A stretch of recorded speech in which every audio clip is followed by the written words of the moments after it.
Dreamscape presents A Death Long Overdue by Eva Gates, narrated by Elise Arsenault. Chapter 1. Reunions can be tricky things. Everyone involved approaches the gathering bursting with excitement and full of high expectations. Sometimes it turns out well. Friends reconnect. Photos of children and grandchildren are shared and exclaimed over, accomplishments praised, new friends made, and old enemies reconciled. Sometimes not. Long-buried grievances are given fresh air, friendships doubted, old jealousies and resentments remembered, and new ones discovered. Everyone goes home miserable and tells their loved ones they had a marvelous time.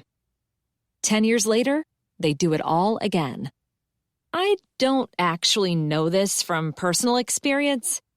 I missed my high school class's 10th reunion because it was the same weekend as my second brother's wedding.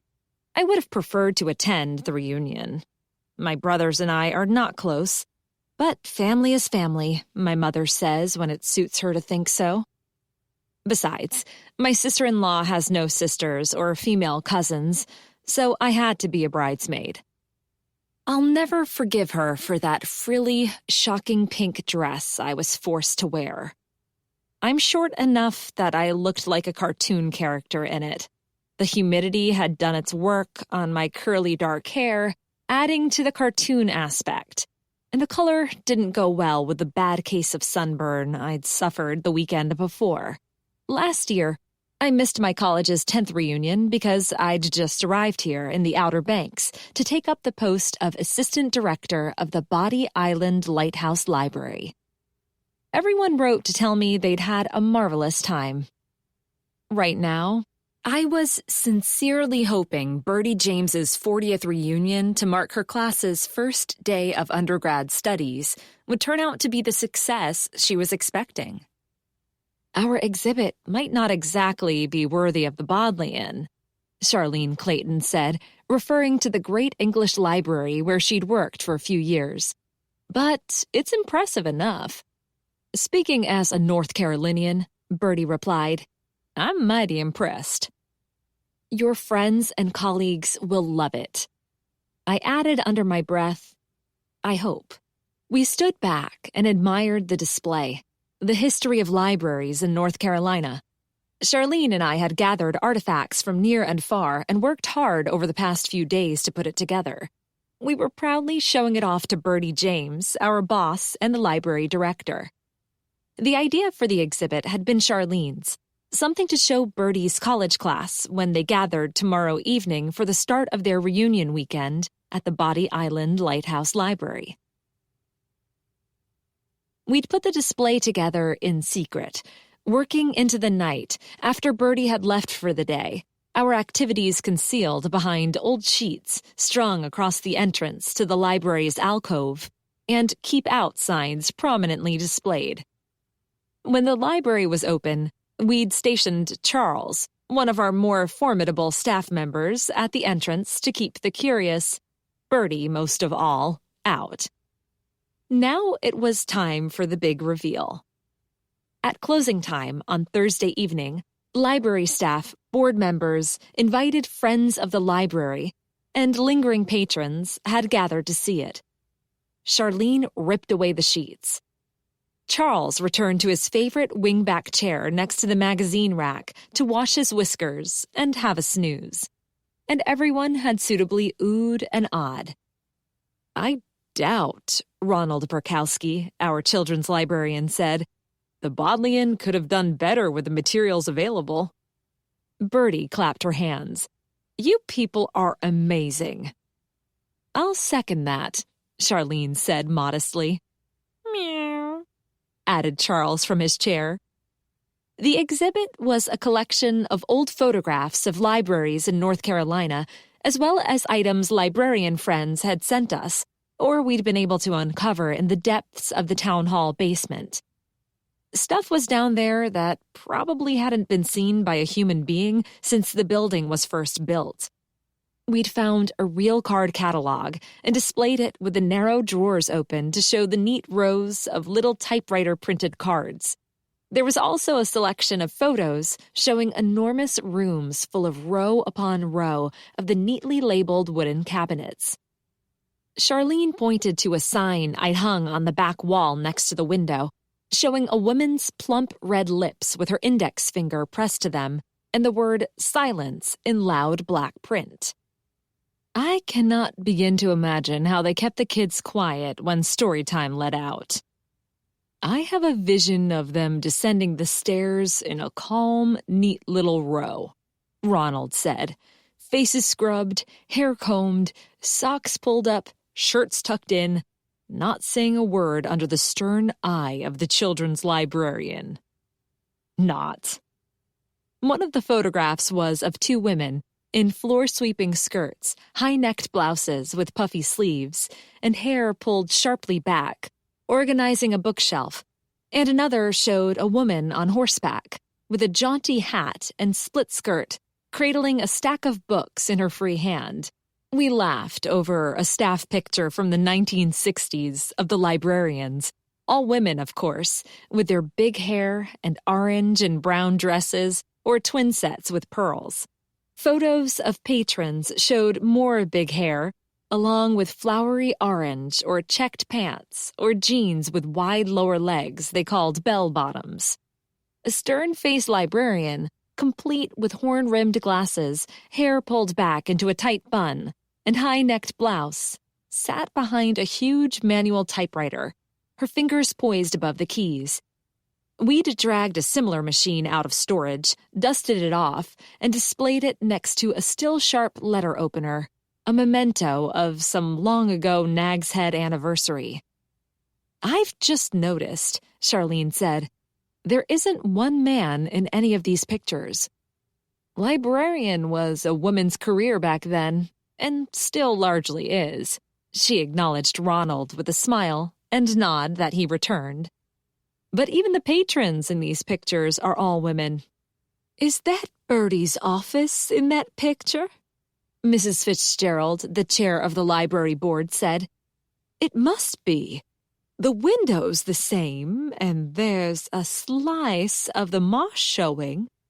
Look at all those filing cabinets. There's scarcely room for the director's desk.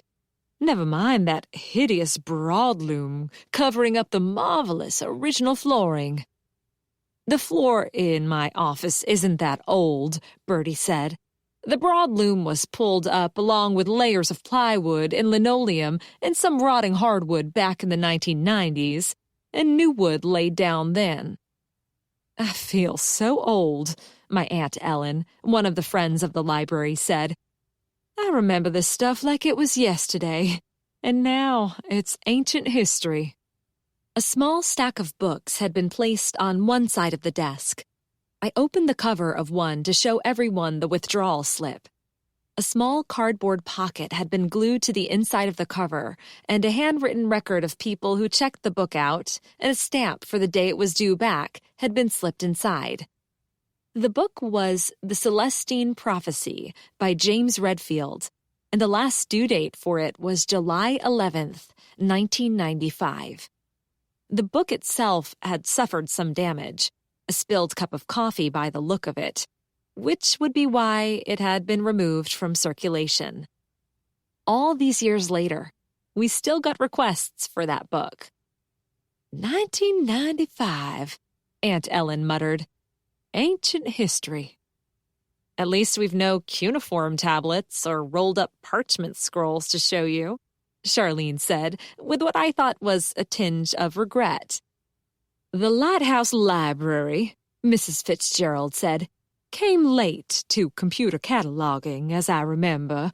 Not many places were still using record cards like that one by the mid-90s. The things that matter the most," Bertie said, "haven't changed. And that's people reading good books and loving literature and wanting to improve their knowledge of science and history." "Hear, hear," Mrs. Fitzgerald said, and everyone murmured their agreement. "I remember that book," Mr. Snyder, one of our regular patrons, pointed to the Celestine prophecy. It was a huge bestseller. A bunch of made-up nonsense pretending to be a novel. Which, Charlene pointed out, is pretty much the definition of a novel. You know what I mean, he said. I do, Bertie said. The Celestine prophecy struck a chord in a lot of people at the time. I don't see any pictures of the library cat, 15-year-old Charity Peterson said. Bertie laughed and gave Charles an affectionate glance. Perish the thought, an animal in a library. Speaking of ancient history, Aunt Ellen said, look at that computer. It's huge. From the depths of the town hall basement, we'd excavated a real, although no longer working, Commodore 64. Charlene had searched the newspaper archives and found an article on the purchase of the machine, along with a picture of the then library director proudly showing it off to wide-eyed children. That's a computer? A pre-teenage boy said. I thought it was a TV or something. At that moment, his phone buzzed. He pulled it out of his pocket and checked the screen. Mom's here. He hefted his book bag and ran out of the library. A computer a child carries around in their pocket, my aunt said. Whoever would have thought? When you put it like that, Mrs. Fitzgerald said. We are old, Ellen. Turning to us, she continued, My congratulations to Charlene and Lucy for honoring Bertie and her class with such a thoughtful gesture. Bertie's class had gone to the University of North Carolina, but after graduation, several of the women settled in the eastern part of the state, and those from further afield liked the idea of a summer weekend in the Outer Banks, so they decided on Nag's Head as the perfect spot at which to gather. Bertie, normally calm, unflappable, the very picture of the yoga instructor she was, had been excited about the forthcoming reunion for weeks. She was in touch with some of the women regularly, she said, but others she hadn't seen for years. Our library isn't large. There are plenty of better places for gathering 20 women to laugh about the joys and terrors of their youth, show off pictures of families and pets, homes and holidays, and brag about their careers. But the Lighthouse Library is something very special, and Bertie was proud to offer it as a venue for the kickoff party. And Ronald, Charlene, and I were determined to show it off to its best advantage and to make Bertie proud. You've done a splendid job, Mrs. Fitzgerald said. Did you really wear your hair like that? Charity Peterson peered at a photo at the front of the display. Bertie's freshman class, the group of beaming young women, arms around each other, posing on the wide steps of an ivy-covered building. Ugh. Her mother poked her in the ribs. What? Charity said. That sweater? Purple, orange, and brown stripes? Ugh. I'd been thinking much the same thing, but I didn't say so. Which one are you, Ms. James? Charity asked. Second on the left, Bertie said, in the purple, orange, and brown sweater. Charity slipped a peek at Bertie and said nothing, clearly thinking that Bertie, today wearing a light flowing dress of pale blue, had changed. Which she had. That college picture was 40 years old, taken before I was born, never mind Charity. The 1980s and 90s, Louise Jane McConan said, were not known for the elegance of fashion. I like it, Theodore Kowalski said. Everyone looks so young and free. Oh, yes, Bertie said. Those were the days. We were young and free. You still are, Bertie, Connor McNeil, mayor of Nag's Head, said. She gave him a big smile. You've done a fabulous job with this collection of old junk, Connor said. Feel free to come around any time and clear out the basement. I studied the photo of a row of cabinets with neatly printed little labels on them. Hard to imagine having to do all that on paper. We managed, Bertie said, just fine. Some of this stuff's well before your time, isn't it, Bertie? Connor asked. Charlene and I gathered whatever we could find, I said. This exhibit isn't meant to be only about Bertie's year, but about the history of libraries in general. We thought the women would get a kick out of it. When do your friends arrive? Mrs. Fitzgerald asked. Tomorrow, Bertie said. They'll be dribbling in throughout the day and gathering here tomorrow evening for a welcome reception. Which is not, I reminded Mrs. Fitzgerald, as well as Connor, who, as the mayor of Nag's Head, was the overall boss of the library, an official library function. Charlene, Ronald, and I are working it as a favor to Bertie, and the refreshments are being paid for by the attendees themselves.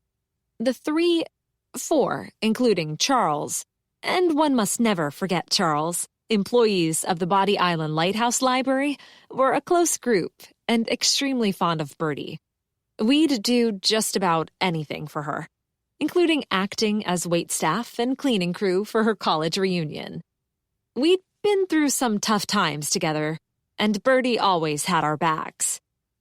You don't have to keep reminding me, Lucy, Connor said. She's afraid someone will complain about inappropriate use of library resources, Louise Jane said. But you needn't worry, Lucy, honey. I'll be here to set them straight. Thank you so much, LJ, Charlene said. We can always count on you. I would hope so, Louise Jane sniffed. Connor put his arm loosely around my shoulders. The town's fully supportive of Bertie hosting her class here. We're happy to have the tourist dollars, if nothing else. Where are they all staying? Most of them are at the ocean side, Bertie said, but a few have friends or family to visit, or are coming with their families to make a vacation out of it. One or two of the women live locally. We studied the exhibit for a few moments more, and then Bertie turned to us. It might have been a trick of the light, but I thought I saw tears in her eyes. Thank you so much, Lucy, Charlene, Ronald. This weekend means the world to me.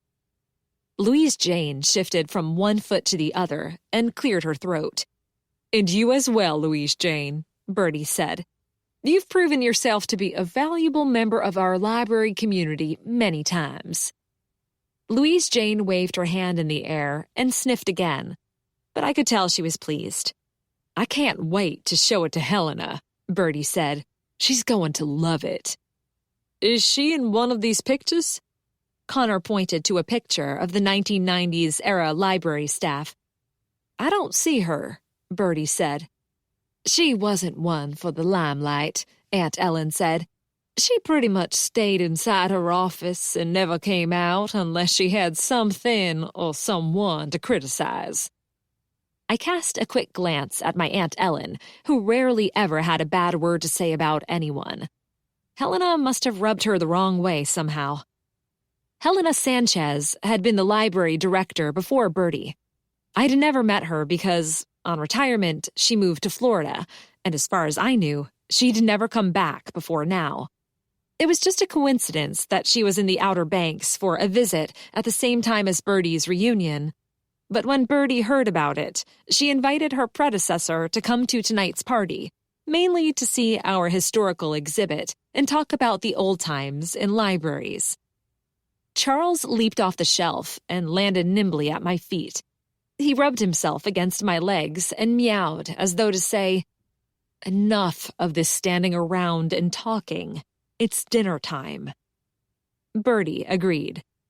Thank you for coming, everyone. It's time to close the library. We have a busy day tomorrow. As do we all, Theodore Kowalski said. I haven't even started the current book club selection yet, and I'm very much looking forward to it. The Moonstone, one of my absolute favorites. Are you reading it, Connor? I'm trying, Connor said, when I can find the time. It's a big book. As are most of the great works of literature. Go big or go home. Isn't that what young people today say? Asked Teddy, who was all of 33 years old.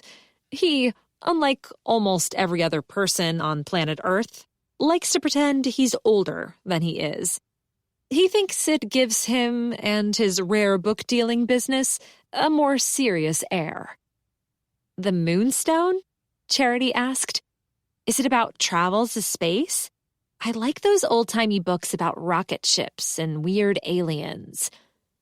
"The Moonstone of the title," Theodore said, "is a precious jewel with a mysterious past that's stolen during a house party in England. It's a mystery novel. The mystery novel, some would say." The group began to disperse. While Theodore explained the plot of our book club selection to Charity, Mrs. Fitzgerald called goodnight and walked out with Mrs. Peterson, who, as always, had some suggestions for expanding the children's programs at the library. Ronald and Charlene collected their briefcases and left. The remaining patrons gathered their books, and I went behind the desk to check them out. Bertie headed down the hall to her office to gather her things. Soon, only Connor, Louise Jane, and I remained in the library. Can I help you, Louise Jane?" I asked. She looked between Connor and me. "What?" he said. "Would you mind?" she said. "Mind what?" She jerked her head toward me. "Oh," he said. "Right, I'll be outside, Lucy, when you're ready." I eyed Louise Jane suspiciously as the door closed behind Connor. "What's up?" She threw a quick glance at the historical exhibit before turning back to face me. "You know I said I'm happy to help here tomorrow night at Bertie's reunion." "Yes," I said, "and we appreciate that. Is something wrong?" She studied my face intently. I studied hers equally intently in return. Louise Jane and I had never exactly been friends. She'd resented me since the moment I first stepped foot in the library to take up the job of assistant library director. Louise Jane had thought the job should be hers, not bothering with the minor fact of her being not at all qualified. As far as she was concerned, being a fierce lover of the library, as well as a descendant of long lines of proud bankers, as natives of the Outer Banks are called, and a storyteller of local renown, should be enough. But it wasn't, and I got the job. Louise Jane had made some feeble attempts to frighten me away from the library and back to Boston. But here I was a year later, comfortably settled into my position. She'd saved my life recently, and I was grateful. Extremely grateful. I'd thought we could be friends now. But I still wasn't entirely sure I could trust her. Historical items are all well and good, but you need to be careful when drudging them up. I sighed. Louise Jane was not just a collector of legends and a storyteller. She was a ghost hunter, although she'd never quite put it that way. "I don't think we have anything to worry about," I said. "Look at the faces in those old photographs. Everyone's smiling. If they're not smiling, it's because they're so interested in what they're being shown." "Appearances," Louise Jane said, "can be deceiving." I didn't have the time nor the interest to engage with Louise Jane tonight. Sometimes, pretending to go along with her is the only way to bring things to a conclusion. "You'll be here in case anything untoward happens, right?" Yes, I will be." I switched off the computer. "Now, if we're finished here, I have a date with the handsomest man in Nags Head, North Carolina. And I have a date with a stack of reference books." I shouldn't have asked, but I never learn. "What are you reading about?" "The haunting of this library. As you know, between my grandmother, her mother, and me, there's scarcely a story about the ghostly happenings in these parts that remains a secret. But in this case, scarcely is the important word. Great-Gran said something the other night about a librarian who came to an unnatural end, and the story was hushed up." Not that again. This building has only been a library for a couple of decades. No ghostly librarian haunts the shelves. Your Yankee pragmatism does you credit, Lucy. Sometimes. You worry about what you can find of card catalogs, old photos, and manual typewriters. Let me worry about the spirit world. If Louise Jane had been wearing a cape, she would have swirled it around her shoulders and made a suitably dramatic exit. Instead, she hoisted her leather satchel over her shoulder and stalked out of the library. That is, she would have stalked, had she not had to do a nimble little dance to avoid Charles, who'd slipped unnoticed between her feet. I shook my head. Charles washed his whiskers. Chapter 2. Friday evening, I dressed in black slacks and a crisp black blouse with a stiff white collar and twisted my hair into a knot on the top of my head. If I was pretending to be a waitress, I wanted to dress the part. I posed for Charles, stretched out on my bed. How do I look? He yawned. I studied myself in the mirror. My mother's a beautiful woman. I've occasionally been called cute. I'm cursed with a thick mane of out-of-control black curls and round cheeks, more cuteness, that turn red far too easily when I'm embarrassed. Unlike my cousin Josie, who gets her height from her father's side of the family, I get mine from the Wyatt women, meaning not much of it. I like to think I have nice eyes, although I'd never tell anyone that. They're large and round and a soft brown color with green flakes that Connor tells me dance when I laugh. I smiled at the thought and decided I'd do. Bertie said you can come down and join the party, I told Charles, but behave yourself, or I'll bring you back here. He jumped off the bed and ran to the door. I have the world's best commute. I live above the library in what I call my lighthouse airy. My apartment is tiny, but perfect for me at this stage of my life, and I don't mind living several miles outside of town. Taking the 100 steps up and down the twisting spiral iron staircase several times a day saves on gym membership. Charles and I went downstairs to help with the setup for the party. We had an hour between the library closing at 6 and guests arriving at 7. Charlene and Ronald had brought a change of clothes with them, and they were clearing space in the main room for chairs and refreshment tables. Like me, my colleagues were dressed in black pants. Ronald's shirt was black, and Charlene's blouse white. Ronald had accented his outfit with a huge yellow polka dot bow tie. I arrived as my cousin Josie O'Malley came through the doors, laden with bakery boxes. Connor was right behind her, bearing a case of wine. "I've more in the car," Josie said. I took the first load from her and went into the staff break room, while Ronald hurried to help Connor. I took platters down from the shelf and began arranging the treats. Josie owns Josie's Cozy Bakery, one of the most popular spots in Nag's Head. She often provides desserts for library functions, but tonight she'd done canapés as well. I used what little self-control I have to keep myself from diving into the miniature crab cakes, crostini with smoked trout, cucumber roll-ups, and phyllo triangles. Charles sprang onto the table. Charles has absolutely no self-control. "Not for you," I said as I put him on the floor. Josie came in with more boxes, and my mouth watered as I helped her arrange the selection of baked goods. I'd had a small salad for lunch and no time for dinner. That, I realized as I studied the treats, might have been a mistake. "You can have one if you want," Josie said. "How do you know that was what I was thinking?" She grinned at me. "That's what everyone's thinking when they see my food. Try one of those." She pointed to a small chocolate-covered square. I picked one up and studied it. It consisted of a dark, crumbly base, a thick layer of custard, and a topping of chocolate ganache. I took a tentative bite, and I almost swooned as the flavors exploded in my mouth. "Oh my goodness," I said. "This might well be the best thing I've ever eaten." "What is it?" "It's called an enamo bar.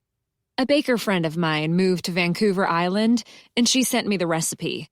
Trust me, you might think you want another one now, but don't. They're really filling." I popped the rest of it in my mouth and chewed happily. "Mom says this is a party for Bertie's library school crowd," Josie said, referring to my Aunt Ellen. "Yep, the start of a reunion weekend. They'll be doing the usual tourist stuff tomorrow and Sunday." "Where did Bertie go to college?" "She did her undergraduate studies at the University of North Carolina. That's close enough that some of her class settled in this area, but far enough many of them didn't. So they don't see each other much.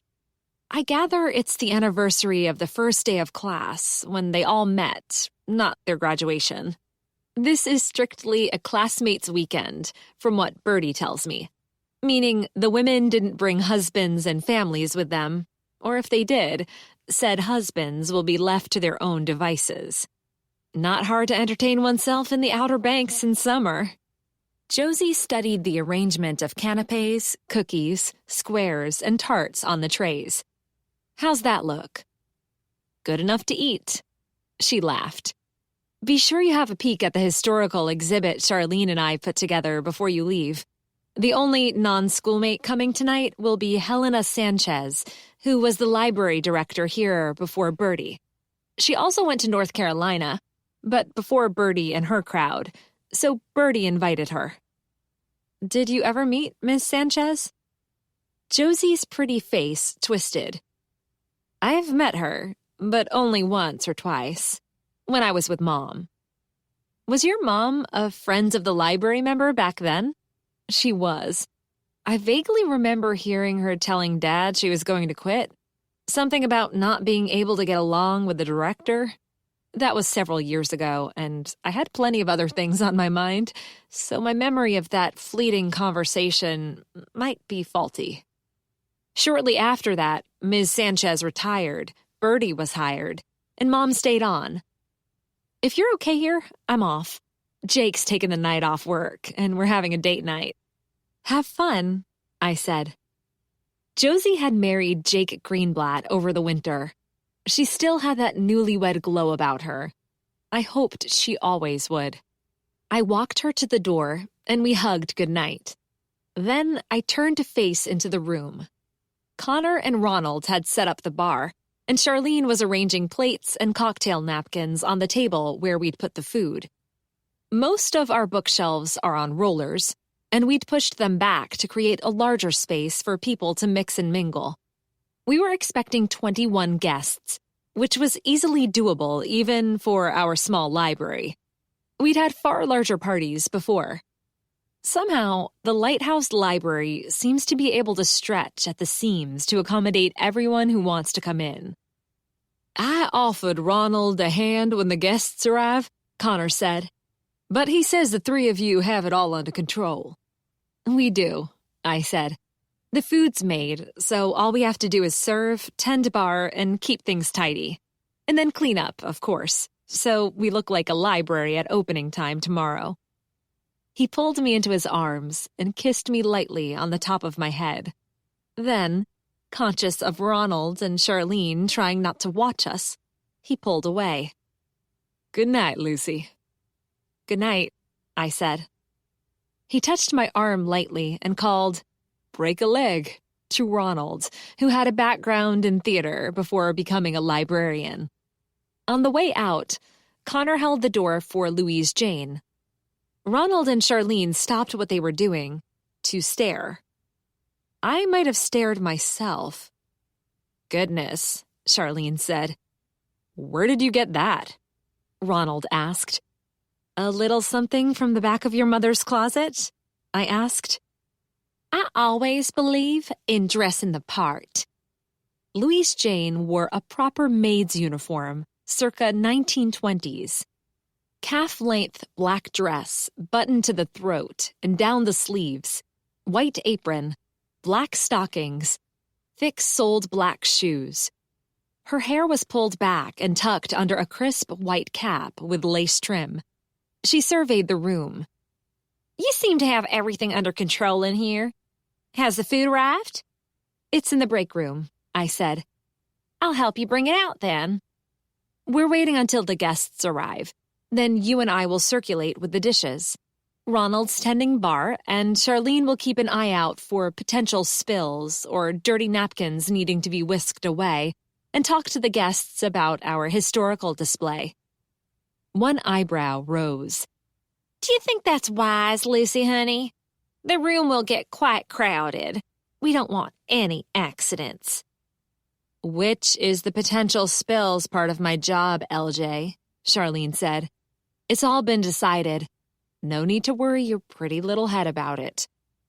"I'm only providing the benefit of my experience at this sort of thing," Louise Jane said. Ronald and I exchanged looks. Charlene and Louise Jane never did get on. Charlene is an academic and historical librarian. The history of shipping along the eastern coast of North America is her specialty, and she's so qualified she'd worked for a time at the Bodleian Library at Oxford University in England. Louise Jane, on the other hand, is an enthusiastic amateur. She probably knows as much, if not more, history of the Outer Banks than Charlene, but her knowledge came not from history books, but from family stories and local legends, which are not always completely reliable. If Louise Jane didn't know something, she simply made it up. A habit not inclined to endear her to the literal-minded Charlene. It didn't help that Louise Jane had a strong interest in what she calls the paranormal history of the Outer Banks in general, and our library in particular. Charlene thought that nothing but rubbish. "Noted," Charlene said. "Car pulling up outside," Ronald said. "It's 6:45, so probably Bertie." "Stations, everyone," Charlene said. "Let's do her proud." Louise Jane dropped into a deep curtsy, and we all, even Charlene, laughed. Charles laid claim to his favorite chair, the comfortable wingback next to the magazine rack. 3 women arrived with Bertie. They were all of an age, all smiling broadly, but the similarities ended there. These 3 were Bertie's closest friends from her college years, and they'd met for a drink before coming here to join the rest of their class for the party. She introduced us. Mary Sue Delamont was short and slight, almost a perfect caricature of a librarian, with her beak nose, thick eyeglasses under bushy eyebrows, slate gray hair tied into a stiff bun, and sensible shoes. She wore a brown pantsuit that looked as though it had been plucked directly from one of the photos Bertie had given us of them at college. Lucinda Lorca towered over her friends and was as thin as a runway model. She looked about 20 years younger than Bertie, the result, I thought, of some discreet surgery. She wore a yellow dress with a deeply plunging neckline and tight bodice, a thin belt, and flaring skirt, plenty of good jewelry, and sandals with dangerously high heels. Ruth McCrae was short and round, with pudgy red cheeks, a huge smile, and a mass of frizzy red hair heavily streaked with gray. She wore jeans and a red t-shirt under a blue denim jacket and had hiking boots on her feet. After we'd been introduced, Ruth threw up her arms and declared, "I cannot believe I've never been to this library before, even when I was working in Manteo. I'm green with envy, Bertie. I saw a boardwalk heading for the marsh as we drove up. Maybe a walk down to the water later?" "That can be arranged," I said. "It's lovely down there after dark." "Ooh, a cat!" Mary Sue exclaimed. "What a darling! What's his name?" "Charles," I said, "after Mr. Dickens." "Is he a Himalayan?" "Yes." Without another word, she charged across the room and scooped Charles up. Charles never minded being scooped. as long as he wasn't eating. "Can I get you ladies a drink?" Ronald asked. "I have wine, beer, iced tea, and peach juice." They asked for wine, and Bertie said she'd have juice because she was driving. The guests followed Ronald to the makeshift bar on what was normally our circulation desk. Cars and taxis began pulling up a few minutes later, and librarians of all shapes and sizes poured into our library. They squealed and hugged and exclaimed how they hadn't changed a bit, and phones were whipped out to show family photographs. Ronald was kept busy behind the bar, and Charlene showed the guests our historical display. The women laughed uproariously over the pictures of themselves and their school, and reminisced while looking at the photos of rows of card cabinets and the books containing stamped withdrawal notices. "They say when the wind blows from the south, he wanders the upper floors looking for playmates." Louise Jane was talking to one woman in a low voice. The woman's eyes were wide, and she leaned close to hear better. "Ronald," Louise Jane continued, "knows to keep a close eye on the children, and the gate to the upper levels is always locked when we're open, or who knows what might happen." "Louise Jane," I said, "do you have a minute?" She peered down her nose at me. "I'm kind of busy here, Lucy. Sheila's interested in the other life forms that live in the lighthouse." Sheila nodded enthusiastically. "Ghost hunting's a passion of mine." Oh dear. The last thing I wanted was Louise Jane leading a tour group through the upper levels in search of Frances, called the Lady, who Louise Jane insists was a young bride locked inside the building by her cruel, much older lighthouse keeper husband. To be specific, the Lady, according to Louise Jane, had been locked in my room, from which she escaped by throwing herself from the fourth-floor window. That I had not once in the year I've lived here seen the slightest trace of the Lady, or the little son of another lighthouse keeper who supposedly fell to his death when playing on the upper levels, where he'd been forbidden to go, didn't matter to Louise Jane. "I believe," I said, "you were hired to help us tonight." "If by hired you mean paid for my time, I wasn't. And I am helping. I'm entertaining the guests." "And very well, too," Sheila said. "But if you insist." Louise Jane emitted a martyred sigh. "Ruth's telling everyone we're going for a walk to the marsh later," Sheila said. "Do you have stories about happenings in the marsh?" "What an excellent idea," Louise Jane said. "I can tell you some stories on the walk. If you'll excuse me, duty calls." She followed me into the break room, where the platters of food were waiting. "Is it time to serve?" Bertie wanted to wait for Ms. Sanchez, but she hasn't shown up yet, and it's almost 8, so she said go ahead. I hope Ms. Sanchez comes. Bertie's wanting to show her some of the things Charlene and I dug up from the storage rooms at the town hall. We hefted the platters of canapes and carried them into the main room. The assembled women descended like a pack of wolves. By 8:30, the desserts had been decimated, and the canapes thoroughly picked over. Only the usual celery stalks, sliced red peppers, and carrot sticks remained. I was clearing dirty glasses, getting no help at all from Louise Jane, who was regaling a group of women with details of her family's history on the Outer Banks. Taxi's pulling up outside," Ronald said to me, and I went to get the door as a woman walked up the path with firm, rapid steps. When she stepped into the light thrown by the lamp above the door, I could see that this must be the expected Helena Sanchez, previous director of the Body Island Lighthouse Library. She was of average height, but very thin, with small, dark eyes and a face that was all sharp angles, deep shadows, and jutting bones.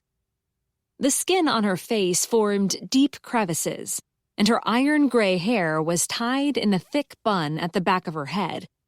She wore plain brown trousers, a red blouse with a white bow tied tightly at her neck, and no jewelry that I could see. A calf-length brown woolen cloak, far too hot for the warm night, was thrown over her shoulders. "Good evening," I said. "I'm Lucy Richardson, assistant director here, and you're very welcome." She studied me, top to toe. Then she nodded and held out her hand.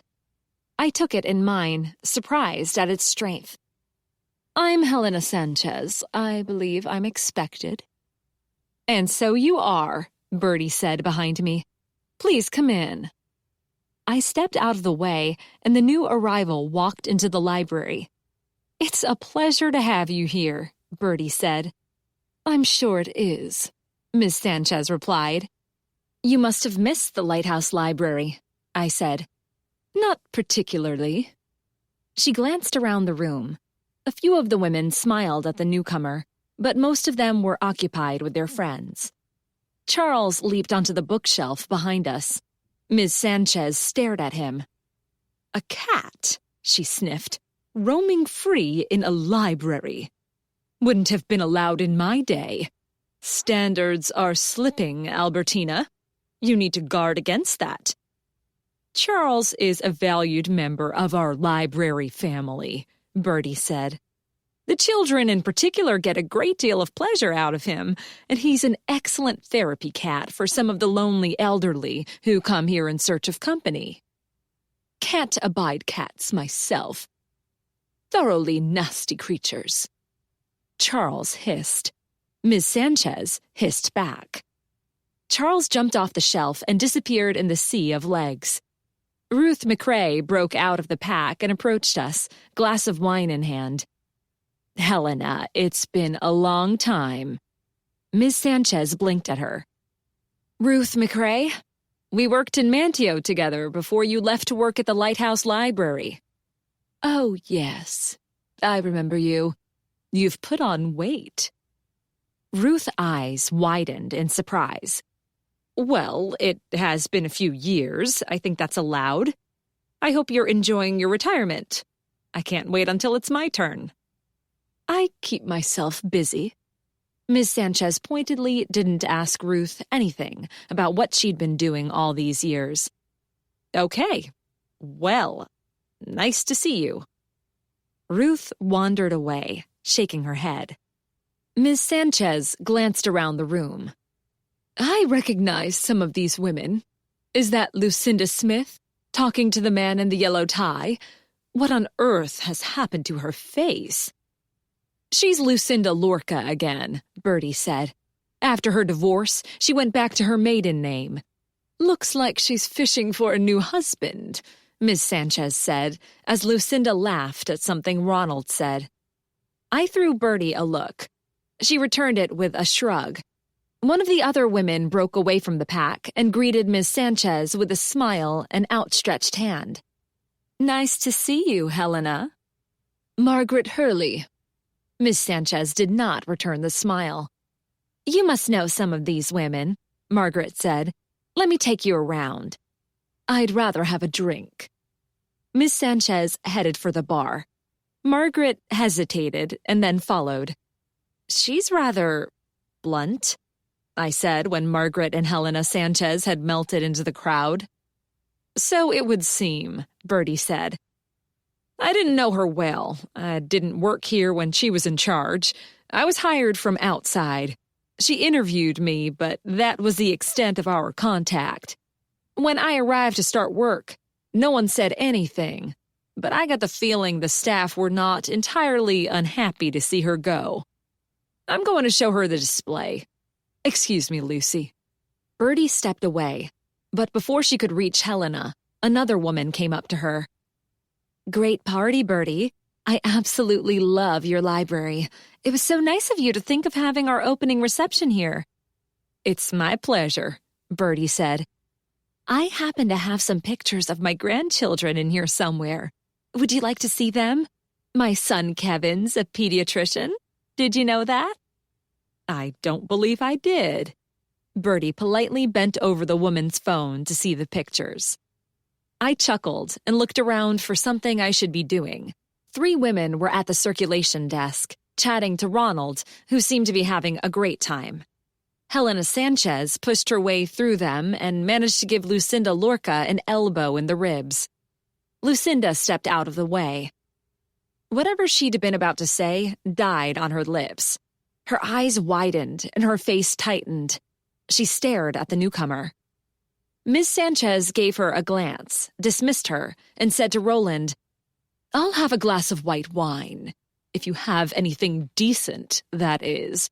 I can't stand Chardonnay." "We have a nice New Zealand Sauvignon Blanc," he said. "That will do." Lucinda gripped her glass and melted into the crowd. Birdie finally finished admiring grandchild photos and caught up with Helena Sanchez. She said something to her predecessor and gestured toward the alcove. They headed for it, followed by a few others, including Sheila, Ruth, and Lucinda. I spotted a dirty plate and crumpled napkin on a side table close to the alcove and hurried to pick it up. Ronald was pouring drinks and laughing at something a woman said. Charlene stood next to the historical display, ready to show it to Birdie's guests, and Louise Jane hovered at her elbow, prepared to leap in with interpretations of her own. I picked up the plate and had started to head down the hallway to the break room when Mary Sue Delamont passed me, returning from the ladies' room. I heard a sharp intake of breath and glanced at her. She was frozen in place with a look on her face that I can only describe as one of horror, as she stared at the woman gathered around the display. No, she wasn't staring at the women. She was focused on Helena Sanchez, who'd pulled a pair of drugstore reading glasses out of her bag and propped them on her nose. "Are you okay?" I asked Mary Sue. She stared at the sound of my voice, and the expression faded. She gave me a weak smile. "Perfectly okay, thank you. I saw someone I didn't expect, that's all. That woman wearing the ugly brown cloak wasn't in our class. Why's she here?" "That's Helena Sanchez, the previous library director, the one before Birdie. She's visiting Nag's Head, and Birdie thought she'd enjoy the historical display we put together. Do you know her?" No, I don't. Never seen her before. Excuse me." She headed for the bar. Chapter 3. "As well as a few pictures of your class at college," Charlene said, "and old photos we were sent from near and far. Lucy and I—" "With my advice," Louise Jane interrupted. "Plus, Louise Jane McConan thought you'd get a kick out of these library artifacts. Most of the items were found in the basement of the town hall, where it would seem everything ends up that no one has any use for, but doesn't want to throw out. It's a 20th century historian's gold mine down there." "So that's what happened to Mayor Cardamon," a woman said, to much laughter. I had no idea who Mayor Cardamon was, which perhaps was the point. "Those things sure bring back memories," another woman said. "Do you remember," Sheila said to Lucinda, "the time Jackie White knocked over the entire row of card catalogs all by herself?" "Oh gosh, yes. She fainted. We were worried that she was deathly ill." Lucinda's laugh was loud, her accent as southern as shrimp and grits and sugar pie. "Turned out she was so completely hungover, she couldn't see straight," Ruth said. "Old Lady O'Brien threatened to expel her." "Whatever happened to Jackie White, Birdie?" Sheila asked. "I didn't see her name on the list. I don't remember if she graduated." "She didn't," Birdie said. "She decided libraries weren't for her. She went to law school and is now a state senator. She sent her regrets, and important votes being held tonight." Lucinda let out a bark of laughter. "I could have guessed that. Jackie was perfectly suited to either jail or politics." "Helena," Birdie said, "are you all right?" The group stopped talking to peer at the older woman. I put down the plates I'd gathered and took a step toward her. Ms. Sanchez had gone frighteningly pale. She held an old volume in her shaking hand. The Celestine Prophecy. The book was open to the flyleaf. A paper pocket had been glued inside the cover to hold the record of withdrawals. With a shaking hand, Ms. Sanchez pulled out the withdrawal slip. Names were written on one side in a variety of hands, and due dates stamped next to them. Where did you get this? I'm not sure, Charlene said. Lucy? I found it in the storage rooms in the basement of Town Hall, in a box of books that have been withdrawn from circulation but not destroyed. I grabbed a few books at random to show how libraries used to keep track of who had books out, when they were due, and when they were returned. That particular book looks to have had an encounter with a cup of coffee. I guess that's why it was taken out of circulation. Is something wrong? Bertie asked. Ms. Sanchez's entire body shuddered. She let out a long breath and almost visibly gathered her strength around her.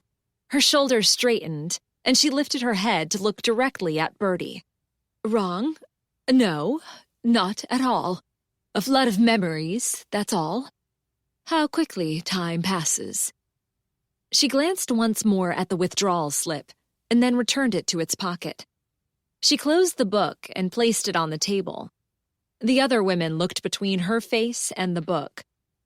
That was most interesting, Ms. Sanchez said.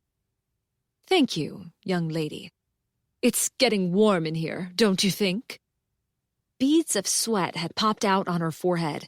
She finished her wine in one swallow. I could use another. She thrust the empty glass at me. What would you like? I asked. A white wine. It's going well, I think, Ronald said as he poured the drink for me. Seems to be. Something quite odd happened just now. What? Lucinda flashed her empty glass in Ronald's face. Tell you later, I said. You're the children's librarian, I heard Lucinda say. Isn't that lovely? I always said we need more men working in the library system. Does your wife work here also? No, Ronald said. She's an artist. She works out of a studio in our house. Oh. Lucinda tried not to sound too disappointed. Ronald handed her a glass, and she walked away. By the time I returned with Ms. Sanchez's drink, Charlene was explaining how we'd gathered the old library things and the archive photos. Ms. Sanchez was pretending to listen, but her attention kept returning to the Celestine Prophecy. I'd never read the book, but my mom had. A great many people had. Mom talked for months about how powerful and life-changing it was. It didn't, as far as I could see, change my mom's life one little bit, but I knew other people had been strongly affected by it. More than a few had quit their jobs and abandoned their families to follow the protagonist's supposed spiritual journey. Perhaps it had had a similar effect on Helena Sanchez. Here you go, I said. She started. Do you have to sneak up on people like that? I'm sorry, I said, although I'd been doing anything but sneaking. She snatched the glass out of my hand and took a long drink. I need to sit down for a few minutes. I see that horrid cat is in the best chair. Get rid of it, will you? I wasn't about to get rid of Charles, but I would lift him out of the chair. I did so, and Ms. Sanchez dropped down with another disapproving sniff as Charles ran off to hide behind a potted plant. Isn't she a charmer? Charlene whispered to me when the guests had moved on. I wonder what she found so interesting in that book. You noticed that too, did you? A blast from the past, probably. An unpleasant memory stirred. Gradually, the guests began to disperse. Women called taxis or headed for their cars after thanking us for a lovely evening, exchanging hotel details and phone numbers, and confirming arrangements for tomorrow. Some were going to their hotel bar for another drink, and some were heading back to their beds after a long traveling day. They'd meet again as a group in the morning for a visit to the Wright Brothers Memorial in Kitty Hawk, then spend the afternoon at the beach with a picnic lunch catered by Josie's Cozy Bakery, followed by a dinner at Jake's Seafood Bar. More beach time on Sunday, and then a farewell lunch at the Oceanside Hotel, where many of them were staying. As the evening wound down, Mary Sue had pointedly ignored Miss Sanchez and kept herself well away from the older woman. The people she'd been talking to said their good nights, and she was left standing alone. Miss Sanchez approached her. "Mary Sue Delamont, I thought I recognized you lurking at the edges of the room." My ears pricked up. Mary Sue told me she didn't know Miss Sanchez. Mary Sue's face darkened. "Hardly lurking, Helena. I have a perfect right to be here. I was as much a part of this class as any of the others." "Your qualifications were never in doubt. It was your behavior that got you sacked." Mary Sue glared at the older woman. A vein pulsed in her throat, and she gripped her empty glass so hard I feared it might break. I stepped up to her and held out my tray. "Can I take your glass?" She turned to me. "Thank you. You and your colleagues have been perfect hosts." "It's our pleasure having you here," I said. Miss Sanchez walked away, not trying to hide her smirk. Eventually, only the three women who'd come with Bertie, Sheila, who was still talking to Louise Jane about ghostly presences, Miss Sanchez, and the library staff were left. "It's still early," Ruth said. "Who's up for that walk to the marsh?" "Is it safe?" Lucinda asked Ronald. "Perfectly safe. We'll bring flashlights." He glanced at her feet. "If you stay on the boardwalk, you'll be fine in those shoes." "As long as no one wanders off by themselves," Louise Jane said, "and gets eaten. Or worse." Lucinda's hands flew to her chest, and she gasped. "What does that mean?" "She's kidding." Ronald gave Louise Jane a warning look. "I'm kidding about being eaten," Louise Jane said. "No crocodiles live in these parts, and the mosquitoes aren't bigger, not by much anyway, than any place else. Although, some say, when the wind blows from the north—" "Whatever," I said. "You'll enjoy a walk. It's lovely out there." "What happens when the wind blows from the north?" Sheila asked. "I don't think we need to hear that fable right now, Louise Jane," Bertie said. "Don't you have to help with the cleaning up?" "Charlene and Lucy can manage," Louise Jane said. I'd been about to decline the walk in order to get started on cleaning up. No way was I going to do it all by myself while Louise Jane entertained guests. "I'll come too. We can do the dishes later, Louise Jane. You remember Charlene has to leave by 9:45, don't you?" Charlene's mother was disabled and needed care. Charlene had arranged for a friend to come to their house to have dinner and watch a movie with Mrs. Clayton until 10. "Sorry," Charlene said. "I can come in early tomorrow." "Don't worry about it," I said. "Louise Jane, Ronald, and I can manage. Can't we, Louise Jane?" Louise Jane grumbled, but wisely said nothing. I carried a load of used glasses into the break room and found my keys in a drawer. A tiny flashlight was attached to the chain in case the light over the door was off when I got home one night. Back in the main room, the handful of remaining guests were gathering to depart. Phones were out, and the flashlight apps being switched on. Ronald carried a solid mag light we kept in the circulation desk in case of power failure.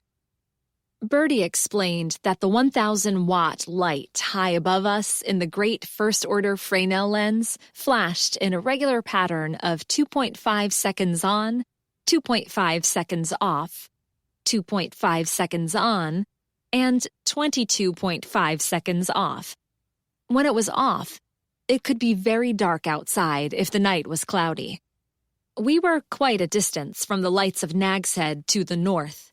To the east was the open ocean, and nothing lay to the south but Cape Hatteras National Seashore and a few scattered small communities. "This is exciting," Mary Sue said to Sheila. "I hope we see a ghost," Sheila said. "I don't," Lucinda said. "Are you coming, Helena?" Bertie asked. "I've promised you a ride back to town, but you can wait inside if you like." "A brisk evening walk, I always say, makes for a good night's sleep," Miss Sanchez replied. "Off we go then," Bertie said.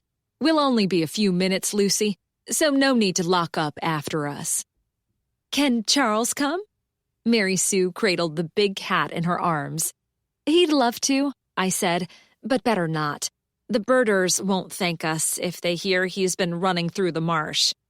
She tapped him on the nose. "Naughty boy." She put him on the floor. He gave me a filthy look and stalked off, tail high, no doubt in search of an overlooked crab cake. Bertie led the way outside, and the women followed. Ronald, Charlene, and I brought up the rear. Charlene called good night and headed for her car. I closed the door behind us. Once we'd stepped out of the light cast by the lamp over the door, we were plunged into near-total darkness. The cloud cover was heavy tonight, and not a trace of moon or stars could be seen. Even when the light high above us came on, it didn't throw much illumination down to the ground. It had been designed to be visible 30 miles out to sea, not to show the way to a group of librarians at its feet. "Is there a word for a collection of librarians?" I whispered to Ronald. "Not that I know of, but there might be. There is for just about everything else." "A leaf of librarians?" "A shelf of librarians?" "I like that one," I said. The group began to spread out almost immediately. Some walked faster than others. Some stopped to admire their surroundings or take pictures. Lucinda tried to get a selfie with the lighthouse in the background. Louise Jane, who'd taken off her white apron and white lace cap, hung back with Sheila, while Bertie walked ahead with Ms. Sanchez, who set a brisk pace. Ronald hurried to catch up with Bertie and shine the mag light on the ground in front of them to guide their way. It was a lovely evening, warm and still and quiet. The light from my little keychain barely showed the tips of my toes, but I didn't mind. I enjoyed the peace. Something rustled in the marsh grasses, and one of the women squealed. "It's only a rabbit," Ruth said. "It's more afraid of you than you are of it." "I doubt that," Lucinda mumbled. "Bertie," Ruth called, "you must get a lot of people coming into the library, wanting information about the marsh wildlife. I hope you have a good collection of natural history books." "We do." Bertie dropped back to chat with her friend, and Ms. Sanchez charged on ahead alone into the dark, her brown cloak swirling around her. Ronald hesitated, unsure of which person or group to walk with. "I'm trying to learn," I said to Ruth, "but the names of birds have never exactly been my forte. I can tell a robin from a duck, and that's about it." I wasn't lying about that. We kept a guide to birds of North Carolina at the circulation desk, and if people came in and asked about a specific bird they'd seen, I'd learned not to try their patience by attempting to locate the reference myself. I just handed them the book. Everyone walked at a different pace. As we crossed the lawn, the group spread out, and voices drifted on the light night wind. Lucinda had dropped into step next to Ronald and tried to take his arm, saying her shoes were unsteady. He'd mumbled something about needing to light the way for Mary Sue, and Lucinda soon fell back. "I've had enough. I'll wait for y'all in the library," she called after us. The first of our group reached the boardwalk, and I heard the planks settle under their feet. East of the lighthouse, a wooden boardwalk runs from the parking lot down to the marsh, through tall, wet grasses and patches of swamp, ending at a pier jutting into the green water. During the day, it's a popular spot for birders. Beyond the marsh, Highway 12 winds along the edge of the open Atlantic Ocean. The calmer waters of Roanoke Sound are behind us, to the west. Points of light from Ronald's powerful mag light, my little beam, and the light from iPhones spread out along the boardwalk as we reached it. "Turn off your flashlights, everyone," Louise Jane's voice came from somewhere ahead of me, "so we can get the best effect." One by one, the lights went out. A dim yellow glow lit up the sky to the north. Otherwise, all was completely dark. If not for the clouds, the display of stars would be magnificent. "Imagine," Louise Jane's voice settled into storyteller mode. "It's the year 1611, and you've arrived on this coast after 3 horrible months at sea. There's no lighthouse, no town. Over there, perhaps, burns a small cooking fire. Maybe a kerosene lamp or a single candle is lit behind the paper window of one of the small houses, but not for long, as fuel is not for wasting." It was a warm night, and I was surrounded by friends, but I felt the hairs on my arms rise and a shudder run down my spine. Most of us were dressed in some manner of dark clothes, including Louise Jane, Ronald, and I, who were all in black, and the figures blended seamlessly into the darkness of the night. In the modern world, we're rarely, if ever, enveloped by complete darkness. Even I, living so far out of town, have the benefit of the lighthouse light shining through the night and all the electricity I need at a flick of my fingers. "You're part of one of the first groups of Europeans to arrive on these shores," Louise Jane continued. "But not the first people. Is someone watching?" I wrapped my arms around myself and reminded myself I was surrounded by friends. "It's 1715. Caribbean pirates have been known to sail up the coast in search of plunder. Blackbeard himself has a base in Ocracoke.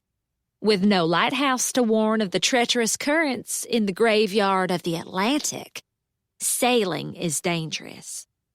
Is that a light from a ship? A single flash as it feels its way in the dark? No ship would be out at sea, this close to shore in the dead of night, if it wasn't up to no good." Someone sucked in a breath. I couldn't tell who it was. I couldn't see anyone. I could hear nothing but soft breathing, the creak of the boards as people shifted their weight, the rustle of the breeze in the long grasses, the gentle movement of water lapping the pier at the end of the boardwalk, and Louise Jane's steady voice. "It's 1861, and armies are on the move. A few lamps burn in tents or from the front of supply wagons, but we're a long way from the nearest town, and the night is treacherous. Where you have armies, you have camp followers and deserters, and very nervous soldiers." A loud splash came from ahead, and to my right, in the vicinity of the pier at the end of the boardwalk. A light broke the night and shattered the spell of Louise Jane's words. "Wasn't that interesting?" "Thank you, Louise Jane." Bertie shone her flashlight across the ground. "Shall we carry on?" "That's enough for me," Mary Sue said. Almost scared the living daylights out of me. "Are there records of Civil War-era soldiers haunting this area?" Sheila asked. "Oh, yes," Louise Jane said. "Sergeant O'Leary lives in the lighthouse." "He does not," I said. She ignored me, as she usually does. "He died before the lighthouse was built, but he was hastily buried in an unmarked grave, and the building was put up over him. Building the lighthouse itself was a highly dangerous job. Several workmen are believed to still be hanging around outside." "They are not," I said. As usual, no one paid any attention to my feeble protests. Why bother with the truth when Louise Jane's stories were so much more interesting? I led the way down the boardwalk to the water. I was first to reach the small pier marking the end of the trail. Here, people can tie up their boats and get out to have a look around. Bertie and Ronald walked behind me. I turned to see a couple of lights bobbing along the boardwalk, followed by dark, indistinguishable shapes. At least one person had ventured into the edges of the marsh itself, but I couldn't tell who it was. "We seem to have lost a few people," I said to Bertie. "Louise Jane and her tall tales," Bertie said. "I thought she was pretty good," Ronald said. "If I didn't know her and her stories as well as I do," I said, "it would have scared the life out of me, too." "Everyone," Bertie called. "It's time to turn back. We don't want to lose anyone." "I can't see a blasted thing," Mary Sue called out. "Don't you have a light?" Ronald asked. "No, I was with Sheila, but I've lost her." "Over here," Louise Jane called. "Come toward my light." Ronald held the mag light up and waved it over his head. "And we can all walk back together." No one could get lost, no matter how dark it was, with the lighthouse looming overhead. But we didn't want any twisted ankles or anyone stumbling into the dark waters. "Lucinda went back by herself," I said. "Where's Helena?" Bertie said. "Helena!" No answer. Louise Jane stepped onto the pier. "Sheila was with me, and then she wasn't." "I'm here," Sheila said. "Gosh, that was interesting. You should do ghost tours. You'd make a fortune." Louise Jane preened. "Ow!" Mary Sue's voice came out of the dark. "Are you okay?" Bertie called. I stubbed my toe. Mary Sue hobbled into the circle of light. "No harm done, I think." We were all here except for Lucinda and Helena. Helena had said nothing about turning around, but she didn't seem the type to worry about other people worrying about her.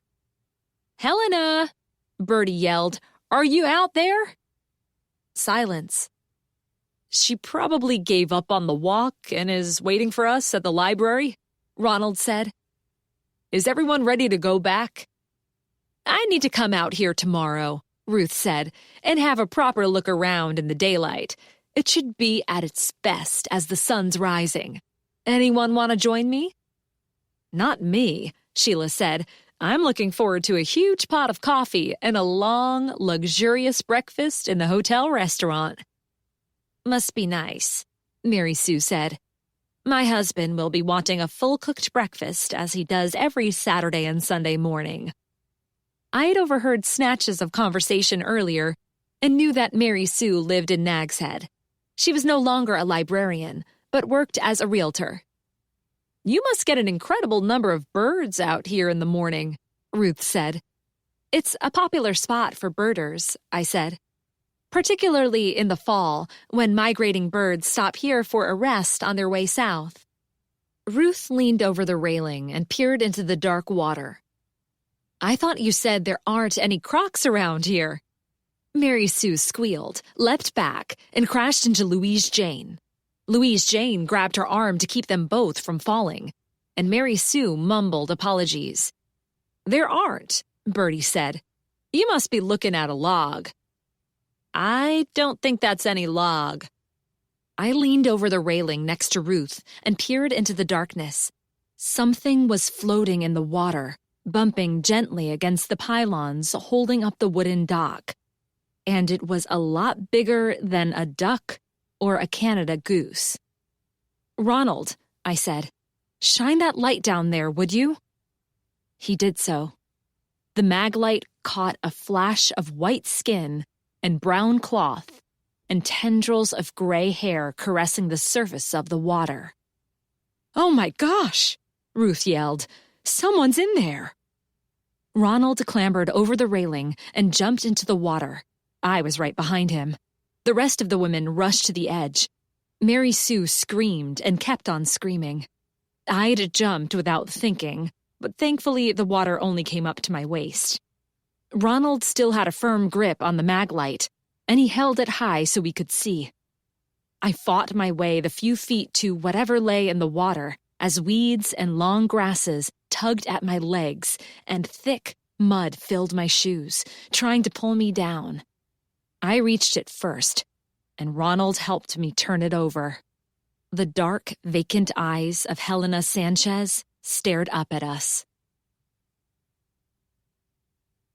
Chapter 4.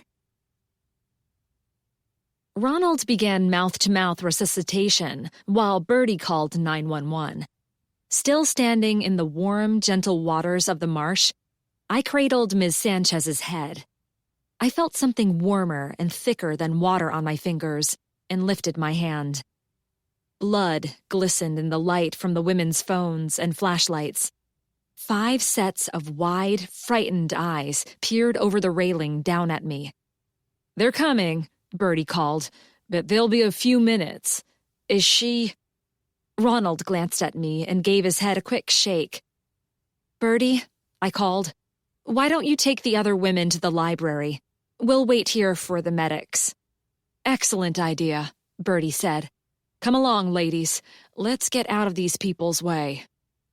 "What's happened?" Mary Sue said. "Is she okay? Why isn't she moving?" "How did she get in the water?" Sheila asked. "Did she fall down the ladder?" "I'll stay here," Louise Jane said, "and help." "I need you," Bertie said in a voice that tolerated no argument. "Someone has to meet the ambulance and lead them here." "Bertie," I yelled. Her face popped over the railing. "Yes?" "You might want to tell them to send Sam Watson and his crew." I deliberately avoided use of the word police. "You think?" "I do." "Understood. Come along, everyone. Keep together. I don't want anyone wandering off." She spoke as if to a kindergarten class on an excursion to the zoo. "Is she going to be okay?" Sheila asked. No one answered. Gradually, the babble of voices died away, and the glow of their lights faded. My phone was still lying on the pier, where I'd dropped it before I jumped, the beam of light shining into the sky. Ronald's curly gray hair was soaked, and his no longer cheerful bow tie askew. "Am I wasting my time, Lucy?" he said between breaths. "I think so." "You think this is a police matter?" "I do. There's a cut on the back of the neck. Hard to tell in the water, but the bleeding seems to be slowing. I don't think she tripped over a loose board and fell in. I suppose that might have happened, and she hit her head on the way over, but that seems unlikely." "Yeah," he said. "It does." I wish I didn't know things like that, but I do. Something crawled across my foot, and I screamed. Then it was gone, and I began to breathe again. "Just a clump of weeds," I said, as much to myself as to a startled Ronald. Sirens sounded in the distance, getting closer. Powerful lights appeared on the boardwalk, and voices called out. "We're coming!" Louise Jane yelled. And then people were in the water next to us, and hands took the floating body of Helena Sanchez from us. "I'm coming to no conclusions yet," Detective Sam Watson said, "but I'm also not ruling anything out." "The wound in the back of the neck does look suspicious, though, don't you think?" I said. "Lucy, please allow me to be the judge of what looks suspicious and what doesn't." "Sorry," I mumbled. But I wasn't sorry in the least. Why shouldn't I speculate? I'd been there. I'd seen Helena Sanchez's long gray hair released from its bun and floating among the weeds. Sam Watson hadn't arrived until the medics had lifted her out of the water, laid her on the pier, checked her over, and then covered her with a blanket. After that, Ronald and I, along with Louise Jane, returned to the library to give the others the news. We'd passed Watson running down the boardwalk. He told us to make sure no one left the area before he could talk to them. I was in the break room, making hot tea and coffee, when Watson came in. I'd run upstairs, torn off my wet clothes, and thrown on yoga pants and a loose t-shirt. Ronald didn't have anything dry to change into, but Bertie had tucked the wrap she keeps in her office around his shoulders. She and the others were in the main room. Our guests were huddled into themselves in shock. When we walked into the library, they jumped to their feet, their faces full of questions. I gave Bertie a quick shake of my head, and she told her friends Helena Sanchez had died. I added that the police wanted to speak to them before they left, and after changing out of my wet clothes, I went into the break room to put the kettle and coffee pot on. Watson found me arranging mugs and jugs of cream and sugar on a tray. "Coffee, Detective?" I asked. "No, thanks. I spoke briefly to Bertie and she told me the woman's name, but she suggested I talk to you while she stayed with her friends. What was going on here tonight? Who are those women? I don't recognize them. Was the dead woman part of their group?" "They're here for a reunion of Bertie's college class. Tonight was the first night of a planned weekend." He waved his hand at the pile of used dishes, cutlery, and glassware on the countertops and stacked in the sink. "Judging by all this, you had more guests than just them. How many people were here tonight in total, do you think?" 19 students from the class, plus Bertie, which makes 20. Plus Helena Sanchez, I swallowed. Dead woman. The 3 of us who worked here, and Louise Jane. "Always Louise Jane," he said. "Where else would I be?" Louise Jane marched into the break room. "I'll be happy to give you the benefit of my observations, Detective. I was paying close attention all evening to the conversation and the body language of those present. What do you need to know? Ask me anything." She faced him, feet apart, hands on hips, eyes intense. "When did the others leave?" Watson asked. "I'm not entirely sure," she admitted. "I didn't have my eye on the clock the entire time. Lucy?" Most of the guests left between 9:30 and 9:45. I remember the time because Charlene had to get home to her mom by 10, and she walked out of the library with us, on our way to the boardwalk. "Why did you go there?" he asked. "I suggested it," Louise Jane said. "The women are interested in the history of this area. They are librarians, after all." "That's not right," I said. "It was Ruth's idea. She seems to be a nature lover, and she mentioned going for a walk as soon as she arrived." "I meant," Louise Jane said quickly, "that they begged me for stories, so I agreed a walk would give us the proper atmosphere." "Which one's Ruth?" Watson asked. "The short one with frizzy red hair." I poured coffee into a carafe and added hot water to the teapot. A handful of canapé and desserts were left, so I took them out of the fridge and arranged them on a platter. "The dead woman, this Helena Sanchez, she went with you?" "Yes," I said. Louise Jane helped herself to a pecan square. "Did you stay together?" I scrunched up my face. "I'm afraid not. We spread out almost immediately. Some walked faster than others, some lingered. Lucinda, that's the tall one." "The one who's had plastic surgery done," Louise Jane interrupted. "You might want to watch out for her, Sam. Apparently, she's in search of her next husband." "I'll bear that in mind," he said dryly. "Other than that, what about her?" "She didn't come all the way to the end of the boardwalk with the rest of us. She turned back. Her shoes weren't suitable." "Did you see her go back? Into the library?" "No," I said. Louise Jane shook her head. "Other than this Lucinda... last name?" "Lorca. Lucinda Lorca." "Other than her, did you lose track of any of them for a period of time?" "All of them," I admitted. "I lost track of every one of them. I can't say for sure where anyone was between leaving the library and arriving at the pier." "Does that include Bertie and Ronald and each other?" "Afraid so," I said. "I was talking to Sheila," Louise Jane said.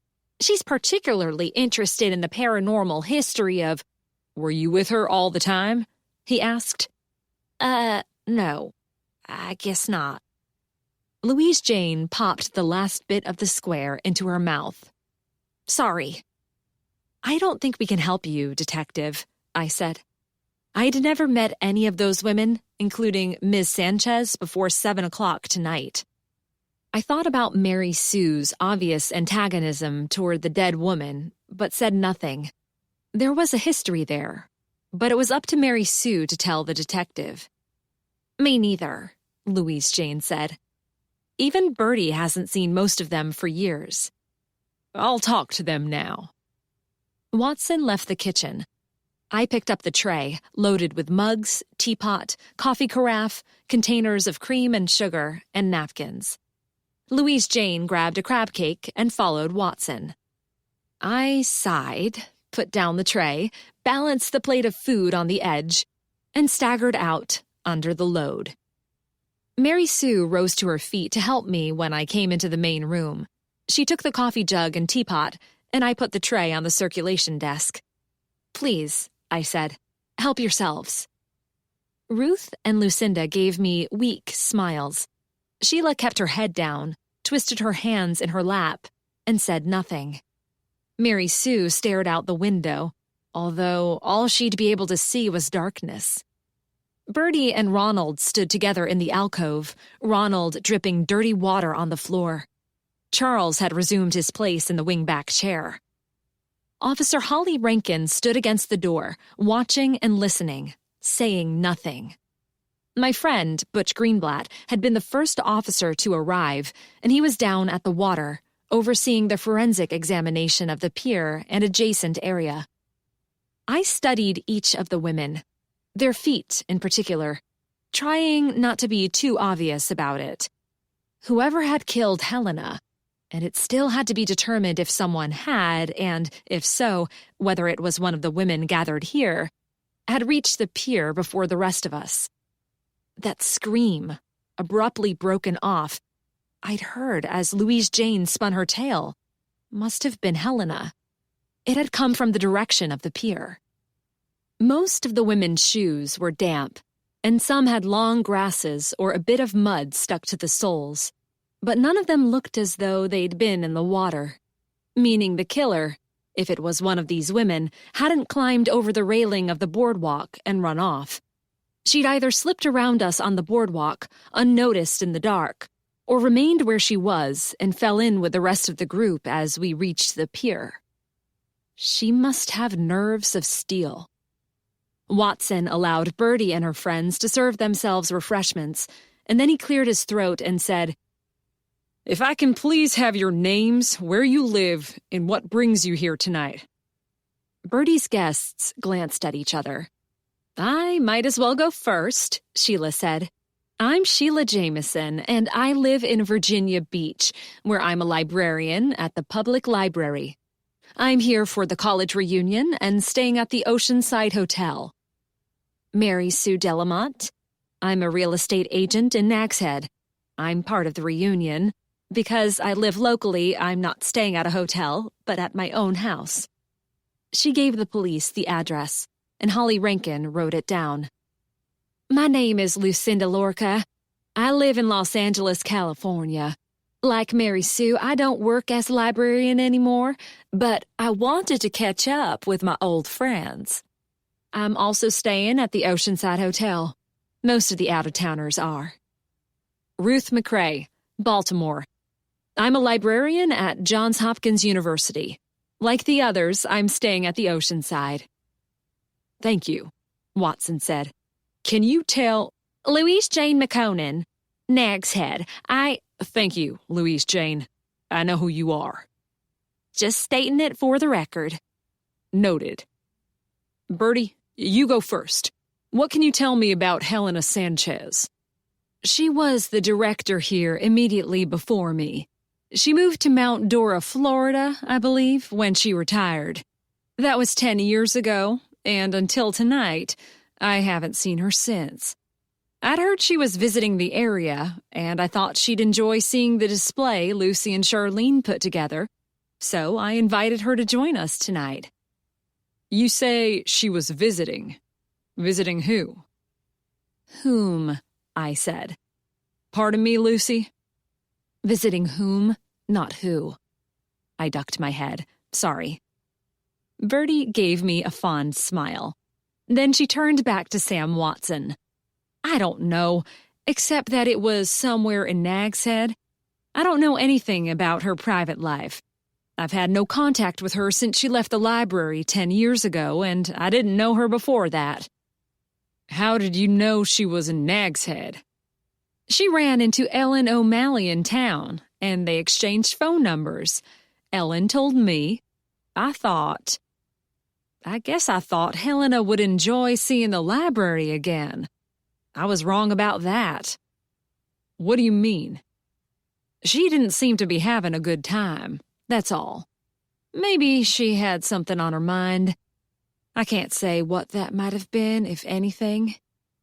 Lucinda and Sheila glanced at each other and said nothing. Mary Sue fiddled with her coffee mug, and Ruth studied her fingernails. How did she get here? Watson asked. She came in a cab. I said I'd give her a lift after the party, which is why she came on the marsh walk with us. She was waiting for her ride. Did any of you know her prior to this party? Watson asked. Ruth tore her attention away from her nails.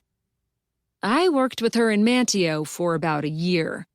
That would have been 20 or so years ago, before I moved to Baltimore. Helena moved between libraries quite a lot in her early years. She was never much of a people person. You can say that again, Mary Sue said. Although she did stay here at the Lighthouse Library for the last 15 years of her career. Watson looked at her. She flushed and cleared her throat. I don't mean to speak ill of the dead, but Helena Sanchez was a horrid person. I worked here when she was director. I didn't know that, Bertie said. Not for long, and it wasn't a pleasant time in my life. Because of that experience, I gave up being a librarian and got my realtor's license. I was surprised to see her here tonight. But other than that, I didn't really care. It happened a long time ago, and I haven't given Helena Sanchez a single thought since. She gave Sam Watson a big smile. I studied Mary Sue's face. The smile disappeared when she caught me looking, and she flushed and dipped her head. She was lying. She'd been very upset to see Helena. Upset enough to initially tell me she didn't know the other woman. I didn't find her difficult, Ruth said. She was perfectly fine to work with. A bit of a perfectionist sometimes, but I've known people to be worse. She was never what I'd call friendly, and we didn't socialize outside of work, but she wasn't nasty to anyone either. I guess you were just lucky then, Mary Sue snapped. I never worked with her, Lucinda said, but the librarian world's a small one, and I met her at conferences and training days and such. I moved to California a long time ago and haven't seen her since. I'd never met her before tonight, Sheila said. I'll need the names of everyone who was here tonight, Watson said, addressing Bertie. I'll email you a copy of the guest list. It has everyone's email addresses also. You don't seriously think someone killed Helena, do you? Ruth said. She fell into the water. She obviously got to the pier before the rest of us. It was dark and she didn't have a light of her own. She must have tripped. Tragic, but an accident. I haven't come to any conclusions, he said. It's routine, Lucinda said, for the police to investigate any unexpected death. Isn't that right, Detective? Right, he said. I'd like to speak to each of you privately, one at a time. Bertie, can I use your office? You know the way, she said. Which, much to our regret, he did. I'll start with you, Watson said to Ronald, whose lips were turning blue as he shivered under the wrap. Then you can go home and get yourself warmed up. Thank you. Just this once, I won't be a gentleman and say ladies first.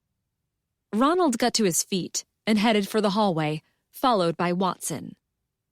Officer Rankin stayed in the main room with us, probably to keep us from talking and getting our stories straight. Not that we had a story to get straight.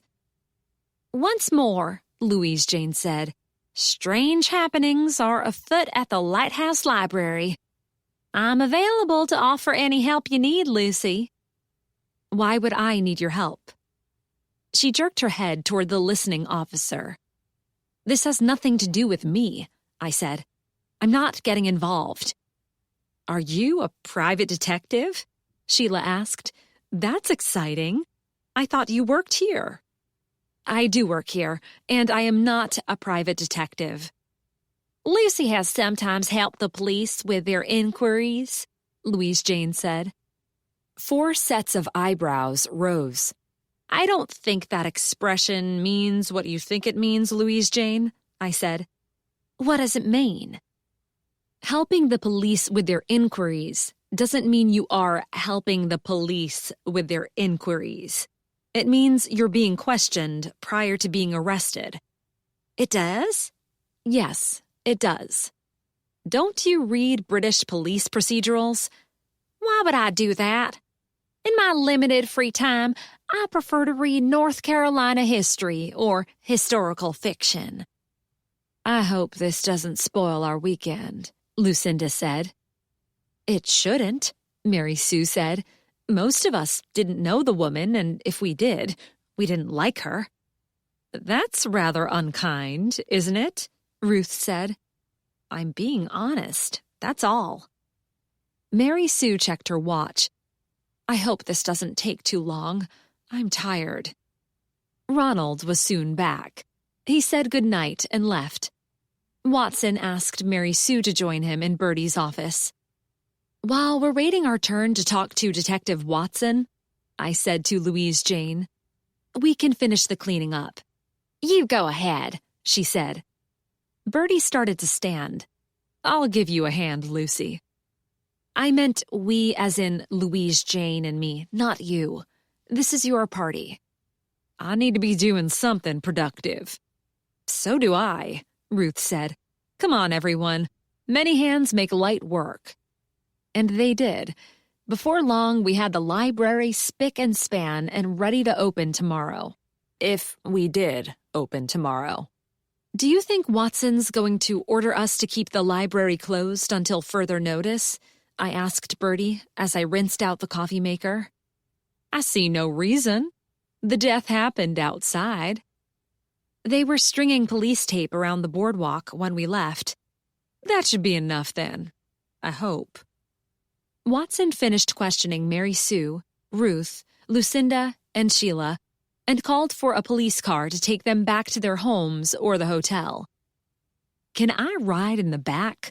Ruth said as they prepared to leave. I've always wanted to ride in the back of a cruiser. See you tomorrow, Bertie, Mary Sue called. Are you coming to the Wright brothers with us? I was planning to, but I'll have to see what happens here. I hope they get the boardwalk open before I have to leave, Ruth said. I asked Detective Watson about that, but he wouldn't say. Is Detective Watson married?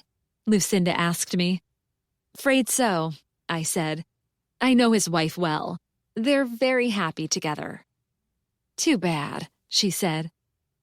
I glanced across the room to where Watson was talking to Officer Rankin. The tips of his ears might have turned pink. We can talk in here, he said when the woman had left. Tell me what happened tonight after you started on this walk. First, I said, there's something you should know. Mary Sue wasn't at all blasé about seeing Helena. She was, in fact, extremely upset. I might even say horrified. At first, she lied to me, told me she didn't know her. Then, obviously, it came out that she did, and not at all fondly. Lucy's right, Bertie said. She cornered me and demanded to know why Helena was here. I explained my reasoning, and she said I should have sent out a full guest list. If she'd known she'd bump into Helena, she wouldn't have come. She was furious. I apologized and said if she wanted to leave early, I'd call her a cab. She said she was here now and wouldn't be driven away as though she were the one who'd done something wrong. Which implies, Watson said, that she believes Helena Sanchez did something wrong. I thought she was hiding something. I'll have another chat with her tomorrow. Thank you. You don't know what might have caused this animosity between them? No, Bertie said. I can take a guess, I said. I've heard that Helena wasn't very popular with the Friends of the Library when she was director here. Aunt Ellen was on the verge of quitting when Helena retired. Mary Sue worked under her and then left the profession altogether. I'll ask around, Bertie said. I'll get the full story from Aunt Ellen, I said. The ever-reliable Nag's Head grapevine, Watson said with a chuckle. And the even better librarian grapevine, Bertie said. I can't help you there, Detective, Louise Jane said. Activities a mere 20 years ago are not something I concern myself with. Watson then asked us to take him step by step through what happened on the boardwalk. I struggled to remember, but I had to admit I couldn't account for the whereabouts of anyone all the time. Bertie and Louise Jane said the same. Lucinda turned back, Bertie said, but no one went with her. She would have been alone for several minutes until we came back here after finding Helena. She was in the library when we came in. It was very dark, I said, and many of us were wearing black clothes, so we were hard to see. I indicated Louise Jane and myself. We and Ronald were the waitstaff for tonight, and we tried to dress accordingly. Bertie's attire wasn't much lighter. She wore a calf-length navy blue dress with long sleeves. Points of light were moving through the marsh, but they weren't bright enough to show who was carrying them, except for Ronald, who had the big mag light, and the lights were out entirely for several minutes. You turned your flashlights off? Why? I glanced at Louise Jane. I was creating a mood, Detective, she said, to illustrate what it must have been like for our ancestors when they first arrived on these shores. Although that's not entirely possible, is it? Not with airplanes flying overhead and the lights from town bouncing off the clouds and... You're saying when the lights were out, you couldn't see anyone at all? Not even Louise Jane, I said, who was talking. Hey, I've just cleared you of suspicion, Louise Jane. Your voice stayed in one place. I'm quite sure I was never under suspicion, Lucy. No one, Watson said, who was here tonight is entirely above suspicion. Louise Jane harumphed. Other than Mary Sue, who reacted badly to seeing Helena, did you notice anything else about her relations with the guests? Bertie, Louise Jane, and I exchanged glances. Nothing stands out, Bertie said. She could be extremely blunt, I said. She told Ruth she'd put on weight. Ruth didn't like that, but she pretended to laugh it off.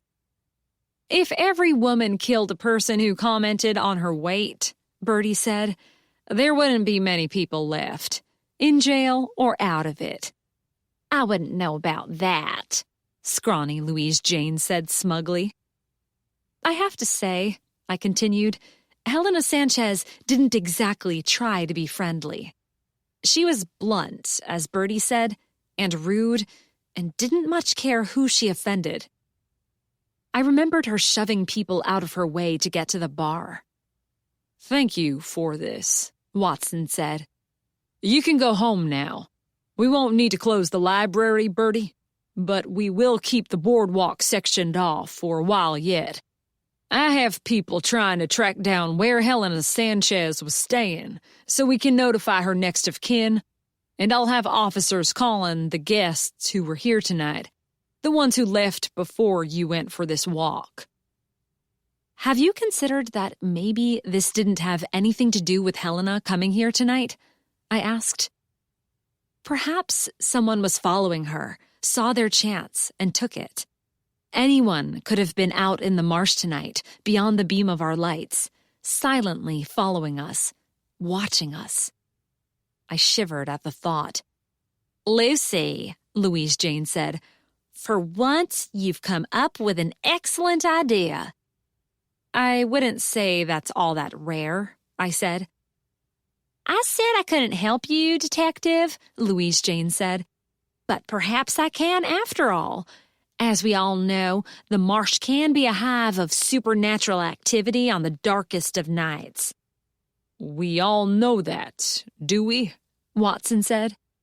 Those of us who've gone to the trouble to expand the scope of our thought beyond worldly thinking, at any rate. We've suggested that Helena might have fallen into the water, tripped in the dark, perhaps. But what if she was frightened into jumping? What if she saw something that terrified her so much she jumped off the pier, thinking that was her only escape? Louise Jane sprang to her feet. I'll try to contact the spirits tonight. Perhaps they can tell me something. The entire boardwalk and area is off limits, Louise Jane, Watson said. Surely not for me. Particularly for you, he said. We'll have no seances being conducted in the middle of my investigation, thank you. She sat down with a thud and a pout. That, I knew, wasn't the end of that. The minute the tape was taken down and the cops left, Louise Jane would be creeping around out there trying to get someone, anyone, to talk to her. I could only hope I'd be able to avoid being roped in. At that, I usually failed. Watson stood up. Thanks for your help. I know where I can find y'all if I need anything more. I hope it'll turn out to be an accident after all, Bertie said. Poor Helena. Will you let me know, Sam, when you locate her next of kin? I'd like to offer my condolences and help with arrangements in any way I can. Of course, he said. Bertie and Louise Jane left, but not until Louise Jane reminded Detective Watson that there are more things on heaven and earth. I know the saying, Louise Jane, he said. Hamlet, Act 1, Scene 5. When the Nag's Head PD takes instruction from Shakespeare, I'll give you a call. I'll be waiting, she said. In the meantime, Bertie, have you thought about offering guided tours in the marsh at night? We could find some way of incorporating my stories into library programs. My fee will be entirely reasonable and... Her voice faded away. Louise Jane never did take offense when people didn't take her stories of the supernatural seriously. She just drove straight over them in a bulldozer. I walked Watson to the door. I wasn't aware you're a Shakespearean scholar, Detective. Many people would get that reference, but not many know the exact scene from which it comes. Can I tell you something in the strictest of confidence, Lucy? My lips are sealed. In school, I wanted to major in theater. I planned to be a classical stage actor. Goodness, I never would have thought. Nor did anyone else, including, eventually, me. I soon discovered that my talent didn't match my ambition, and I switched courses. I could see Sam Watson, tall and lean, square of face and lantern of jaw, piercing gray eyes, nose like a hawk's beak, bestriding the stage, delivering the bard's immortal lines in his deep North Carolina accent. Watson and I stood together, looking out into the marsh. The scene had completely changed from a few short hours ago. The peace and quiet vanished as bright lights were brought into the marsh and onto the pier, and men and women ran back and forth calling to each other. Cars filled the parking area next to the boardwalk, engines running, blue and red lights flashing. If, I thought, there really is something out there, it would not be happy at the disturbance. Good night, Lucy, Watson said to me. You have my number if you think of anything. I do, I said. A figure broke out of the dark and jogged toward us. Butch Greenblatt, imposing in his dark uniform, jangling utility belt, and sheer size, appeared in the circle of light. Hey, Lucy. Can't say I'm surprised to see you here. Just another fun night at the Lighthouse Library, I said. What's up? Watson asked. Found something. Butch glanced at me. Might as well tell Lucy too, Watson said. She'll find out anyway. Coroner's been and the body's been taken away. He had a quick look at it and found what looks like a puncture wound at the base of the neck. Is that so? Watson said. Small, neat, round hole. They'll know more after the autopsy, but it's unlikely, he said, to have been caused by any sort of fall. Meaning, I said, Helena Sanchez was murdered. Chapter 5. What on earth has happened now? Charlene asked the moment she set foot in the library the following day. There's a police car parked by the boardwalk and crime scene tape around that part of the marsh. I told her about last night's ill-fated expedition. That's terrible. Bertie was so looking forward to hosting her college reunion here. The police think it's murder?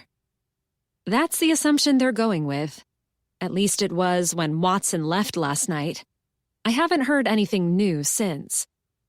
We're opening as usual today? Again, I haven't heard anything to the contrary. You're early this morning. It was 8:30. The library opened at 9. I'd slept surprisingly well, untroubled by dreams of long gray hair trapped in weeds or ghostly figures lingering just beyond reach of my light. But I'd woken early and had not been able to get back to sleep. Rather than lie in bed thinking about Helena Sanchez and what had happened to her, I got up. Charles and I came down early to get the coffee on, and our day started. Charles had begun his day by settling down for a nap in the wing-back chair. Charlene fiddled with her iPhone and settled her earbuds around her neck, where they'd remain for most of the day, unless she actually had to talk to someone. She did a great deal of her job online, as she helped high school and college students and historical authors from all over the world research events from Outer Banks history. In case you didn't get fully cleaned up after the party, I thought you might need a hand. She glanced around the room. But everything looks good. Some of Bertie's guests helped out. They didn't have anything else to do while waiting to be questioned by Sam Watson. What do you think happened, Lucy? Me? I have no idea, and I'm not going to speculate. This has nothing to do with the Lighthouse Library community, so it's no business of mine. You could say Helena Sanchez, as a former library director, was a member of our community. No, I said firmly. I'm staying well out of it. To change the subject, I'd say our little exhibit was a big hit with the visitors. The women loved it, I said. It's amazing to think how fast everything has changed in our world. And how well we've adapted. Some people think libraries are a thing of the past, but nothing could be further from the truth. We're needed now more than ever to help people sift through the mountains of information and misinformation constantly falling on their heads. And help those who don't have access to any of that information on their own or the ability to get it. As we chatted, we wandered to the display. We hadn't asked people not to touch. These weren't rare or valuable artifacts, just things that appealed to Charlene and me. Some of the books on the table had been picked up and put back in the wrong place. Charles roused himself from his nap and came to join us. He stood on top of the Celestine Prophecy. Charlene put him on the floor. Silly cat.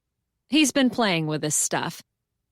I wouldn't have thought he could do much damage to a bunch of old books. Where's the letter opener? The letter opener? Charlene bent over and peered under the table. I don't see it. Something closed over my heart. I stopped breathing.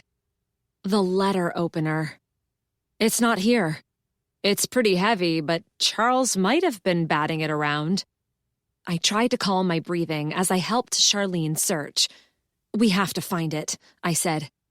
We crawled across the floor and checked under chairs, bookshelves, the magazine rack, the circulation desk, the returns cart. Charles thought this was great fun and roused himself to help us. Ruth swept the floor before we rolled the bookshelves into place. If she'd found something as big as that letter opener, she'd have picked it up. I opened the desk drawers and frantically shuffled through the usual office rubbish stuffed into everyone's drawer. Colorful Post-it pads, pens, a stapler, paper clips, elastic bands, a tattered paperback copy of The Moonstone by Wilkie Collins, this month's book club selection. The book was one of my favorites, and although I've read it many times, I'd put it aside to leaf through and refresh my memory before the meeting of the club. "It's not here," I said at last. Charlene pushed herself off the floor. "Do you think someone took it? It's not at all valuable, even sentimentally. Hundreds of those things must still be around." "Valuable? No. There's something I didn't tell you about Helena's death. First, I have to call Sam Watson." Bertie, Charlene, and I watched the detective. He stood in the alcove, studying the display of library artifacts.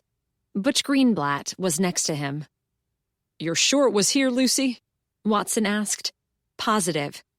"As am I," Charlene said. "When did you last see it?" "I can't say for certain," I said. "We checked the display one last time around 6:45, just before Bertie and her friends arrived. I didn't notice it in particular, but if it hadn't been there, I probably would have realized that." I sighed. Although I have to admit, I didn't even know it was missing until this morning when Charlene pointed it out. "I saw it," Bertie said, "at some point during the course of the evening, but I can't remember exactly when." "Charlene?" Watson asked. "I'm thinking. It was there, I'm sure of it, when Helena Sanchez arrived. I showed her the exhibit, and she genuinely seemed interested. She told me a few stories about how they'd done things back in the old days." "I hate having most of my career referred to as the old days," Bertie said. "Try being in law enforcement," Watson said as Butch chuckled.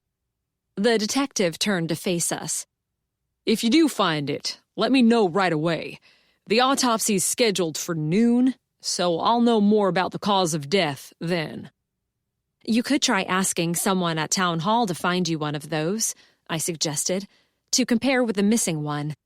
Some might still be around." "I'll do that," he said. "You don't have to go far," Butch said. "Ed Jones has one in his pencil holder. I've seen it myself, and not long ago." I mentally slapped myself. I can't believe I forgot. "What did you forget?" Bertie asked me. When Charlene was showing Helena the display, she was interested. But something happened that seemed to genuinely bother her, and she walked away abruptly. "Do you remember, Charlene?" "Now that you mention it, I do. I thought one of the women must have said something to upset her." "That wasn't it. She picked up that book." I pointed to the Celestine Prophecy, lying on top of a stack of books. As one, we leaned over and studied it. "It's prophesizing something," Butch said. "Do you think that means something?" "It's fiction," Charlene said, "but a lot of people thought it was real. It was an enormous bestseller in the mid-1990s. "Can I open it, Detective?" I asked. "Yes, but put something on your hands first. I know your prints will be all over it, but if this book is significant, I don't want to mess it up any more than it already is." "Be right back." Charlene ran for the stairs. We studied the book. The jacket was black with gold and white print. The title of the book filled the center of the book, with the author's name in smaller print below. The cover design was plain and stark, no picture, just a marketing blurb about the book across the top, and an endorsement at the bottom. A small tear marked one corner of the jacket, and the worn paper indicated that the book had been well used over the years. The remains of spilled coffee discolored and warped some of the pages. "As you can see," I said, "the book was damaged. Probably a coffee spill, which is why it would have been removed from circulation. How or why it ended up in the basement of Town Hall is anyone's guess." "I'm convinced," Watson said, "that one day we're going to find an intact skeleton down there." Charlene was soon back with a pair of white gloves, ones she used for handling rare and fragile papers. She handed them to me, and I slipped them on. I opened the book. Everyone leaned closer. It was a common edition, nothing special that I could see. It hadn't been signed by the author. I flipped carefully through the book. Pages were dog-eared, paper yellowing, passages underlined. "This book's seen a lot of use," I said. "By people who used a pen or pencil to highlight passages," Bertie growled. "I'd like to get my hands on them. That was done deliberately. We can assume the coffee spill was accidental." "Is there anything noteworthy, do you think, about the parts that are marked?" Butch asked. "That would need a close study," I said, "but offhand doesn't look so."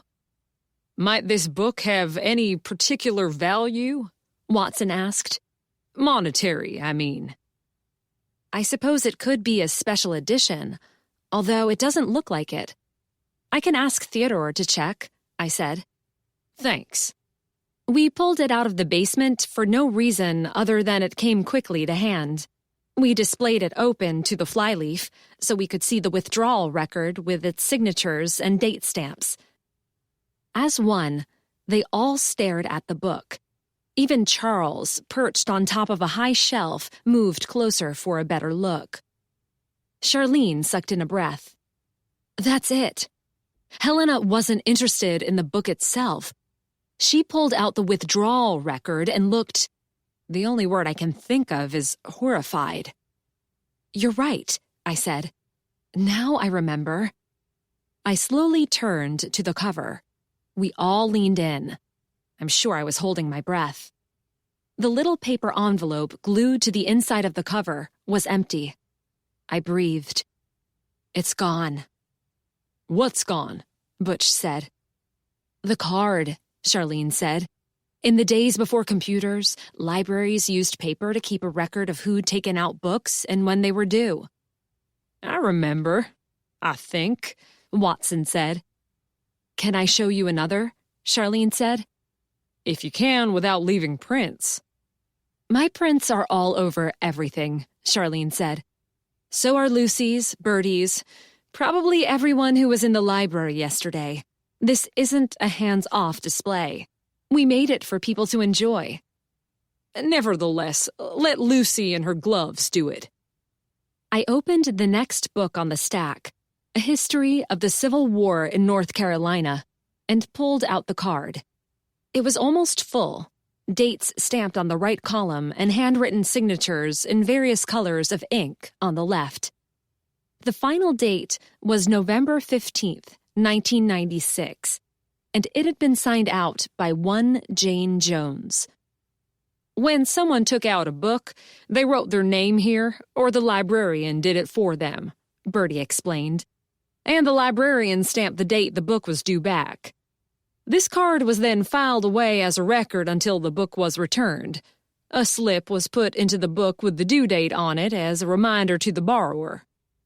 "Why would someone take the card out of that first one?" Butch asked. "That's the question, isn't it?" I said. "You're sure there was a withdrawal slip in this book?"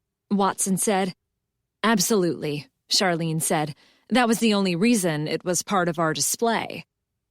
"Ms. Sanchez had a strong, visceral reaction to seeing it," I said. "No, wait. That's not right. She reacted to seeing what was written on it. The card itself was exactly the same as any other."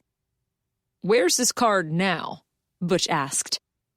Charlene, Bertie, and I glanced at one another. We shook our heads. The letter opener's missing as well as the withdrawal record card from that particular book, Watson said. Anything else? I scrunched up my forehead and studied the display. I couldn't exactly remember everything that had been in it. A few items had come from other library systems, but mainly Charlene and I had simply helped ourselves to books and other abandoned things in the town hall basement. We hadn't had to sign anything out. Nothing was of any value. It would all have been thrown out long ago if anyone had bothered to get around to it. I don't think so, Charlene said at last. Me neither, I said. Butch, Watson said, take that book into evidence. I'm not waiting for the results of the autopsy. I'm going to get divers into the marsh to look for that letter opener. Good morning. I was so startled I squealed and jumped into the air. Goodness, Bertie said. You scared me there, Ellen. Sorry. Is everything okay? My Aunt Ellen stood in the doorway, holding her loaded book bag, looking from one of us to the other. Are you open? It's after 9. Are we open? Bertie asked Watson. You'll be late today, he said. I want all this stuff taken into town. Butch, call for a forensic van. Bertie groaned. You might as well come in, Ellen, Watson said. As long as you're here. Everyone else, can you stand back, please? I don't know what you're going to find, Charlene said. Everyone at the party last night had a chance to handle those things. Fingerprints will be useless. I won't know what I hope to find until I find it, now will I? He replied. I stopped in to return my books and to ask how your reunion went, Bertie. Aunt Ellen glanced at Watson. Not all that well, at a guess. Helena Sanchez died, Bertie said. Oh, Aunt Ellen said. I'm sorry to hear that. Butch stepped outside to use his radio to call for someone to come out and take away our things. You can open the library once the forensic team has removed the historical display, Watson said. I see no need for us to go through anything else here. I have to get back to town. If you think of anything, we'll let you know, Bertie said. He smiled at her. I'm sorry this happened to you again. It didn't happen to us, she said. It happened to Helena Sanchez. Aunt Ellen, I said, you knew Helena when she was the director here. You might want to tell Detective Watson about her. I'm all ears, Watson said. I'll help if I can, but I can't say I knew her well, Aunt Ellen said. I've been a member of the Friends of the Library for a long time, under various library directors. But to be honest, Helena Sanchez was by far the worst. In what way? Watson asked. Dictatorial, opinionated, rude, completely dismissive of anyone else's opinion. The Friends of the Library are, as you know, all volunteers. We help out here when we can because we believe in the importance of libraries in general, and this library in particular. Helena Sanchez treated us as though we were servant staff. I'd been a library volunteer when my children were little and enjoyed it, but I didn't have a lot of time when they got older, and I started helping out at Amos's law office. I came back a few years later, and it seemed as though everything here had changed. I was on the verge of quitting the group when Helena announced she was leaving. I don't really remember why. It wasn't anything in particular, a straw that broke the camel's back sort of thing. But I decided I couldn't work with her anymore. My aunt shrugged. She left. I stayed. When Bertie took over, we all breathed a sigh of relief. Was her leaving sudden? Watson asked. It was announced suddenly to us. I don't know how long she'd been planning to go. When was this? Watson asked. I started in the summer of 2010, Bertie said. Helena's leaving was sudden. I was hired with much haste, and she didn't hang around to help me get into the job, but she was of retirement age, and there was never any indication she'd been asked to leave. Here one day, gone the next, Aunt Ellen said. Not quite that fast, Bertie said, but close. She not only left the library, but left town as well, almost the day after her job ended.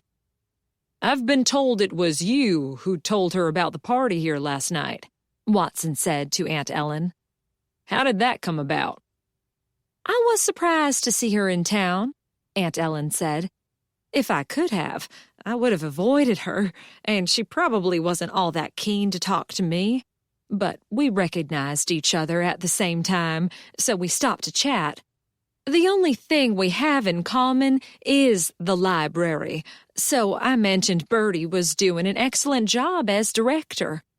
She told me she'd enjoyed talking to Bertie and gave me her phone number so I could give it to Bertie. We then went our separate ways. I didn't tell her about the party. That, unfortunately, was me, Bertie said. Ellen gave me the number and I called her to invite her. Give me a minute, Watson said. I want to check my phone. Cell phone coverage inside the thick stone walls of the library is, to say the least, unreliable. I walked the detective to the door, and the minute he stepped into the open air, his phone beeped. He answered it with a gruff, Watson, listened for a brief moment, and then said, I'll handle it, and hung up. A woman called the hospital just now, looking for her sister who didn't come home last night. You think? The description sounds very much like Helena Sanchez. I'm heading there now. Butch, I need you to stay here and guard the historical display until our people arrive. A guard is probably not necessary and far too late, but I have to do what I can to preserve the chain of evidence. That means I need a ride. Lucy, you're with me. I am? You are. Let's go. There's a chance the woman who's looking for her sister might be elderly, and the news I have for her isn't good. Your presence might calm her. I'll get my purse. I ran back inside. I have to go, I called to Bertie. I'm needed to assist the police with their inquiries. Doesn't that mean, Charlene began. Just this once, I said. It means what it says. Chapter 6. Tina Ledbetter lived on a quiet street of small houses on sandy lots set back from the bustling tourist thoroughfare that is the Croatan Highway. The garden consisted of nothing but sand, scruffy bushes, struggling grasses, and determined weeds. The house was small, a single story above an open space that was intended to be a parking area, but was stuffed full of assorted junk, some of which didn't seem to ever be used, judging by the amount of rust and dust I saw when I peeked into it on our way to the rickety wooden steps leading from the driveway to the front door. A dented and battered old red Honda Civic, held together as much by rust as metal, was parked in the weed-choked driveway. I left my teal Yaris on the street, and Watson and I walked up the crumbling path together and climbed the steps. He knocked firmly on the door, and it was opened almost immediately by a woman. My jaw fell, and I stared at her. Helena Sanchez? Watson flashed his badge. Good morning. I'm Detective Sam Watson of the Nags Head Police. Are you Mrs. Tina Ledbetter? I am. The woman's dark eyes studied me. I closed my mouth and gave her a feeble smile. Not Miss Sanchez, but a darn good imitation. The skin was less lined, the lips not quite so thin, the hair slightly darker. But the face was so very much like her, and she was almost the exact size as the dead woman. A sister, for sure. Probably a twin. Even the eyeglasses were the same as Helena Sanchez had worn. "May we come in?" Watson said. She stepped back. "You're here about Helena?" I followed Watson into the house. The front door opened onto a small foyer containing nothing but a pair of sneakers, standing side by side on a rubber mat, and a yellow raincoat hanging on a hook. I could see into the living room beyond. The furniture was cheap, faded, and dated, but the place was spotlessly clean. "Perhaps you should take a seat," Watson said. Mrs. Ledbetter didn't move. "No need. You've come to tell me my sister is dead. I'm aware of that." The woman's face showed no emotion. "Do you mind my asking how you know?" "I don't mind at all. I dreamed last night of dark water and tangled gray hair drifting in the weeds." I sucked in a breath, and the woman looked at me for the first time. "You were there," she said. It was not a question. What's your relationship with Helena Sanchez?" Watson asked. "She's my identical twin sister. She's here for a short visit. I don't know why. We haven't seen each other for years, and I was surprised when I got her email asking me, telling me she planned to stay with me while she was in town." "How'd she die?"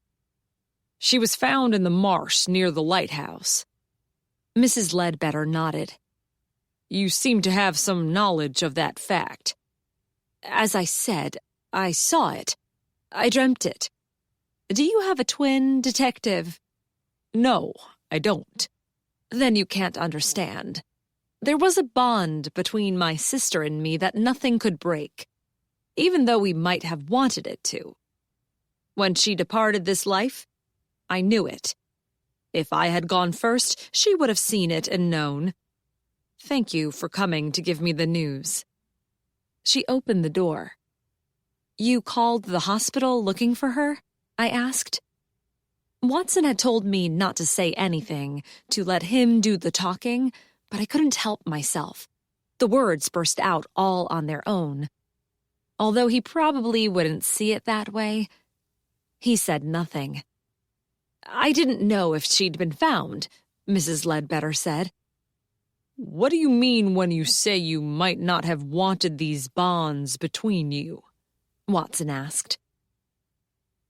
"I assume you want the truth, so I'll give it to you. We couldn't stand each other, Detective. Over the course of her entire life, I don't think Helena ever gave a thought to anyone else. What Helena wanted is what Helena wanted, and what Helena wanted is what Helena usually got. For some reason, she convinced our parents that she was the golden twin, and I was the devil incarnate." "Yet you invited her to stay with you on this visit, or didn't refuse her at any rate?" Mrs. Ledbetter stared at Sam Watson over the top of her glasses with such intensity he actually looked away. "She was my sister," she said at last. "Of course she stayed with me." "Why did she come back to Nag's Head? Was she hoping to repair her relationship with you?" "Repair it?" Mrs. Ledbetter snorted. "Our father died when we were in high school, and our mother moved to Raleigh about 20 years ago. Mother died last month." "My condolences," Watson said. I muttered something sympathetic. "On Father's death, Mother had her will written by a Nag's Head lawyer. Helena was in town this week to make sure she got her share, in case there's any dispute over the contents of that will." "Is there likely to be?" Watson asked. "Dispute? Not a dispute, no. Helena's share, in her eyes, would be nothing less than the entire amount. Our mother was a weak and foolish woman. She did whatever Helena told her to do. We were never close." "When did you last see your mother?" Watson said. 20 years ago. The day she left for Raleigh. I was in town doing my shopping and saw her drive past. I don't know if she saw me or not, but she did not acknowledge me. Not close was an understatement. "Did you, have a warning of your mother's death?" I asked. She shook her head. "Why would I? I found out about it from the lawyer. I did my duty and went to the funeral. It was a sad affair. Rained steadily all day. Her church put on a dreary lunch of overly sweet tea and dried-up sandwiches." "Was Helena there?" "Oh, yes, standing under an umbrella. She wasn't aging well, I thought." Mrs. Ledbetter let out a bark of laughter. "She's stopped aging now, hasn't she?" We exchanged air kisses and lied about how we'd missed each other. We also lied when we told the church ladies the tea was excellent. "You had no plans to dispute your mother's will?" Mrs. Ledbetter grinned at Detective Watson. Her teeth were small and closely crowded together. "No.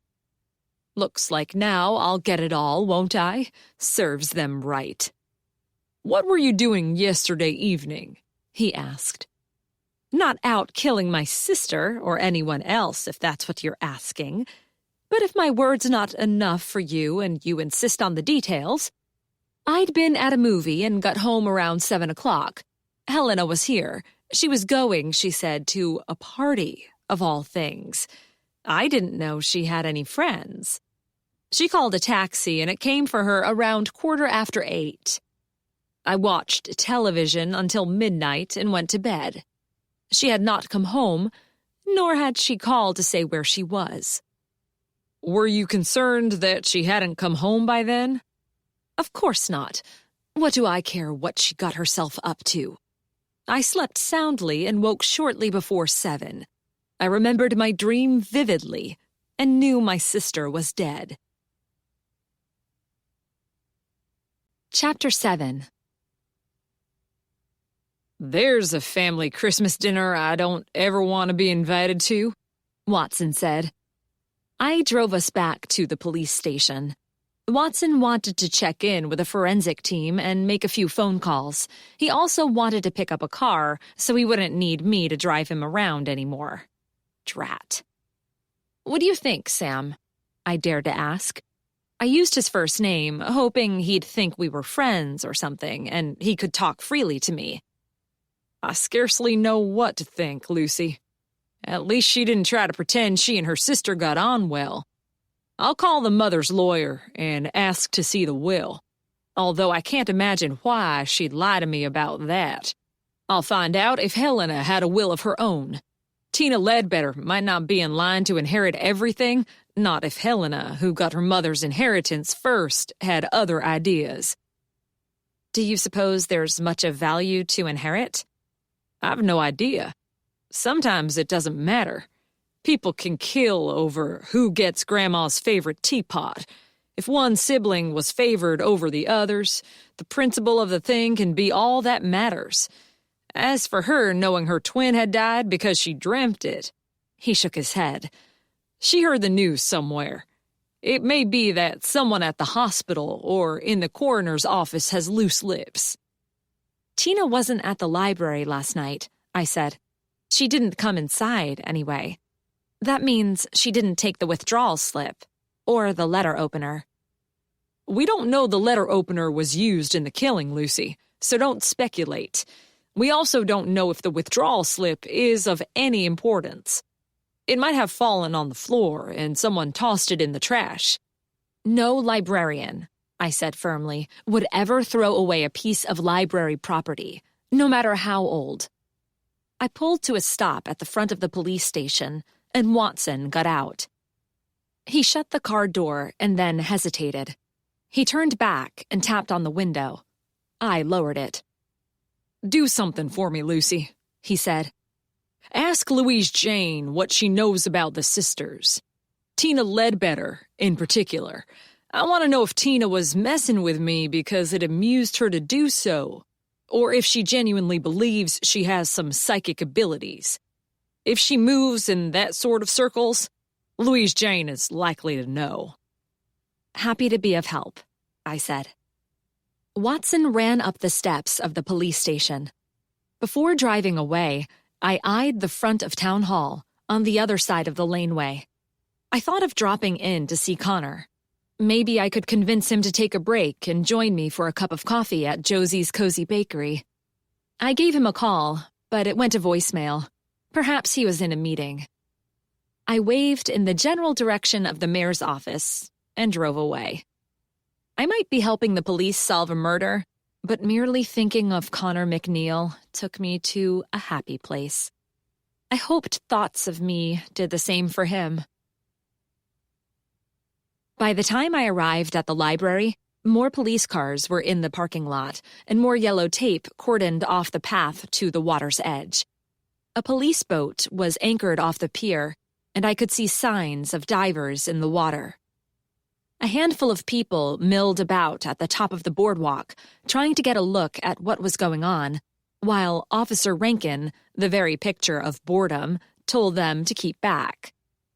Inside the library, the police had removed the display of historical artifacts, as well as our trash, and allowed us to open. Saturdays are normally the busiest day of the week, and today was no exception.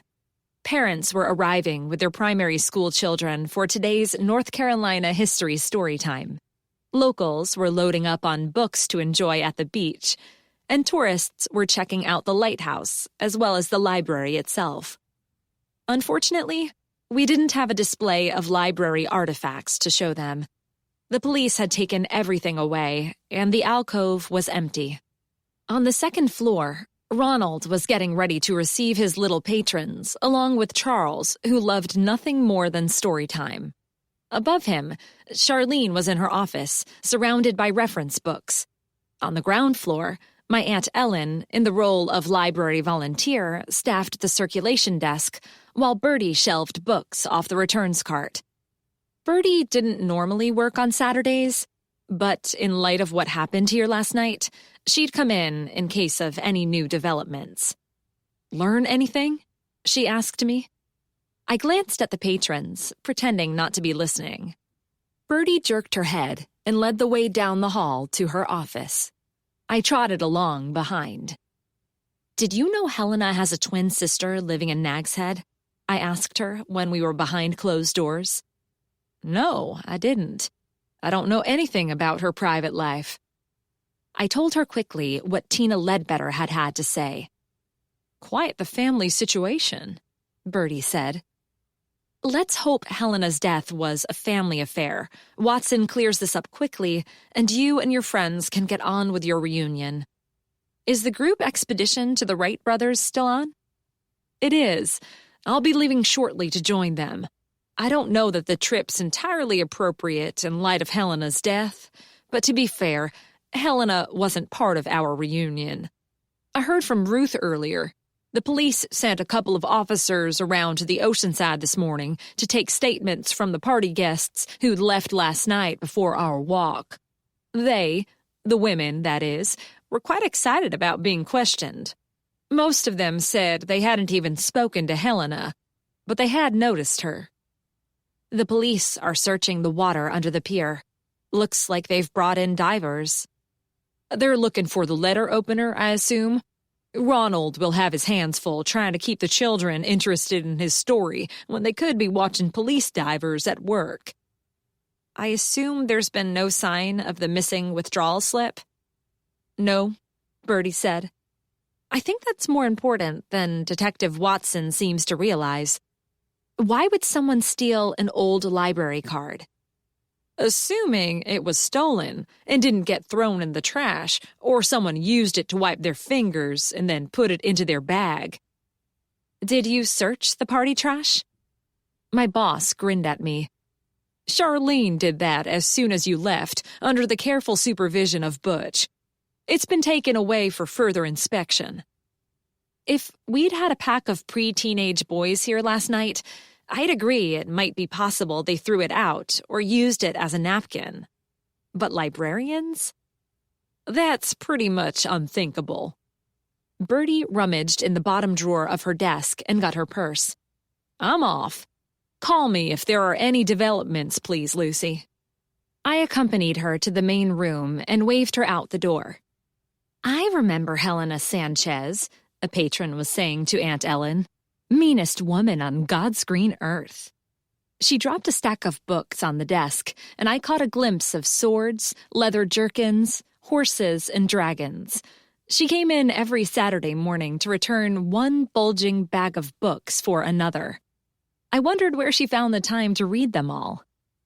I wouldn't go that far, a second woman said. She was never what you'd call friendly, but she did her job efficiently and was always polite to me. She carried one book, the Michelle Obama memoir, for which we still had a long wait list. Did you know her well? I asked. Only from the library, the second woman said. We never socialized. I don't think she socialized with anyone, her friend said. She kept to herself, which was just as well. No one liked her. You're being unfair, Joni. I've been visiting the library longer than you have, so I knew her better. They say she had some health problems that caused her pain, so in her years here she wasn't always in the best of moods. I'm sorry she died, Joni said, but I believe in being honest. Whatever Helena's problem was, she didn't make any attempt to be nice to anyone, and I didn't see any need to be nice to her in return. Bye. See you next week. I watched them go, thinking that a lot of people hadn't liked Helena Sanchez. I hadn't liked her much in the short exposure to her I'd had, but did people dislike her enough to kill her? She'd been gone from Nag's Head for 10 years. Wasn't that long enough for old resentments to die? Unless someone feared her presence here would stir up trouble long forgotten. Do you mind watching the desk for a few more minutes? I asked Aunt Ellen. I've a couple of phone calls to make. I never mind, she said with a laugh. This desk is Nag's Head Gossip Central. That's what Bertie calls it. I went outside to make my calls. To give myself some privacy, I wandered away from the front steps of the library. I enjoyed the feel of the hot sun on my bare arms, although, as always, I worried about what the sea air was doing to my hair. At the end of a particularly humid day, my mop resembles a circus clown's wig. Connor always says he loves my out-of-control curls. I was thinking about Connor a lot this morning, I realized. Then again, lately I was thinking about Connor a lot all the time. I pushed that thought aside and made my first phone call. TK Rare Books, how may I be of assistance?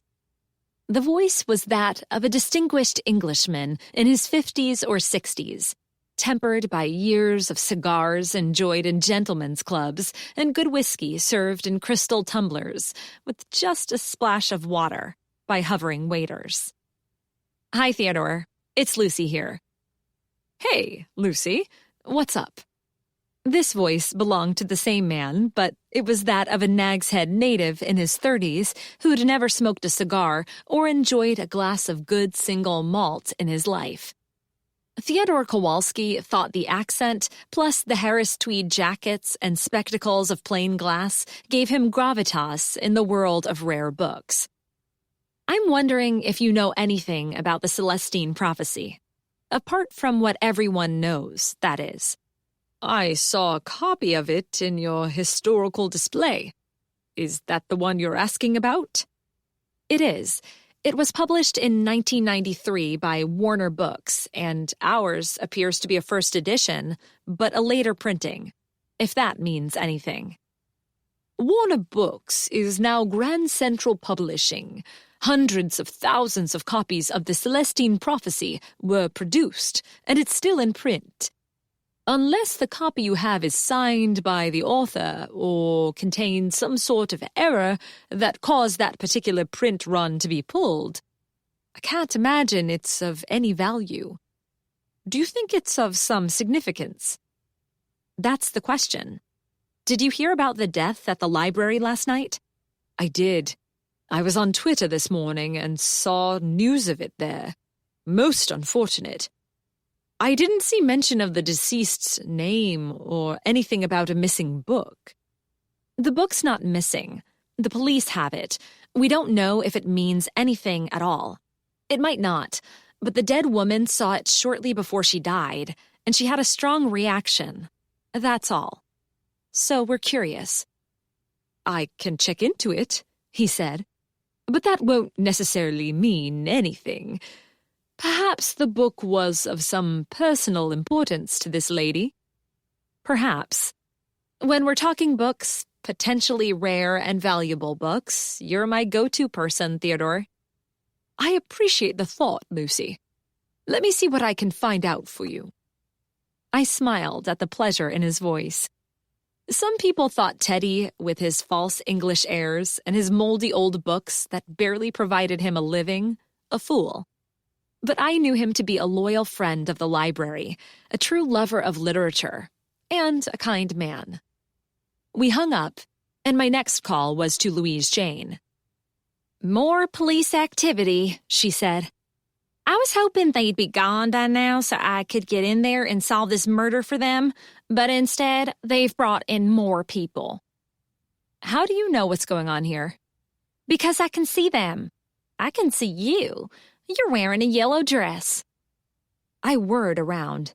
I couldn't see Louise Jane anywhere. I threw my head back and looked up, way up, to the walkway that runs outside at the top of the lighthouse tower. The gate to the upper levels is always closed and locked when the library's open, particularly when children's programs are in progress. But we open it for visitors who want to go up and see the view, which is truly spectacular. Whether she had keys or not, Louise Jane always seems to be able to get herself wherever she wants to be. No, she said into the phone. I'm not up there. I'm on the side of the highway, currently standing on the roof of my car. You must have good binoculars. Did you doubt it? I guess not. I hope you have a good roof on your car as well. Why are you calling? She asked, blunt as always. Do you know a woman named Tina Ledbetter? Why are you asking about her? Suspicion filled Louise Jane's voice. So you do know her? I know of her. Again, why are you asking? Her name came up in relation to the death of Helena Sanchez. A long pause came down the line. Pulling teeth came to mind. Louise Jane, this is important. Tina Ledbetter thinks of herself as some sort of psychic powerhouse, as if, the old fraud, her family's originally from Raleigh. Spoken as though having family from Raleigh was equivalent to being an old fraud. How long has she lived in Nag's Head? I can't say for sure. Since she was a child, I think, which isn't long enough to be a true banker, as you know, Lucy. I ignored that comment. She approached my grandmother a number of years ago with some crazy idea about setting up some sort of group to combine energies to contact the spirits. My grandmother saw through her right away and sent her packing. Again, why are you asking? She was Helena Sanchez's identical twin sister. Was she now? Interesting. Even more interesting that they both lived in Nag's Head at one time, and I didn't know that. I gather they didn't exactly get on. She told you she foretold Helena's death, I suppose? Not foretold exactly. What exactly, Lucy? Sometimes talking to you is like pulling teeth. I didn't have to explain myself to Louise Jane. Somehow, despite that, I always found myself doing precisely that. She says her sister's death came to her in a dream. I thought so. The old fraud. Check Twitter. That'll be where she heard it. Oh, something's happening. The divers are waving. Gotta go. Bye. I put my phone away and trotted over to the police tape. Good morning, I said to Officer Rankin. You can't go past, she said. I know that. I'm out for a walk, getting some fresh air. Something seems to be happening down there. She turned and looked. Louise Jane was right. The divers had surfaced, and the men in the boat were leaning over the gunwales, talking to them. A wetsuit-clad arm reached up and passed something over. From here, I couldn't tell what it was. If I didn't have a few remaining scraps of pride, I'd call Louise Jane and ask if she could pick it up with her binoculars. Instead, I walked back to the library. I'd have to wait to hear from Sam Watson, if he wanted to tell me what they'd found. Might have been nothing more exciting than an old boot. Before going inside, I called up Twitter and searched for Nag's Head and the Lighthouse Library. At MCOR OBX Realtor had put up a series of posts about the reunion last night. Pictures of groups of laughing women posing outside the library and circulating inside. I saw myself in the background of one, offering the guests a platter of crab cakes. If my mom saw me acting as a cocktail waitress, she'd have a fit. My mother's very sensitive about the proper placement of our family on the social ladder. The last post said, "Fun day ends in tragedy. Unknown woman found dead in the water. R.I.P." I thought it tasteless in the extreme to post about a sudden tragic death. I checked the profile of MCOR OBX Realtor. The picture was of Mary Sue Delamont, and the link provided led to Antonio Francesco Realty. Mary Sue's final post had gone up at 1:15 a.m. Had Tina seen it? When her sister didn't come home that night, and when the police knocked on her door the next morning, it would be easy enough to guess they were here to tell her Helena was the one who died. If it had been just a guess, why would Tina pretend to have foreseen the death? Sam Watson wouldn't care if Tina had a reputation as a psychic, but pretending to know the circumstances of someone's mysterious death would pretty much be guaranteed to ensure police attention. Games people play. I thought of Louise Jane standing on the roof of her van with her binoculars, and went inside. Chapter 8. The Moonstone is generally considered to be the first detective novel. I thought that was Edgar Allan Poe. Poe wrote short stories, not novels, and he didn't write about professional detectives. The Moonstone was genuinely groundbreaking. It contains almost all the tropes we know today as common in a mystery novel. The family with secrets, the incompetent local police, the big city detective, the limited circle of suspects. I handed a copy of the book to Aunt Ellen. "You don't have much time to read it. Book club meets on Monday." "I guess we know what I'll be doing all day tomorrow then," my aunt said. I smiled at her. Aunt Ellen and I were close. She and my mom had grown up together on the Outer Banks, in the same house, in the same family, but their life paths had diverged widely. Mom met my dad when she was in high school, and he was a law student on vacation, and she never looked back. My father's family is not only one of the most socially prominent in Boston, with roots reaching back to pre-revolutionary days, but my grandfather founded one of the city's most illustrious corporate law firms. Dad joined Richardson Lewiston the day he finished law school, and Mom threw herself wholeheartedly into the life of a Boston society matron, whereas Aunt Ellen persuaded her Louisianan fiancé to move to Nag's Head to set up his own law practice. When we were young, my brothers and I spent much of our summers in the Outer Banks, never with Dad, and often not even with Mom, who preferred the social whirl of the big city. My brothers stopped coming as soon as they were old enough, but I cherished my carefree summers in the big, comfortable home of Aunt Ellen and Uncle Amos and my 3 cousins. A year ago, I quit my job at Harvard, fled my life in Boston, and my mother's expectations, and came to my favorite place on earth, and the loving arms of Aunt Ellen. Fortune had been kind enough to smile on me, and at that time, the Lighthouse Library was searching for an assistant director. So here I am, and so very happy to be so. The summer I was 14, I met Connor McNeil. He'd been 15, and we'd had the sweetest, most innocent of holiday romances. Summer had ended, and I'd gone back to life and school in Boston. I hadn't seen Connor again until I began work at the library, and we found that the feelings we'd had for each other so long ago still existed.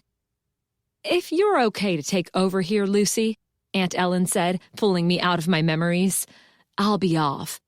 I need to get a start on my reading." She studied the thick volume I'd placed in her hands. "I hope this book isn't too dry. Some of the classics can be." It's wordy, yes, and not what I'd call fast-paced, but it's a good read. The moonstone of the title is a fabulous yet infamous jewel all sorts of mysterious people are hunting. You'll enjoy it. See you on Monday, then. She gave me a peck on the cheek and left the library. I settled behind the circulation desk. With the children's program going on upstairs, the main library was full of parents waiting for their kids, chatting between the shelves, or searching for books for themselves. "Terrible about Helena Sanchez," Glenda Covington said to me, "although it's fitting in some way, I think, that she died near here, where she'd spent so much time. She truly loved the Lighthouse Library." "Did she?" I asked. That wasn't the impression I had of her. I thought she'd come last night out of some sense of obligation, not a desire to have a stroll down memory lane. And according to her sister, she was only in town to make sure she got her hands on her inheritance. Oh, yes, I know some people didn't get on with her, but I always had a soft spot for Helena. We all have disappointments in our lives, don't we? Some of us handle it better than others. Glenda waved goodbye. The children's story time ended, and excited kids clattered down the twisting iron stairs. Parents gathered them up, helped them check out their books, said goodbye to their friends, and left. I heard several children ask if they could go to the pier to see the police boat. Only a scattering of patrons remained, but we'd be full again in another hour, when it was time for the pre-teens book club. Louise Jane came in as we were going through the end-of-day routine. She was dressed in multi-pocketed nylon pants, a beige jacket, and sturdy hiking boots. A pair of powerful binoculars hung around her neck. "What have you been up to?" Charlene asked. "You look like you're heading off on an expedition in search of the source of the Nile." "Someone has to keep an eye on things out there while y'all are so busy in here," Louise Jane replied. "Sitting on the top of a metal car in the hot sun all day isn't fun, you know. Never mind the filthy exhaust some cars spit out." She coughed. "They ought to be taken off the road." "What's happening out there?" I asked. We'd been so busy for the rest of the day, I hadn't had time to take a peek out the window. "They've gone after having dredged up a bunch of junk from the bottom of the marsh. I couldn't tell if anything important was among it. They also carried off the contents of the trash containers that line the boardwalk. Searching through that muck is a job I would not want." "Have you heard anything more from Sam Watson, Lucy?" "Me? Why would you expect him to contact me?" "You've been of help to him on past cases. You and I have been of help, I should say." "Oh, right," Charlene said. "Like the time he thought you'd broken into the library at night, engaged in a fight to the death with a man, and then ran off with the treasure map and code page." "That was never a serious consideration," Louise Jane sniffed. Charlene winked at me. "I'm off home now. Do you have any plans for tomorrow, Lucy?" "Connor and I are going to the beach. It's supposed to be a hot day. Would you and your mom like to join us?" "Sounds good," Louise Jane said. "Are you planning a picnic?" "Thank you, but Mom and I will not join you," Charlene said. "And neither will Louise Jane." "Why not?" Louise Jane asked. "I've no better plans for the day." "Because Lucy only asked out of politeness. She doesn't want us tagging along on a date." "Oh," Louise Jane said. I said nothing. Charlene was right. I had only invited them to be polite. Ronald clattered down the stairs, briefcase in hand. "Night all. See you on Monday." He and Charlene left together. I looked at Louise Jane. Louise Jane looked at me. Good night, I said. I'm locking up now. So, she said, things with Connor are progressing well, are they? Whatever well means, I said as heat rushed into my cheeks. We enjoy spending time in each other's company. If you're thinking of spending any more time in each other's company, remember, I'm only renting my place from Uncle Gordon. I can move out at any time. What? Oh, you want to move into my apartment. Sorry, I'm not leaving. Whatever you say, Lucy, honey. She gave me her patented smile, the one that put me in mind of a shark circling a particularly oblivious minnow. Then she said, I have to be off. I'm going to the Oceanside for drinks. You're going to the Oceanside Hotel for drinks? Didn't I just say that, Lucy?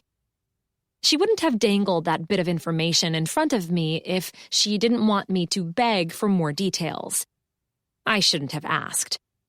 Somehow, as usual, I found myself giving her what she wanted.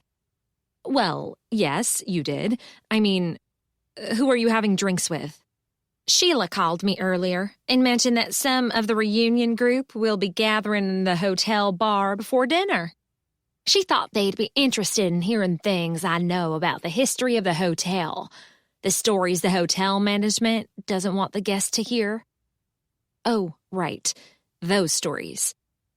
I knew all about the maid who supposedly haunted the second floor of the hotel after killing herself because her lover had convinced her to steal from the guest rooms to raise money for his mother's desperately needed medical care. And then he'd abandoned her. The maid, not the mother, who'd never existed. As well as that one, Louise Jane had plenty of other stories about supposed hauntings at the hotel. Staff had been told to keep an eye out for her and put a stop to her scaring the life out of their guests. I had no interest in hearing those stories again. But I was interested, very interested, in chatting to the women who'd been here last night. Maybe one of them had noticed something she hadn't thought to tell the police. The death of Helena Sanchez didn't have anything to do with the library community, and this time, thank heavens, there was no reason for me to become involved. Nevertheless, it wouldn't hurt for me to listen to what they had to say. Sometimes, I've found, I can learn more from casual conversation among friends than the police can in an interview room. Sounds good, I said to Louise Jane. I have no plans for tonight. I'll join you. She eyed me suspiciously, as well she might. Louise Jane knew I didn't believe her tales of ghostly happenings and restless, wandering spirits, which is why, I suspect, she continues to tell them to me. I smiled at her. You can give me a lift. That way I can enjoy a drink and take a cab back. They'd taken a big table in the lobby bar of the Oceanside Hotel and pulled additional chairs from all over the room. Bertie was there, along with Sheila, Lucinda, Ruth, Mary Sue, and several others whose names I hadn't caught. Sheila saw us first and sprang to her feet to wave us over. Bertie glanced between Louise Jane and me, clearly surprised to see us together. Louise Jane pulled up a chair, but before I sat down, I leaned close to Bertie and whispered in her ear. Okay if we join you? Sheila invited Louise Jane to tell stories, and I thought I might check things out. I've heard nothing more from the police today. Happy to have you, she said. The table was piled high with drinks and bar snacks, and the women chatted and laughed. The Oceanside Hotel is one of the nicest and most expensive in this part of the Outer Banks. My mom always stays here when she comes to visit. She says she doesn't want to impose on her sister. What Mom really means is that she knows my Aunt Ellen won't wait on her. After a few years of slipping standards, the hotel owners had recently spent a lot of money to get everything back into shape. One wall of the bar was all glass, giving a view over the well-maintained gardens, the umbrellas, and lounge chairs surrounding the swimming pool, and the dunes and beach grasses lining the ocean front. Inside, it was all bright shades of blue and yellow, with colorful, whimsical art, comfortable furniture, giant leafed plants in large pots, a gleaming mahogany bar, and rows of bottles against a mirrored background. The room was full of the laughter and conversation of vacationing couples or families and locals relaxing after their work week. I took a seat, and a waiter immediately appeared at my side, asking what I wanted to drink. I ordered a glass of white wine. The woman next to me nodded politely and shoved a platter of deep-fried calamari toward me. I thanked her, helped myself to a piece, and dipped it into the spicy sauce provided. I popped it into my mouth and chewed happily. I could tell you stories about this place that would have your hair standing on end. Stories they don't want me to be telling, if you know what I mean. Louise Jane looked around her as though suspecting the hotel manager was standing behind a potted palm, ready to leap out and eject her from the premises if she said a word out of turn. "Oh, do tell." Sheila clapped her hands. "I always say the untold stories are the most fascinating. Don't you agree?" A couple of women concurred, in tones ranging from eager to reluctant. Others turned to their neighbor and began private conversations. "If you insist," Louise Jane said. "This hotel is quite old, although it's been renovated recently. Even the best renovations only serve to throw a thin veneer over the surface. To those who've been, shall we say, living here for a long time, all remains as it had been. The staircase by the car park, for example, is where—" "I've no time for ghost stories," the woman beside me said. "You're Lucy, aren't you? From the library? Bertie speaks very highly of you. I'm Margaret Hurley, retired librarian." She looked the part, I thought, with her pale lipstick, neatly cut gray hair, thick glasses hanging from a chain around her neck, pink silk blouse tied in a bow at her throat. "Pleased to meet you," I said. "I enjoyed myself very much last night. I left before what happened." "Did you know Miss Sanchez?" "I knew her vaguely from when she worked at the Lighthouse Library. I said no more than a few words to her at the party, but I can still be sorry for her death." She turned to the woman on her other side. "You knew Helena better, didn't you, Lucinda?" "Briefly, but not well," Lucinda Lorca said. She, on the other hand, didn't look at all like the stereotypical image of a librarian, with her long, sleek blonde hair curling around her chin, diamond earrings, and matching tennis bracket, high-collared shirt with the top 3 buttons undone, and tight white capris. The skin around her mouth and eyes was frantically too tight, and I suspected she'd had some plastic surgery done. "I was a librarian in the Outer Banks, and I might have run into her at conferences and the like now and again, but we never worked together. We certainly weren't friends. Until last night, I hadn't seen Helena for a long time. Not long after my marriage to Ed Smith ended, I quit and moved to California." "When was that?" I asked.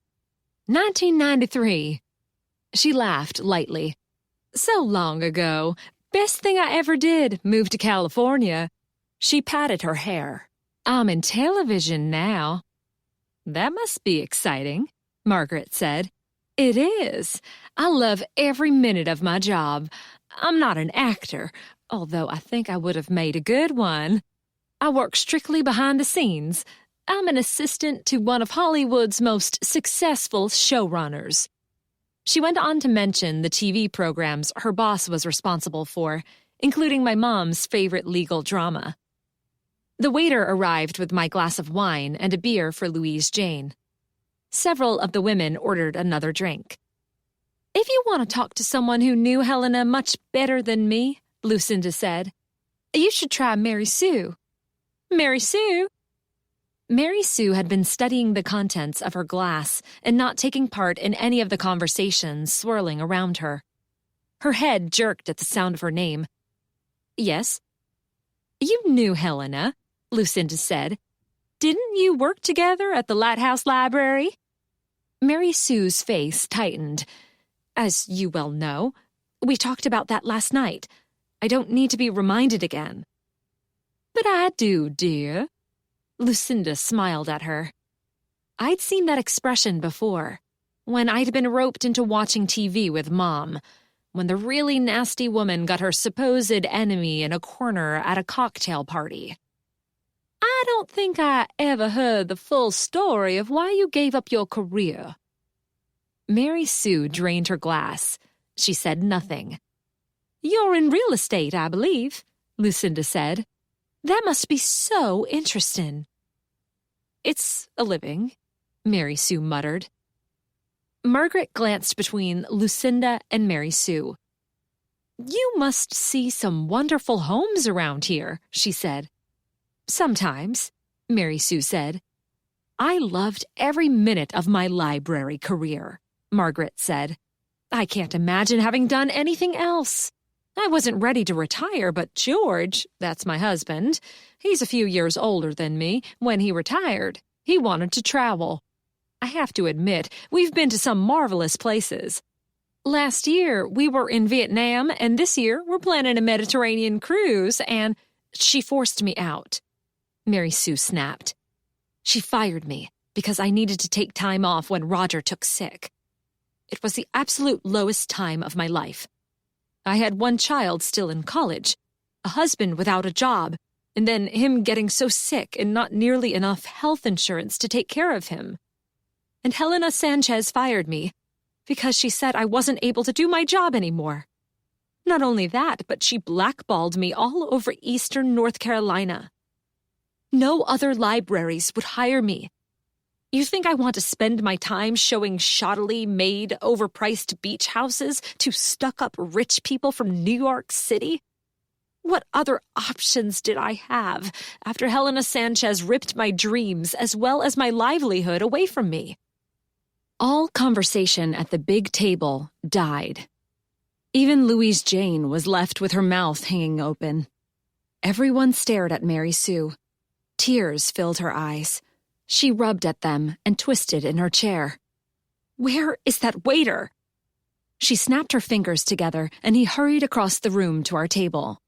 Can I get you ladies anything else? Mary Sue tapped the rim of her glass. Louise Jane asked for another beer, and Sheila ordered a plate of bruschetta and more calamari. Aren't we going out for dinner? Bertie asked. Eventually, Sheila said. You say you've seen the maid yourself, Louise Jane. Do you get a sense of how she's feeling? If it was me, Ruth said, I'd be feeling trapped. 20 years wandering around a hotel corridor? No, thank you.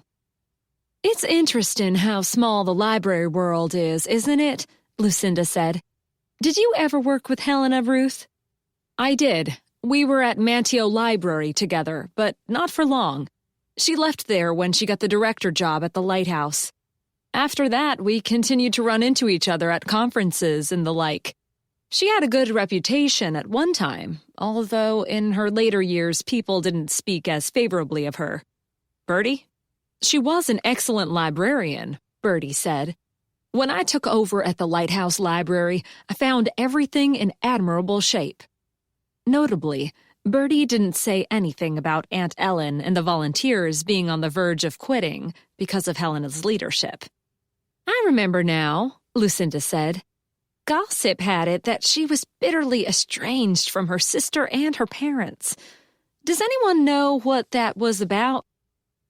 Her sister, Louise Jane said, is a nutcase. I wouldn't put stock in anything she has to say. You told me you don't know her, I said. I hear things, Lucy. I listen and I pay attention. Unlike some people, I don't take things at face value. Please, Bertie said. We're not here to gossip about Helena. Bertie might as well have tried to turn back the tide now lapping against the sand outside the windows as stop this conversation once it had started. The police paid a call on me this morning, Margaret said. Such a handsome young man. When, Ruth said, did they get to be so young? Around the time my daughter did, a woman said. Have any of you ladies seen the mayor of this town? Lucinda said. My goodness, but they didn't make politicians that handsome in my day. I felt myself blushing, and blushed even more when I caught Bertie smiling at me. It was exciting being questioned by the police, Margaret said. Unfortunately, I had to tell him I couldn't be of help. I spoke to Helena last night, but not for long, and we said not much more than hello. When I left the party, she was still alive. What are the police saying happened to her, Bertie? Nothing they're sharing with me, Bertie said. Tell me about this cruise you mentioned, Margaret. Where are you going? I'd love to do a Mediterranean cruise someday. It's top of my list for when I retire. You should ask Lucy to show you her apartment, Louise Jane said. Frances, known as the Lady, lives there. Her story is a fascinating one. Such a tragedy. That would be great, Sheila said. How about tonight, Lucy? What? I said. Can I visit tonight? I'd love to try to contact one of the lighthouse spirits. There are no lighthouse spirits, I said, and definitely none who are living in my apartment. I have a cat. He wouldn't allow them in. Sheila, Lucinda said, do you have any memories to share of Helena? Me? Didn't know her. Never heard of her before yesterday. Will you stop talking about Helena Sanchez? Mary Sue snapped. Her glass was already empty. She ruined my life. I'll never forgive her. I'm glad she's dead, and I'm not afraid to say so. Isn't this fun? Ruth said in an attempt to change the subject. So nice we could all get together. What are your plans for tomorrow? I asked. Some beach and pool time after breakfast, Bertie said. A group lunch here, and then everyone's on their way. I'll have to miss the lunch, Lucinda said. I have an early flight. I'm staying on for a few days, another woman said. My parents live in Duck, so I'm going up to visit them. We have a reservation at Jake's Seafood Bar at 7, Bertie said. We should finish our drinks and settle up the bill. If I can't see your apartment tonight, Sheila said to me, how about tomorrow? I didn't answer her.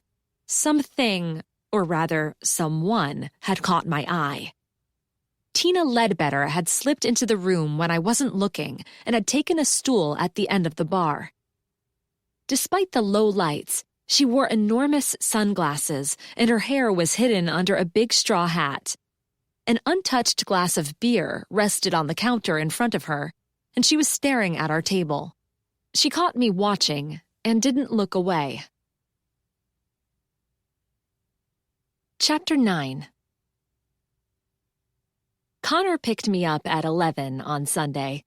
I was already wearing my bathing suit under a loose beach wrap and had flip-flops on my feet. My beach bag was packed with a book, a big towel, sunscreen, and a refillable bottle of water. Connor had promised to provide our picnic. I was waiting downstairs when he drove up. It was going to be a perfect beach day. The sun was a bright yellow ball in a sky of the deepest blue, and the temperature was scheduled to hit the high 80s with little wind. The top was down on Connor's BMW, and I got eagerly into the passenger seat. I leaned over for a kiss, and he kindly provided me with one. A very long, very delicious one. I'd been afraid that, despite Charlene warning her off, Louise Jane would show up, bathing suit on, beach bag in hand, ready to go with us. But I saw no sign of her. Not yet, anyway. Let's go, I said when Connor and I separated. You sound like you're in a hurry. I am in a hurry to get sand between my toes and salty water on my bathing suit, as well as in a hurry to get out of here before someone shows up wanting my help with something. He threw the car into gear. Any news about the police investigation? Not a peep. I'm going to assume that's a good thing. The autopsy was scheduled for yesterday afternoon. Maybe they concluded it wasn't murder after all, but an accident. That would be nice. Is Birdie enjoying her reunion? I think she is. Aside from the death, of course. Louise Jane and I had drinks with some of the women last night at their hotel. It's nice to talk to older librarians. They have some great stories. You had drinks with Louise Jane? Believe it or not, yes. We're getting on better these days, I think. The waiter had brought the bill for my glass of wine, and I'd fumbled through my bag searching for my credit card. When I finally found it, paid for my drink, and looked again, Tina Ledbetter's stool had been empty. None of Birdie's group had noticed her. They weren't paying attention to their surroundings, of course, but the sunglasses and the big hat had gone a long way toward hiding Tina's resemblance to Helena. I wondered what had brought her to the hotel and what her interest was in that group of librarians. Maybe nothing. Perhaps she regularly came to the oceanside for a drink. It wasn't far from her house. The women paid their bills, gathered purses and wraps, and got to their feet. I managed to get out of the hotel without having to invite Sheila to my apartment to meet the lady, who, of course, doesn't exist. Traffic was heavy on the highway this morning. The perfect weather had Sunday crowds streaming out of Nag's Head to explore the beaches further south and the small, charming towns of Rodanth and Buxton. See the Cape Hatteras Lighthouse, or hop on the ferry to Ocracoke. Plenty of cars were in the parking lot at Coquina Beach, but the beach is long enough for everyone to enjoy without feeling at all crowded. Connor got the picnic basket out of the trunk, and I carried the blanket and umbrella over the dunes. We found a perfect spot and set ourselves up. He put up the umbrella, and I laid out my towel. I took off my beach wrap and handed him the sunscreen. He rubbed it over my back and shoulders with deep, penetrating strokes that went on long after the heavy cream had been absorbed. I then did the same for him. Well protected from the sun, shivering with pleasure, happy in each other's company, we gripped hands and ran laughing and splashing into the surf. We swam and played in the water, and then we collapsed onto our towels in the shade of the umbrella and read in companionable silence. Connor is in my book club, and he was also reading The Moonstone.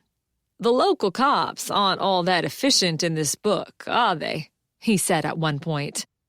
One of the standard tropes of traditional mystery fiction, I said. Don't let Sam Watson hear you say that. I chuckled. Which is why they had to call in Sergeant Cuff, the hotshot from Scotland Yard. You about ready for lunch? I closed my book and sat up. I am. Together, we unpacked the basket. He'd stopped at Josie's Cozy Bakery for sandwiches, cold drinks, and desserts. You have your choice of roast beef, ham and cheese, hummus, and roasted red peppers. Or tuna salad, Connor said. You bought 4 of those enormous sandwiches for 2 people? You make it sound as though there's something wrong with that. I'll have leftovers for dinner.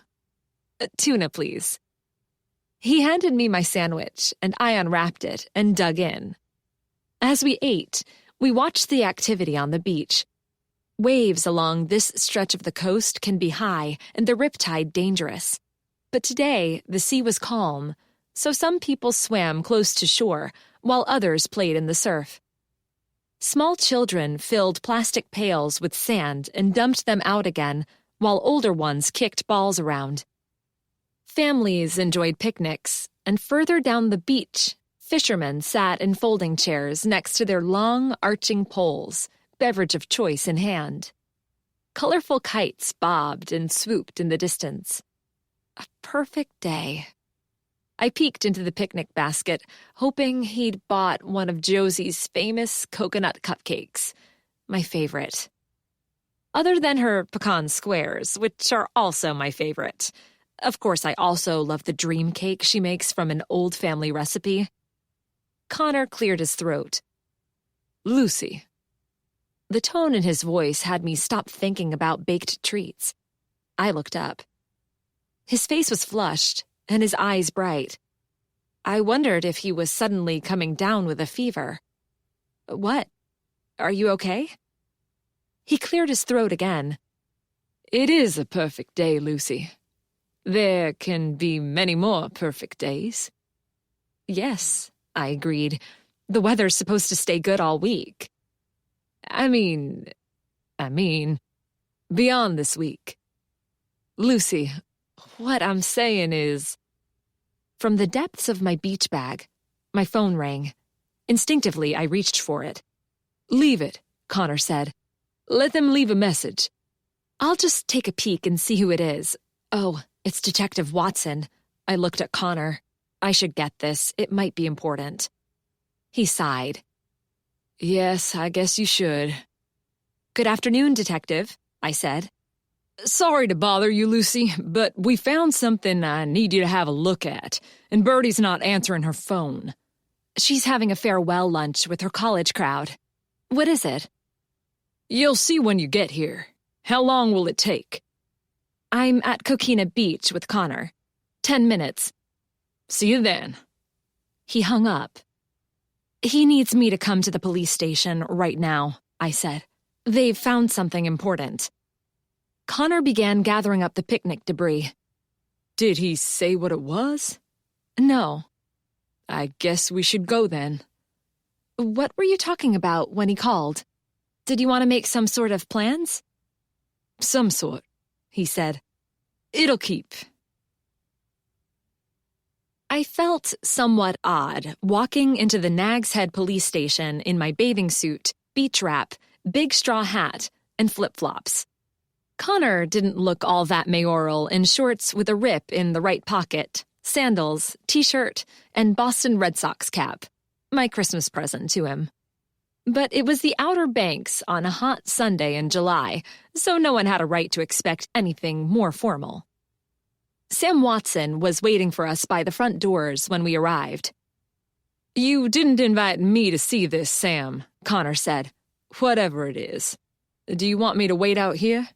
No need, it won't take long. Watson led the way through the station to an interview room. The office was quiet on a Sunday afternoon.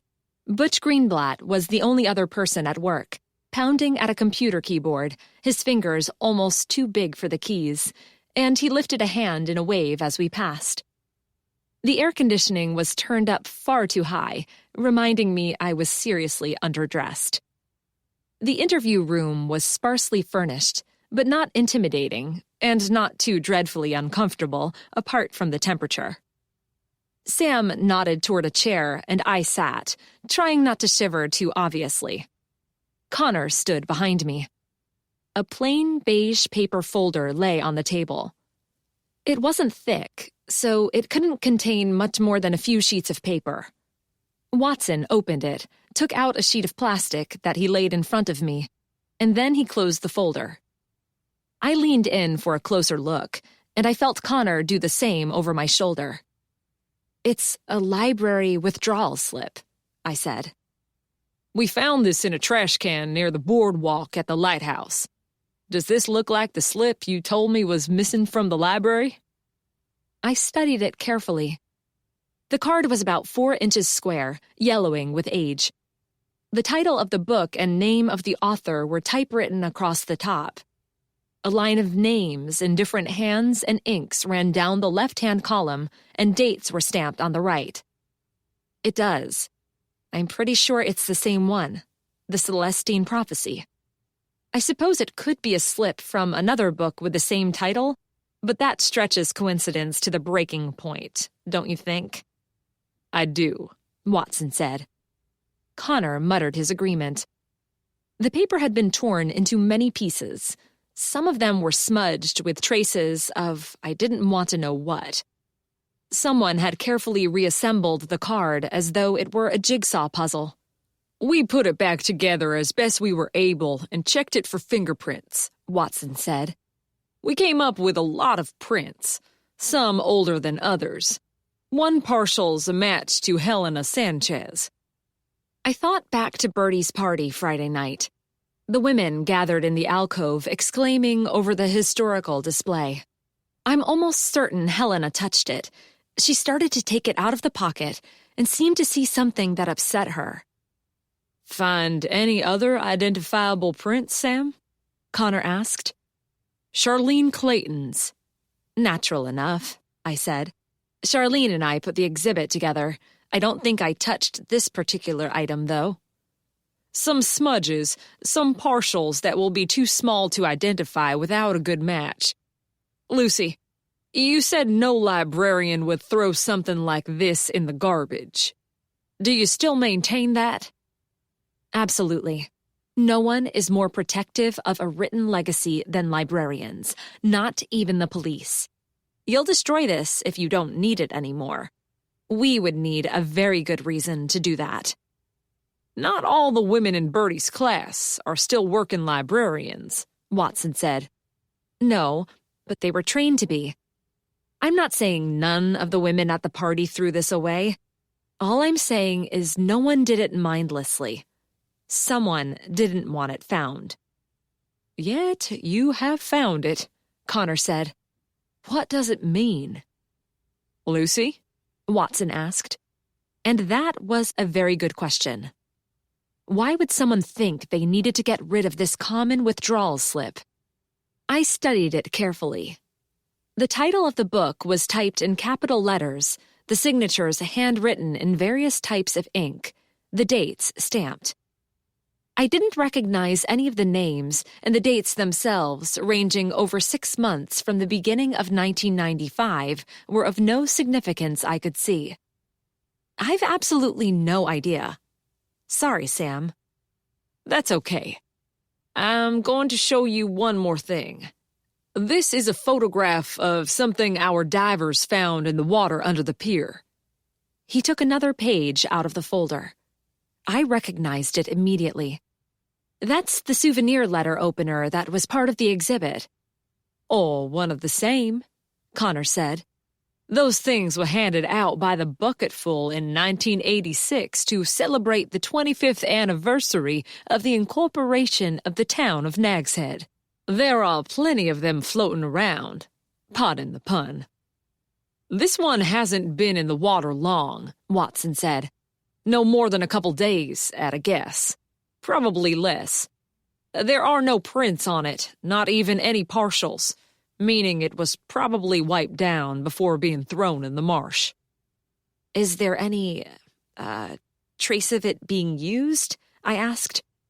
It's in the lab now, and they're checking it over. The blade, as you can see, is completely smooth. No serrations to trap residue in. But we might be able to pull something off. The town seal is stamped in the handle. You said Helena's prints were on the withdrawal slip. Do identical twins have identical prints? He grinned at me. We'll make an investigator out of you yet, Lucy. Perish the thought, I said with a shudder that wasn't entirely because I was half-dressed and the air conditioning was blowing directly on me. The answer to your question is no, Watson said. There may be similarities between them, more than between two random people, but one twin's prints are not identical to the other's. In this case, however, we only have partials, which may be important, or it may not. Why do you ask that, Lucy? Connor said. Helena Sanchez has an identical twin sister, Watson said. Interesting, Connor said. Isn't it? Watson picked up the folder and slipped the pages inside.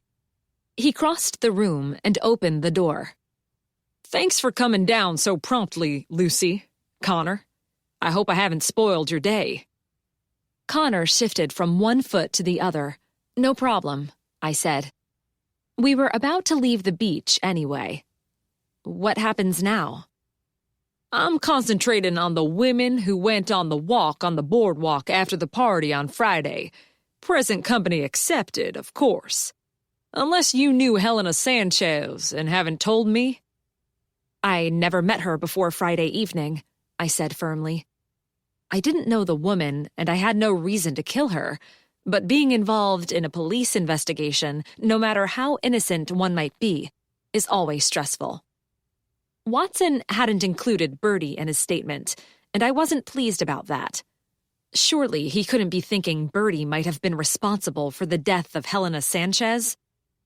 My officers spoke to the women who didn't go on the walk, and every one of them can be accounted for. They shared cabs or lifts into town. A few went for a drink in the bar once they got back to the hotel. Some are sharing rooms. It would have been difficult, although nothing is impossible, for one of them to return to the library unnoticed in time to kill Ms. Sanchez. The 4 women who went on the walk with you have been asked to remain in Nag's Head for the time being. How did they react to being told that? I asked. Not always well, he said dryly. I sent an officer to the Oceanside Hotel first thing this morning to inform that group they are not to leave Nag's Head until further notice. The autopsy results conclude that Helena Sanchez was killed by a sharp, thin object driven into the back of her neck. An object much like a letter opener. She was dead by the time she hit the water. Meaning she was murdered by someone who was in our library that evening, I said. So it would appear, he replied. Chapter 10. Sam Watson's phone rang. He pulled it out of his jacket pocket and checked the display. He held up one finger, telling us to wait a minute. Watson, what you got? He listened for a moment and said, On my way. He put the phone away and spoke to Connor and me. As for what happens now, that call was to tell me Bertie and her friends have finished their lunch and are waiting for me. I'm taking a copy of this withdrawal slip to the hotel to show it to them. It means nothing to you. It must mean something to whoever stole it and then threw it away, hoping we wouldn't search the trash. I wonder why that person didn't take it with them, Connor said. Watson shrugged. Who knows why anyone does anything? Maybe they were uncomfortable having it on their person. I need to know what this piece of paper means, if it means anything. Despite what you keep telling me, Lucy, it's possible someone wiped their fingers on it and tossed it in the garbage at the first opportunity. You're going to the hotel now, I said. How about I come with you? I was there, remember? Seeing them with the withdrawal slip might remind me of something. Bertie was there also, Watson reminded me. Yes, but she was enjoying catching up with old friends. I was working. There's a difference. Watson glanced at Connor. Connor held out his hands. She's got a point, Sam. You're not exactly dressed for participating in a police inquiry, Watson said. I tugged my beach wrap tighter around me, grateful that it was large and loose and all-covering. It's an Outer Banks resort hotel in July. I'll be dressed like half the people in the place. Besides, I'm not pretending to be a police officer. I didn't add this time.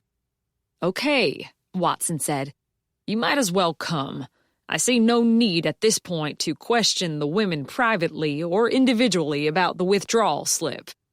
Discussing what happened among themselves might help jog memories. Thanks, I said. Connor, Watson said, you up to joining us? I think not. I wasn't there that night. I don't know any of the people involved. Lucy'll be with you, not prowling around in the dock by herself. Besides, I have reading to do for tomorrow night. I waved to Butch as we walked through the police station, and he gave me a big grin and a thumbs up. How's Cece liking this month's book? I asked Watson, referring to his wife, who is part of my classic novel book club. She likes it a lot. She wants me to read it after she's done. There's nothing, she says, like a stolen jewel with a mysterious, deadly past to make a story intriguing. We parted at the bottom of the steps. Connor gave me a light kiss and headed for the BMW. I got into Watson's car with him, and we drove the short distance to the ocean side.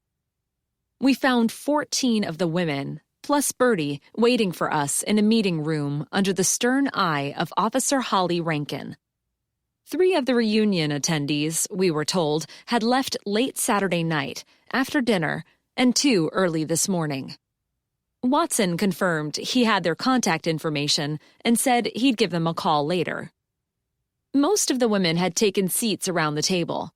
A couple stood against the wall. Lucinda paced back and forth. Sheila stared out the window. The hotel had provided a pot of coffee and pitchers of juice and ice water, but no one had served themselves. Bertie raised one eyebrow when she caught sight of me following Watson into the room, but she didn't say anything. Again, I felt ridiculously underdressed. Watson was in ironed gray slacks and a blue buttoned shirt under a brown leather jacket, and Rankin wore her dark, heavy uniform. The women attending the reunion were nicely dressed for lunch with friends, and then traveling in brightly colored dresses or white capris with patterned t-shirts. They all wore proper shoes, and most had earrings in ears and necklaces around necks. I slapped my way across the room in my flip-flops to stand behind Bertie. I jerked at the belt of my beach wrap to tie it tighter around my waist. At least the air conditioning in this room was at a level above bone-chilling. The detective put the folder on the table in the center of the room. Thank you all for agreeing to speak with me. I wasn't aware we had a choice, Sheila said. You don't, he replied. Not if you want me to find the person who killed your friend. So it was a murder then. Sheila turned away from the window. Watson didn't reply. The word had been put out there, and that was enough. The women shifted uncomfortably in their seats and murmured to their neighbors. I know nothing about that, Lucinda said. I keep telling you over and over, I hadn't seen Helena for years. I don't know why I can't go home. I have work tomorrow morning. I'm sure your employers will understand, Watson said. I, for one, am more than happy to help, said a woman I didn't know. Which might be because you're not under suspicion, Mary Sue said, and you're free to leave. The woman smirked at her. At least you can sleep in your own bed, Mary Sue, Lucinda snapped. I'm being kept here against my will. There are worse places, Ruth said, like a cell in the police station. Lucinda glared at her. I expect to be fully reimbursed by the Nags Head PD for the cost of changing my flight and any extra nights in the hotel, Ruth said. That goes for me too, Lucinda said. Watson did not reply. If you wouldn't mind taking your seats, we can get this over with quickly. And then some of us can be on our way, a woman said. I'm going to hand around photocopies of a piece of paper. You'll notice that the original of the page has been torn and reassembled. Y'all will recognize it for what it is. What I want to know is if this one in particular has any meaning to you, no matter how small. He took photocopied pages out of the folder and passed them around. It's an old-time withdrawal slip, Sheila said. Before computers, we used these to keep track of who had books out and when they were due to be returned. The women murmured their agreement. The Celestine Prophecy, Margaret Hurley said. I never read it, but it was a huge bestseller. Some people said it changed their lives. We couldn't keep it on the shelf. What about the people's names? Watson asked. Do any of you recognize any of them? The women studied the slip. I watched their faces. I realized Bertie was doing the same. This was in one of the books at the library on Friday night, Sheila said. Helena looked at it. I'm sure she did. Yes, she did, Ruth said. Jeff Applewhite, Lucinda said in a low voice that was barely a whisper. Mary Sue narrowed her eyes and held the page closer to her face. She sucked in a breath. Oh my gosh, Lucinda's right. I didn't see it at first. I leaned over Margaret's shoulder. She stabbed her finger onto the name of the page. Jeff Applewhite had taken out the book, and it was due to be returned on May 25th, 1995. Some of the women looked complexly blank, but a few exchanged glances and muttered to themselves. Clearly, the name had significance to some of them. "Who's Jeff Applewhite?" Watson asked. "Were you working here in 1995, Detective?" Margaret asked. "No, I was with the NYPD." "Do a record search at your station," she said. "You'll be sure to find it. I remember the case well." "As do I," Mary Sue said. "It was a 9-day wonder around the time I left the library." I threw a questioning look to Bertie. She shrugged, indicating that she knew no more than me. "What are you talking about?" Watson asked. Several women began speaking at once, their voices rising in excitement.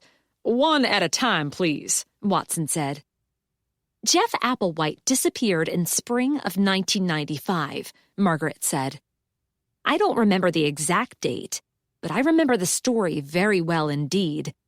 He himself was no one of any particular importance, and people come and go all the time around here. The only reason any of us remember the circumstances is that he was last seen in the vicinity of an extremely expensive diamond necklace. Neither the necklace nor Mr. Applewhite were ever seen again." Chapter 11. At that, the women began to talk all over each other. Some nodded sagely and repeated the story. Some asked breathless questions. "He disappeared from my library?" Bertie asked. "Not from the library, no," Margaret said, "but it looks like he might have checked out a book before he left." "Why would anyone who stole valuable jewels be interested in a fiction book?" someone asked. "Are you sure the necklace was stolen?" Ruth said. "I heard the owner wouldn't cooperate with the police." "Because she was embarrassed, most likely," Sheila said. "What was her name again?" Sam Watson, I thought, looked stunned, but he recovered quickly and lifted one hand. Gradually, the excited chatter died down. Watson ran his penetrating gray eyes over the watching faces. "Were any of you personally acquainted with this Jeff Applewhite?" The women shook their heads. "Were any of you personally involved in events surrounding the disappearance of this necklace?" More head shaking. "Not exactly the circles in which I mixed," sniffed Mary Sue. "In that case," he said, "I'd prefer to read up on the case myself, rather than be influenced by fading memories and secondhand gossip. In the meantime, I'll remind you we're here about the death of Helena Sanchez. I have another picture to show you. Please tell me if you recognize this." He took the photograph of the letter opener out of the folder and passed it around. Almost everyone said they'd seen it on Friday night as part of our historical exhibit. "Is that the murder weapon?" a woman asked, with what I thought an unseemly delighted shudder. "He's not going to tell us that," Ruth said, "but we're free to speculate." "I thought you said she drowned," another woman said. "Didn't she?" "She had to get into the water somehow," Mary Sue said. "She wasn't enjoying a moonlight swim." "I can't believe no one saw anything," a woman said. "How could you have lost track of her? We're hardly in the middle of nowhere." "It was as dark out there that night as though we were in the middle of nowhere," Lucinda replied. "And I resent your implication." "Not implying anything, just making a comment." "As for this letter opener," Watson said, "did anyone see it not on the display table in the alcove?" Women glanced at each other. Heads shook again. "Hard to prove a negative, Detective," Margaret said. He rephrased the question. "Did anyone who'd seen it earlier happen to notice when it was no longer on the display table?" More shaking of heads. A small, gray-haired woman slowly raised her hand. "Yes, ma'am," Watson said. Do you have something to add? I have to be leaving for the airport soon. I don't want to miss my flight. It's a long drive to Raleigh, said another.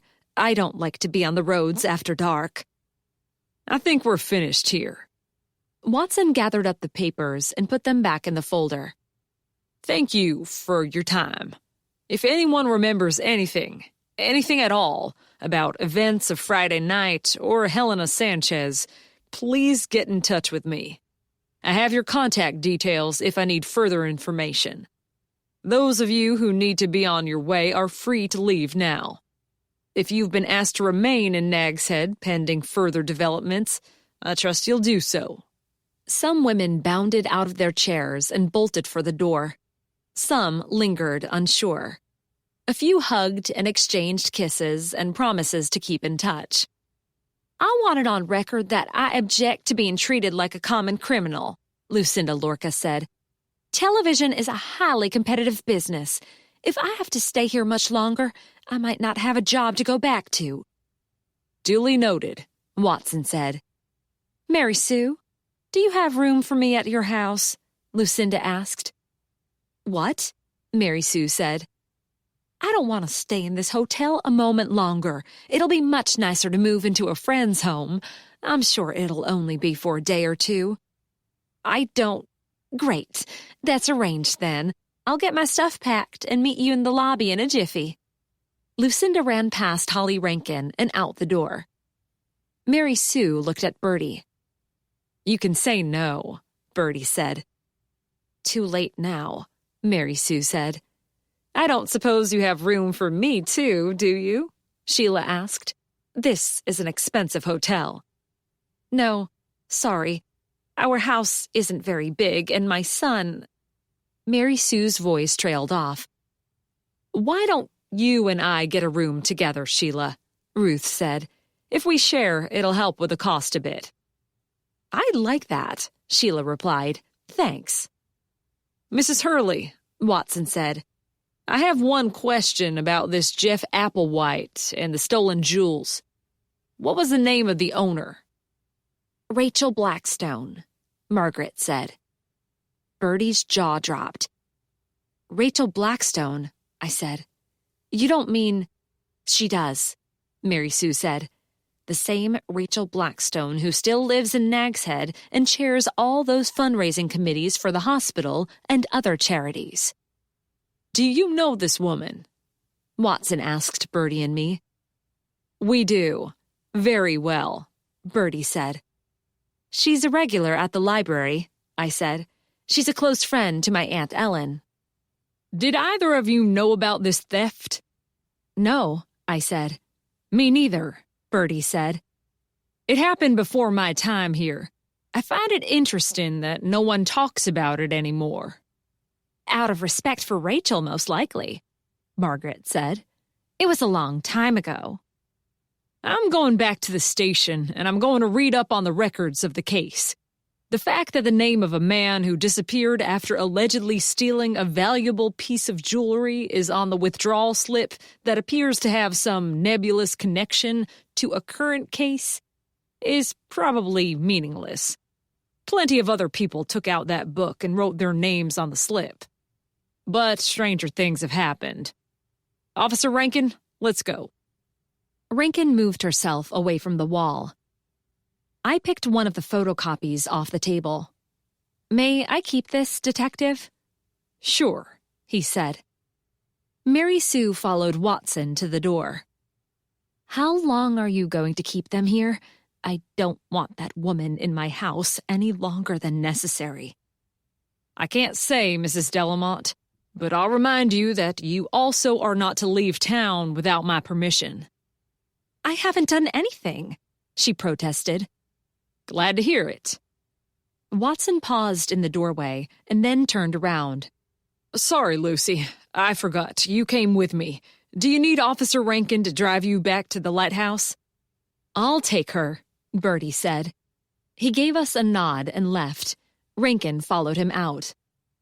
We'd better get that room arranged, Ruth, Sheila said.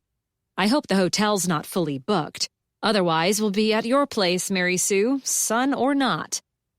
Mary Sue tried not to groan.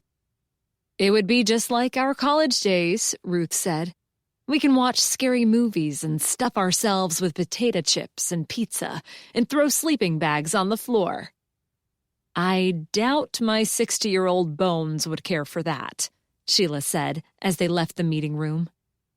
"I haven't thought about that business of Rachel's necklace for a long time," Margaret said. "Imagine it popping up now.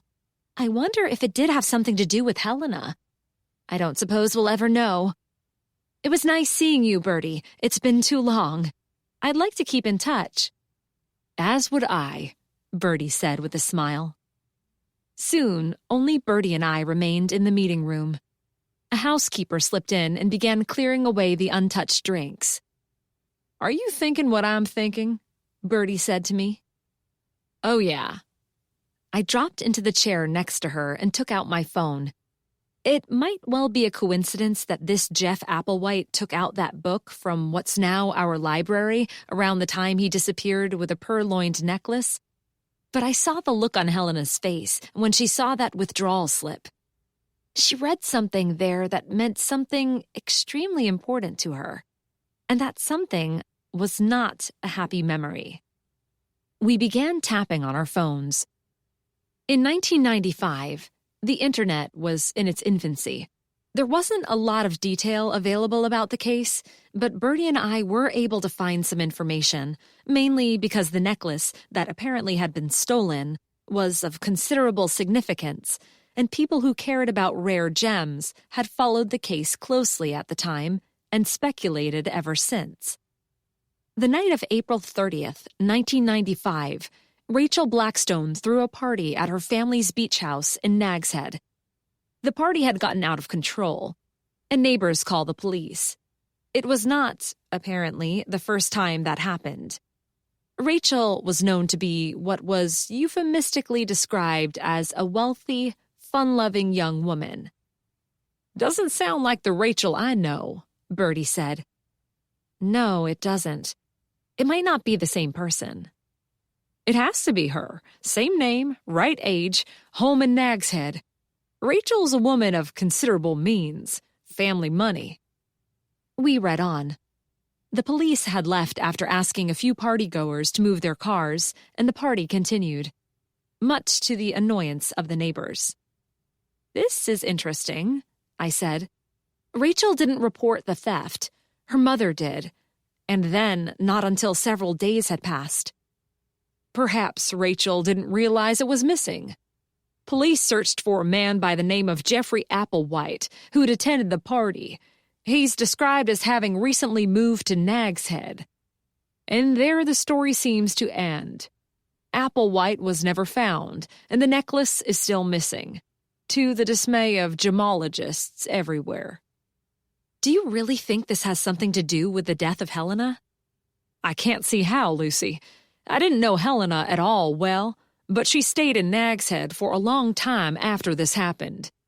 She didn't abscond with a lover and a diamond necklace and live off the proceeds of its sale." "I'm wondering about her sister," I said. "Her twin sister. Maybe Tina Ledbetter had something to do with it?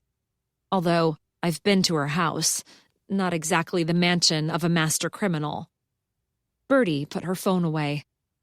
"You must be freezing in that outfit. I'll take you home. Why are you dressed like that anyway?"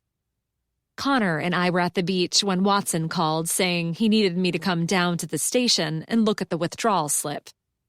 Grains of sand were trapped in the seat of my bathing suit, and my body felt sticky from the drying salt. I didn't dare think about what my hair must look like. Bertie frowned. "Really? Sam Watson needs to stop working all the time and expecting us to be at his beck and call." "I don't mind. It's important." "Personal time is also important," my boss said. We left the meeting room and walked into the hotel lobby. Some of the reunion guests were checking out, and others stood at the front doors next to their suitcases, waiting for taxis. It took a long time for us to leave. Bertie stopped to talk to everyone, and they all exchanged hugs and promises to keep in touch. "Did you enjoy the weekend?" I asked, when we'd finally been able to make our escape and get into Bertie's car? Very much. Aside from what happened with Helena, of course. I can't believe how much I laughed last night at dinner as we repeated the old stories. I was very close to some of those women at an important time in my life. Some of them I couldn't stand back then, and one or two I found I still can't stand. I don't believe that, I said. You like everyone, Bertie. She turned to me with a smile. I pretend to like everyone, Lucy. There's a difference. Although I've found over the years that if you try to get along, almost everyone turns out to be good at heart. Mary Sue wasn't happy at Lucinda's coming to stay with her. No, Mary Sue's very bitter. She doesn't hide it at all well. I don't think she even tries. We drove through Whalebone Junction, and Bertie sped up as the traffic thinned as we sped out of town. I looked out the window at the narrow line of houses lining the seafront on my left. The houses soon faded away, and we drove past miles of sand dunes and scruffy beach grass.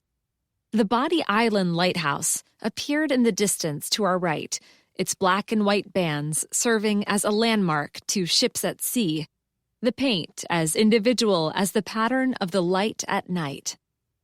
Something about a lighthouse, any lighthouse, always brings a lump to my throat. On one of my first dates with Connor, he recited the words written on the walls of the Currituck Light, to illuminate the dark space. He'd told me how people built lighthouses to protect people they might never meet. A flash of light in the pre-electric world would guide ships on their way and keep them safe from the perils of the sea. I think, now that I look back on it, it might have been that night, at that dinner, that I fell in love with Connor McNeil. I suspect Lucinda, Bertie said, pulling me out of my pleasant thoughts and back to the unpleasant matter at hand, has some deep insecurities, which make her inclined to brag and show off. Not a good situation in the company of an angry woman like Mary Sue. Do you think Rachel would mind talking about what happened all those years ago? I asked as Bertie turned into the long lane and passed between the lines of tall red pines. I don't know. I'd never heard that story before today, so it's obviously not a point of conversation for her. Doesn't mean it's a sore point. Maybe she thinks it's old news and no one cares. Could we pay her a visit? I can get changed quickly. I'm having dinner with Eddie tonight. He'll have left Elizabeth City already, so I can hardly call and tell him it's off. Eddie was Edward McClanahan, a professor of ancient languages at Blacklock College. He and Bertie had been an item in their grad student years. They'd reconnected a few months ago when Bertie and I went to the college in search of important information, on two of his colleagues. Why don't you speak to Ellen first? She might know if it's a sensitive subject for Rachel. Good idea. The car pulled up in front of the lighthouse, and I grabbed my beach bag and got out. I forgot to ask, Bertie said. Did you and Connor have a nice afternoon? Before you were so rudely interrupted? We did. Thanks for the lift. See you tomorrow. I shut the car door and ran up the path. Chapter 12. Charles greeted me in his normally effusive manner. I always hope it's me he's happy to see, and not just that he's hoping to soon hear the pop of the tab being released on the cat food can. He ran ahead of me, balancing nimbly on the staircase railing. I ran after him, not nearly so nimbly, and led us into the lighthouse area. I threw my bag on the bed, and before doing anything else, I called Aunt Ellen from the landline in my apartment. Charles paced across the kitchen and wound himself around my legs, reminding me that I had more important tasks to attend to. I wagged my finger at him. It was still too early for dinner. Although, for Charles, it was never too early for dinner. "Good afternoon, Lucy," Aunt Ellen said. "Hi." I know this might sound strange, but I do have a reason for asking. Go ahead. Rachel Blackstone. Her name came up today in connection with a missing necklace. Oh, yes, that. So it was hers? I heard that a valuable piece of jewelry had been stolen from her many years ago. That's true, and valuable is the word.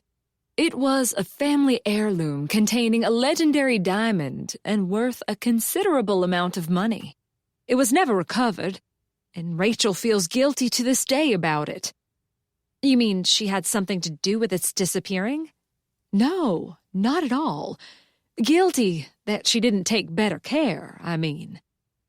Do you think she'd be willing to talk to me about it? I don't see why not. She feels guilty, as I said, but it's not a sensitive subject for her. In the background, I heard my Uncle Amos yelling at Aunt Ellen. Amos says it's been too long and you're to come to dinner tonight. He's grilling fish, and there's always room for one more. Josie will be here. Sounds mighty tempting, I said, meaning it. No one on planet Earth does grilled fish better than Uncle Amos. I grew up eating it in those long, lazy summers I spent on the Outer Banks. I have an idea, Aunt Ellen said.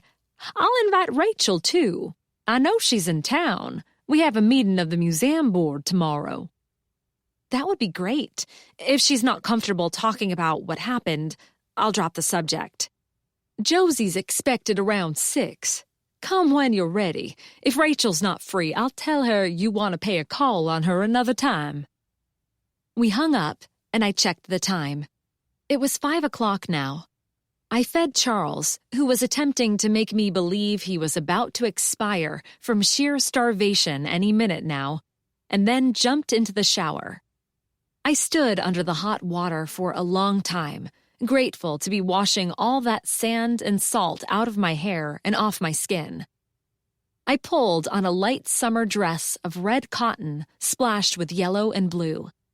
Expecting that we'd sit outside to eat, knowing the evening breeze off the ocean can be cool, I added a light black sweater to the outfit. Charles waved me out the door, and I was on my way by 5:45. When Aunt Ellen and Uncle Amos's 3 children grew up and moved away, they sold the big, rambling home I'd visited so often and bought their dream place on the beach, not far from Jeanette's Pier in Nag's Head.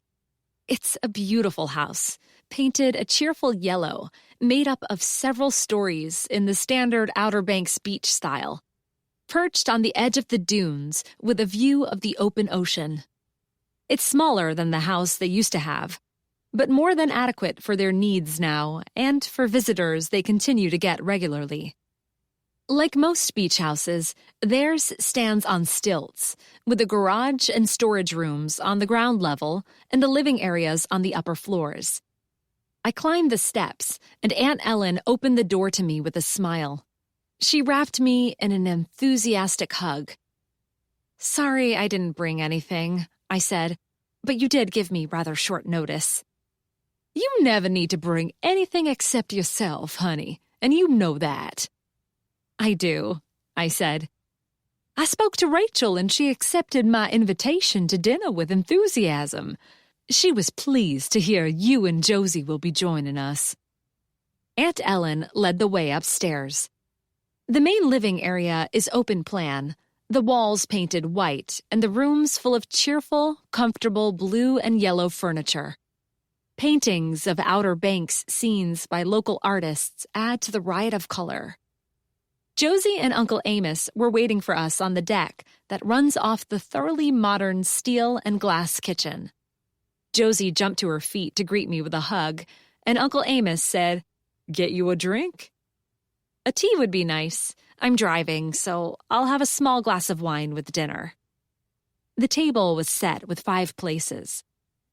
"Did you tell Rachel why I want to talk to her?" I asked. "No," Aunt Ellen said. "I'm happy to have her as a guest in my home. You can ask, but if she doesn't want to talk about it, I trust you'll respect that." "I will."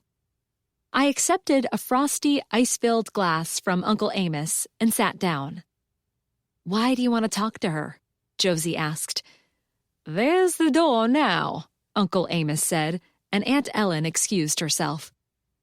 I sipped my tea, delicious and sweet, without being cloying in the true Southern manner, and gazed over the balcony railing to the beach below and the sea beyond. It was still daylight, but the shadows thrown by the houses lining the dunes were long. No one was swimming, but people strolled through the surf, sending sandpipers scurrying on their long, thin legs. Gulls swooped overhead, and out to sea the fishing charters returned to harbor after a day on the water. I sighed happily. I turned to see Josie grinning at me. "What?" I said. "You were in your happy place. I could see it on your face." "Guilty as charged," I said. "How's things at work?" "Good. All good." If the bakery were falling down around her, my cousin would say everything was falling perfectly. "I'm sorry I haven't been in for a while. We've been busy at the library. It's that time of year." "That time of year for us all," Uncle Amos said.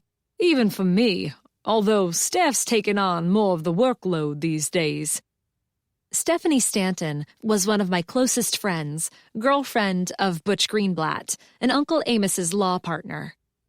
As my uncle edged slowly, perhaps more slowly than Aunt Ellen would like, toward retirement, Steph began shouldering more of their cases.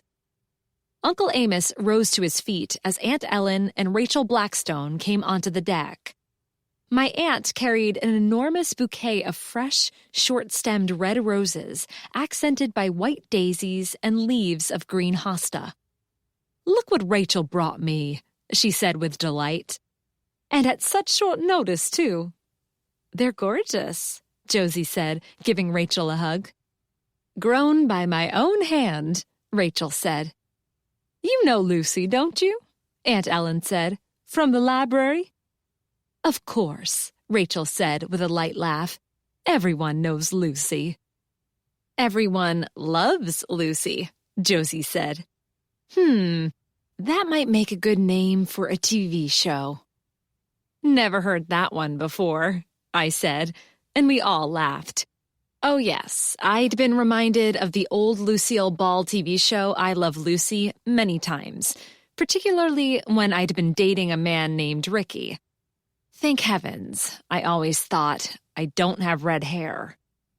Uncle Amos offered drinks. Rachel accepted, and she and I sat down. Aunt Ellen took her flowers into the kitchen, and Josie went to give her a hand. Rachel accepted a glass of wine and complimented Uncle Amos on the view. She was a striking-looking woman, but without the veneer of being over-pampered. My own mom came to mind. Some wealthy women have. She was probably in her mid-50s, taller than even Josie, and whippet thin, with slick black and gray hair that curled under her chin, and wide hazel eyes brimming with good humor. She'd dressed for a casual dinner with friends, in white jeans, a navy blue t-shirt, and a white linen jacket. Her only jewelry was discreet gold hoop earrings. Josie and Aunt Ellen were soon back, carrying platters of cheese, a sliced baguette, and a bowl of mixed nuts. Uncle Amos fired up the grill. "I haven't seen you since your wedding, Josie," Rachel said. "My congratulations." "Thank you." "I'd ask how married life is working out, but I don't have to. You still have that glow. Happiness simply pours from you." Josie smiled and blushed. She'd been married over the winter to Jake Greenblatt, Butch's brother.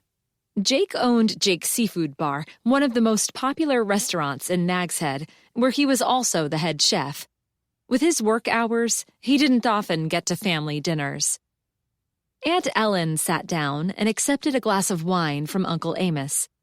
My uncle went into the kitchen and was soon back, carrying a tray on which lay an enormous red snapper, which he'd earlier prepped and stuffed.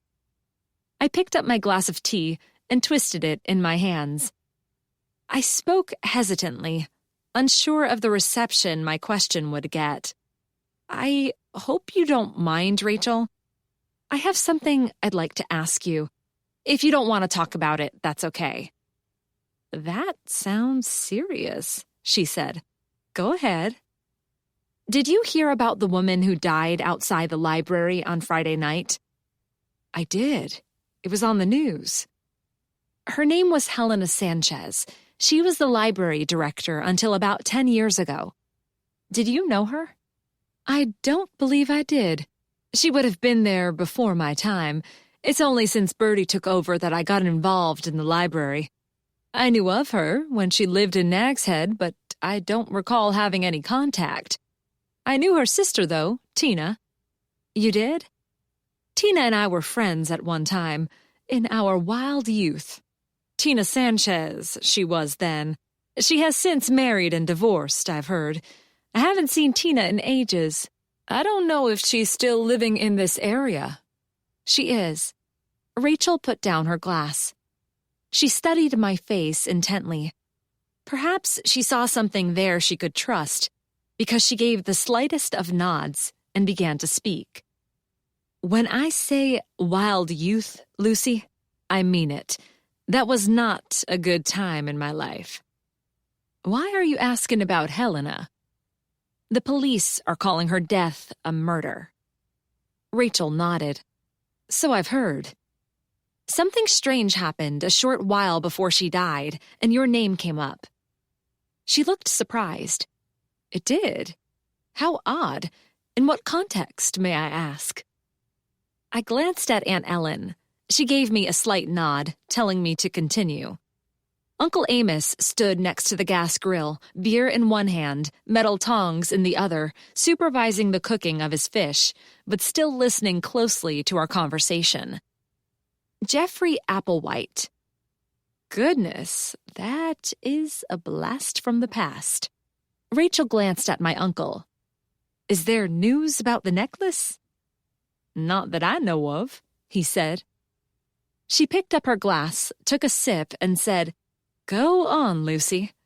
I couldn't help but notice that her hand shook ever so slightly. We thought it would amuse Bertie's guests to be reminded of the way things used to work in a library. Charlene and I dragged a lot of old library equipment and artifacts out of storage. Among them was a book titled The Celestine Prophecy. Does that mean anything to you? I remember it. I don't believe I ever read it, but many of the people in my circle of acquaintances had. They raved constantly about it, about the meaning and the quest for enlightenment. More than a few talked about heading off to South America in the footsteps of the author. What was his name again? James Redfield. That's right. As far as I know, not one of them ever did end up either in Peru or enlightened. Enlightenment was something a certain type of person sought, Lucy. In the circles in which I mixed in those days, sought meant talk about and have another drink. Not actually doing anything to achieve it. She scrunched up her face and thought. If you're asking if there's something specific I know about that book, I can't think of anything. Attached to the flyleaf of the book was a withdrawal record, the sort libraries everywhere used before computers. I was with Helena when she saw that slip. She reacted strongly to it, very strongly. I didn't know why then, and I haven't been able to find out why since. When the police later showed a copy of the slip to Bertie's class, several of them recognized a name on it. I took my copy of the slip out of my bag. Would you mind having a look? Rachel held out her hand. Not at all. I gave it to her, and she studied it for a long time. She passed it to Aunt Ellen, who then gave it to Josie. I don't recognize any of those names except for Jeff Applewhite, Rachel said. I most definitely remember Jeff Applewhite. It's dated May 25th, 1995. Do you know the significance of that date, Lucy? It was mentioned that something happened around that time. Rachel leaned back in her chair. She cradled her glass in her hands. Her nails were freshly painted a soft pink. I appreciate you realizing this might be sensitive to me, Lucy. But don't worry about it. I'm happy to talk about it. Jeff Applewhite and what subsequently happened was a turning point in my life. The major turning point, I might say. Some people need therapy. Some need intervention. Some need time in rehab. Some even get jail time. I was lucky none of those things were needed in my case. They might have been, without Jeff and what he did. Uncle Amos flipped the fish. Josie sipped her drink, and Aunt Ellen smiled encouragingly at her friend. I was a wild one in my youth, Rachel said. I dropped out of school. I drank to excess. I drank beyond excess. I did drugs, plenty of drugs. I was on a very bad path. My family has money, lots of money, which was made by my grandfather, who'd started his life as the son of a shoemaker and a seamstress. My own father, unfortunately for us all, didn't inherit the work ethic of his father and grandparents. My father pretended to work in the family firm, and my mother pretended to be a pillar of East Coast society. But what they mostly wanted out of life was to spend money. I'm their only child. The only thing I can say in my defense is that they pretty much left me to raise myself, watched over by a series of nannies and housekeepers, some of whom were kind, some of whom were not. My parents are still alive, by the way. These days they spend most of their summers on Long Island and winters in Arizona. My father's no longer involved in the day-to-day running of the family business, which is the main reason it continues to do well. I'm not telling you I'm a poor little rich girl, Lucy. I'm well aware all my life choices were my own. Anyway, to continue the story, in the spring of 1995, my parents were in New York. Dad was still pretending to manage the company, and Mom was playing socialite. I was in Nag's Head at the house I still live in today. The housekeeper was a woman by the name of Juliet Ramirez. Aunt Ellen nodded. Juliet no longer works for me, but we're still close. It was her, most of all, who made me see the dangers of the path I was on. Anyway, to continue the story, my grandfather bought his wife, my grandmother, a necklace. It featured a large white diamond in the center, which was surrounded by smaller diamonds, sapphires, and rubies. The main diamond was 100 carats. That's a lot, Josie said with considerable understatement. It is. The necklace was, truth be told, a truly hideous piece. Suitable perhaps for the Queen of England to wear at her coronation, but not anyone else. My grandfather, whom I loved very much, by the way, was a plain, practical, down-to-earth, level-headed man who made a fortune by the time he was 30.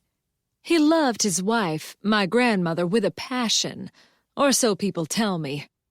Sadly, I never knew her. He gave her the necklace as a grand, extravagant gesture on the birth of their first child, my father. My father turned out to be their only child, as she died a few months later in a car accident.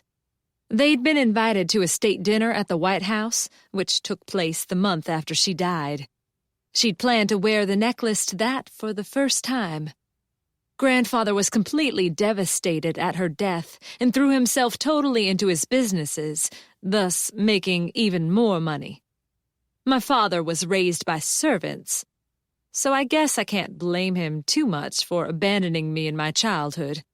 It was all he knew. Uncle Amos held the wine bottle over Rachel's glass. "Thank you," she said, and he poured. Grandfather died when I was in high school. I went off the rails not long after that, and my life entered a downward spiral. Anyway, in the spring of '95, I was at the beach house. The necklace was usually kept in a safe in the Manhattan apartment, but my parents had been to some big, fancy charity affair in Raleigh, and Mom had worn it. The necklace, by the way, originated in India, and the diamond itself was famous enough to have a name. The Rajapani diamond. It had been the property of some minor princeling who'd fallen on hard times and had to sell all his wife's jewelry. My parents stopped off in Nag's Head for a couple of days after the Raleigh event, and for some reason they left the necklace in the house when they returned to New York. I had a party once they were gone. I had a lot of parties in those days. I had a lot of friends, many of whose names I couldn't have told you the next day. People realized I had a lot of money and not much sense, and they moved into the house for weeks at a time or asked me for loans they had no intention of ever repaying. I provided the booze and the drugs. They flattered me and made me think I was popular. Rachel sipped her drink and stared into space. What a fool. Aunt Ellen reached across the table and touched her hand. Rachel gave her a big smile. Of all the things in life I'm grateful for, the fact that I've learned what friendship truly is perhaps the most important. Jeff Applewhite was one of those so-called friends that spring. He came, he partied, he left. He was not a boyfriend of mine or even anyone special. He hung with the crowd who hung around me. I learned later he was from Iowa, had arrived in Nag's Head the previous summer, and got a job with a construction firm. The night of April 30th, the usual crowd of hangers-on were at my house. Someone lit a bonfire on the beach. It got out of control, and the neighbors complained. I remember that. They were always complaining. I never paid any attention. My parents' lawyers would smooth it all over when it got too serious to ignore. At some point in the night, I thought it would be amusing to wear the necklace. I put it on and pranced around the house in it. So funny. She shook her head.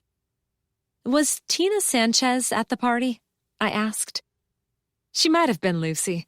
I don't remember her being there, but I honestly don't know. The point is, people wandered in and out all the time. They drank my booze, ate my food, borrowed my things, and never returned them. I woke up the following morning on the floor of my bedroom, which wasn't an uncommon occurrence. I didn't realize I didn't have the necklace on anymore. I didn't know it was missing until my parents came back a few days later and wanted it. I couldn't find it. They called the police. It was never seen again, Aunt Ellen said. Not by me, at any rate. The police talked to everyone they could locate who'd been in my house that night. People told them I'd been wearing it early in the evening, but no one had seen me take it off. A necklace of that value, with stones of that quality, isn't something you sell on the street corner. The police were confident it would turn up. It never did. And Jeff Applewhite? I asked. He went to work the morning following the theft and on the day after, but by the time the police got involved and went to his workplace, he was gone. They said he simply hadn't shown up the morning of May 3rd and hadn't been heard from since. He hadn't even come in to collect wages owed. He was working for a company called Reynolds Renovations, which isn't around anymore. Roy Reynolds died a few years later, Uncle Amos said, and his children didn't want the business. I remember them, Aunt Ellen said. Didn't they do the family room extension we put on the old house? They were sorely missed when they closed because their work was excellent and their prices good. I think they did some work on the interior of the library years ago, modernizing it and such. Sorry, Rachel. Please go on. Rachel sipped her drink. Most of Jeff's stuff was still in his apartment, but no one was able to say if anything was missing or when they'd seen him last. The police searched for him. They never found him. They eventually located his truck, or at least the truck registered to him, parked near the bus station in Elizabeth City. They concluded that Jeff stole the necklace and left town with it. What happened then? She held out her hands. No one knows. And you? I asked. What did you do? She smiled at me. My parents yelled and screamed and called me irresponsible. I yelled and screamed and blamed it all on them. But I was smart enough, and still not totally lost, to realize what I'd done. Juliet, who'd known my beloved grandfather and out of loyalty to him patiently stayed with me over my difficult years, helped me realize I'd lost his most important possession because of nothing but sheer stupidity. He would have been devastated and so dreadfully disappointed in me. I'd like to say I immediately devoted myself to doing good works, but that took a while. I can say I never threw another wild party again. I never again saw most of the people who'd been there that night. I stopped taking drugs completely, although, she lifted her glass of wine, I do like a drink now and again. And fish, Uncle Amos said. I hope you like fish, because dinner's ready. Josie sprang to her feet. You sit, Mom. I'll bring everything out. My father fought the insurance company for a long time, Rachel said. The company refused to pay on the grounds that I'd been negligent in handling the necklace, which I had. My parents found themselves out of a heck of a lot of money. They've never forgiven me for that. A few years later, I hired a private investigator to search for Jeff Applewhite. He had no more luck than the police. He located Jeff's family back in Iowa, but they said he didn't keep in touch much once he moved to North Carolina, and they never heard from him again after April 1995. Remember, this was before the days of texts, cheap phone calls, and everyone having email. People had to make an effort to keep in touch. Josie laughed as she put a giant wooden bowl of salad on the table. Sounds like the Dark Ages. Also known as our youth, right, Ellen? Rachel smiled at my aunt, and I thought how very lucky Rachel had been. She could so easily have continued down that dark path. Jeff's family and friends in Iowa said they had no idea what could have happened to him. My investigator believed them. His mother, in particular, was upset, just talking about her missing son. She insisted Jeff would not have cut off contact completely, but my investigator said that didn't mean much. If he was on the run, he'd have known not to call his family. Nags Head people told him they thought Jeff had a girlfriend, but no one knew her name or anything about her. His friendships, it seemed, were as nebulous as mine. Could it have been Helena Sanchez? Or her sister Tina? I asked. It could have been anyone, Rachel said. No woman reported him as missing to the police or came looking for him. Not officially, anyway. The police believed she left town with him. No one reported a woman missing around the time, so she was probably just adrift or two. It's likely the necklace was broken up, the smaller jewels pried out of it and sold separately, the big diamond cut up into smaller ones. It really was an ugly thing. The story got a lot of press, nationally as well as locally. If a woman had suddenly started sporting rare and precious jewels, people would have talked. Josie came back, carrying a tray loaded with plates and cutlery, a bowl of potato salad, and a pineapple and mango salsa to accompany the fish. Uncle Amos carefully lifted the fish off the grill and laid it on a platter. It smelled marvelous. Thank you for telling me your story, I said as I held out my plate to be filled. Not a problem, Lucy, Rachel said. I'm ashamed and embarrassed at losing my grandmother's necklace, but I've come to believe my grandfather might have considered it a price worth paying to get me off that track of self-destruction. One more quick question, I said. What would you estimate is the value of the necklace today? $25 million, Rachel said. This fish smells and looks delicious, Amos. Thank you. Now, Ellen, I want to hear this idea of yours for a fundraiser for the museum. Chapter 13. I climbed into bed with my iPad and Charles, full of fish and salads and some of Josie's marvelous pastries that she'd brought for our dessert. I searched for more information about the Rajapani diamond and the Blackstone family treasure. I found a picture of the necklace and studied it. I agreed with Rachel. It was incredibly ugly, designed to show off excessive wealth rather than good taste. I chastised myself for the unkind thought. Rachel said her grandfather had loved her grandmother very much. Perhaps he gave her this necklace thinking it matched the strength of the feelings he had for her. The main feature was a ginormous white diamond, about the size of a golf ball, which the article confirmed was a hefty 101 carats, set in gold and surrounded by sapphires. The pendant hung from a chain covered with smaller diamonds, more sapphires, and rubies. A smaller circle of equally precious gems lay inside the first. Not something that'd drop between the floorboards and be forgotten, or would easily slip into the Nag's Head criminal underworld, if Nag's Head had a criminal underworld.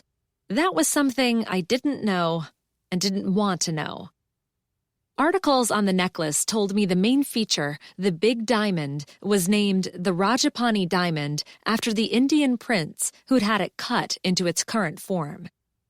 It had been found in South Africa in 1903 and had passed through several hands, eventually ending up with Prince Rajapani, who had it cut and inset into the necklace. Around the time India got its independence, the newest Rajapani prince had fallen onto hard times and was forced to sell almost all his family's assets at fire sale prices. Apparently, his son had later gone into the movie business and made a new fortune as the producer of Bollywood flicks. The articles I read said nothing about him trying to get back the diamond, and there was no indication he'd ever come under suspicion for the theft. From what I read, if he wanted it, he had the funds to simply offer to buy it. No need to pretend to be an American drifter working construction and hanging around beach house parties waiting for a chance to grab it. I couldn't help but think about our book club's current selection, the Moonstone, which concerns the search for an Indian jewel known as the Moonstone. In the book, members of a religious cult come to England in pursuit of their sacred jewel, stolen by one Colonel Herncastle, who gave it to his niece for her 18th birthday. And there the story begins.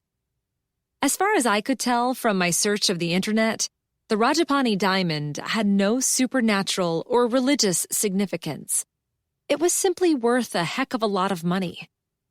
I expanded my search and found a picture of Jeff Applewhite, taken about a year before his disappearance. He seemed to me like an average-looking guy, late 20s, scruffy dark hair in need of a wash, messy beard, big eyes in a thin face with prominent cheekbones. What importance did Jeff Applewhite, with or without the Blackstone necklace, have to Helena Sanchez? Her reaction indicated that the name meant something to her. If not Helena herself, maybe she knew it meant something to her sister, Tina? That was only one question. The big one was, did Helena die because of it? And if so, why? I crawled across the bed, upsetting Charles, and reached for my bag.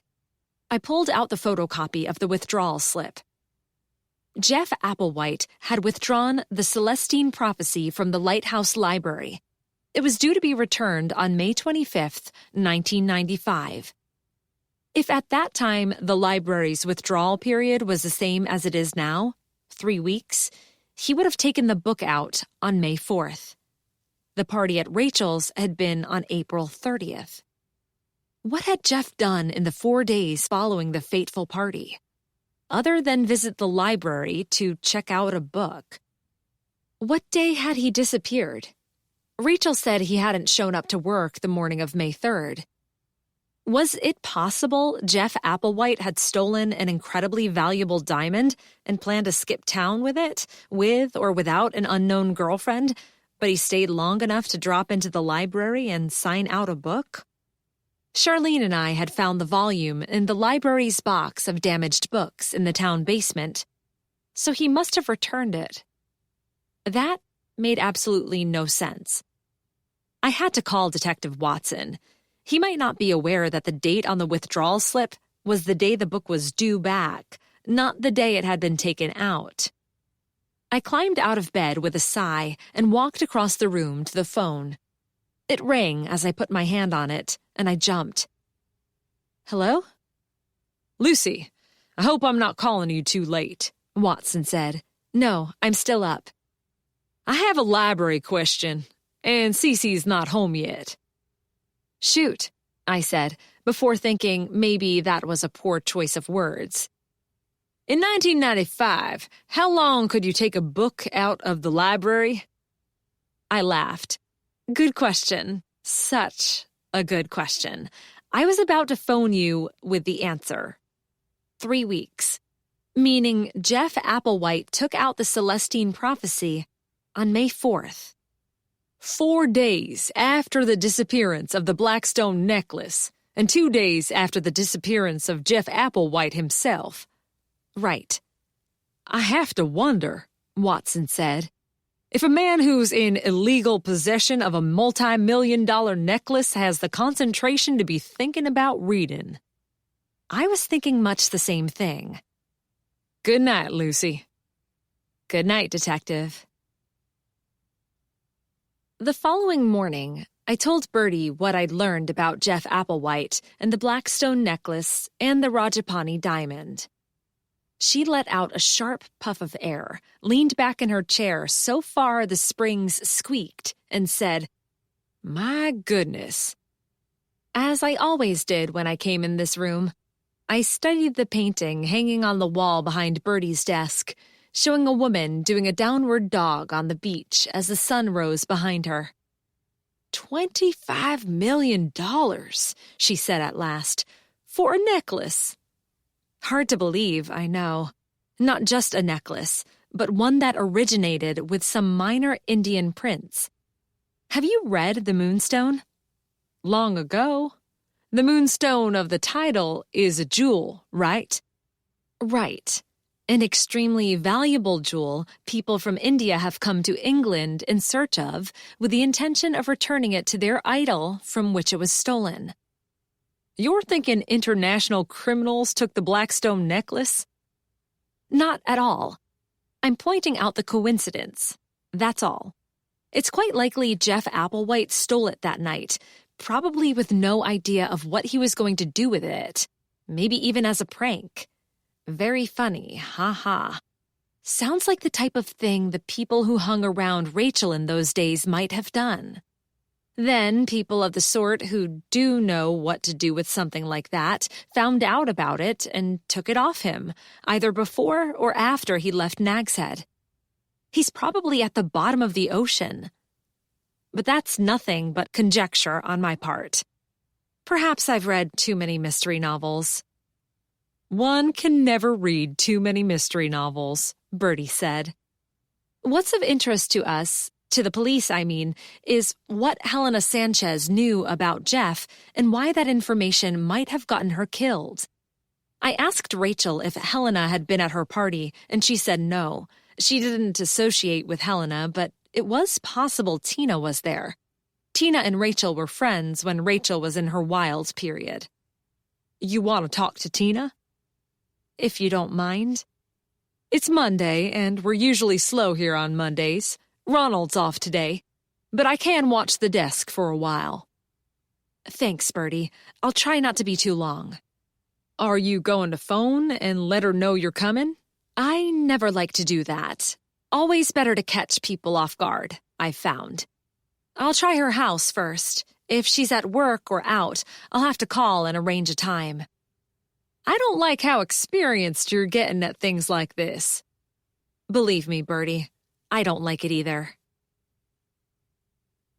I didn't call ahead, and I did find Tina Ledbetter at home. She opened the door a crack and peered out at me. Yes? Hi, I was here the other day with the police. Do you remember me? Yes. Great. I was hoping you had a few minutes to talk to me. What about? That was the question, wasn't it? I could hardly come straight out and accuse the woman of stealing a necklace 25 years ago. Does the name Jeffrey Applewhite mean anything to you? She stared at me. I studied her face intently. Not a flicker of emotion crossed it. Never heard of him, she said at last. Never? Are you sure? He lived in Nag's Head in the mid-90s. I'm sure.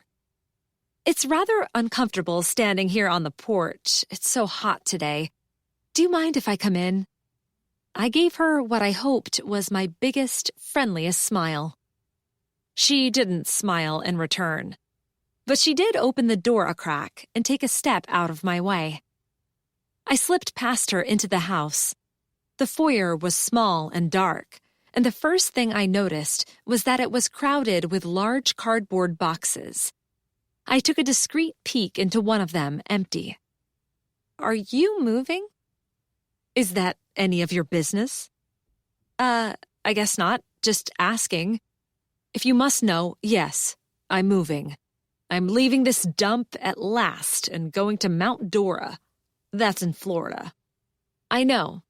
Someone had mentioned Mount Dora recently. I struggled to remember. Do you know when the police will be releasing Helena's body? She asked. I'd like to get the funeral over and done with. No, sorry, I don't know. I didn't mention that I am not with the police, and I wouldn't be someone they'd tell about something like that. I'd first met Tina in the company of Detective Watson, and if she wanted to believe the police involved me in their investigations, maybe I wouldn't look quite so much like a nosy librarian. It'll be up to me to make the arrangements, I suppose, she said. We didn't get on, but Helena was my sister. My twin sister. I feel as though part of my soul has been ripped out of me. It's not a nice feeling. That was where I'd heard mention of Mount Dora. Helena had lived there. You're going to Helena's place? Tina nodded. She left it to me in her will. She owns her house free and clear. One thing I'll say for Helena, once she settled down and got rid of ridiculous notions about finding her Prince Charming, she became careful with her money. She didn't make a lot as a librarian, but she carefully invested what she did make and had a nice sum to take her into her retirement.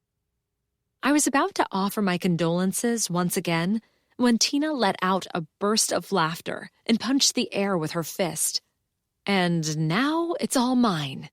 She nagged me constantly, criticizing me as a wastrel. I guess she thought I'd go first so she could make the gesture and mention me in her will.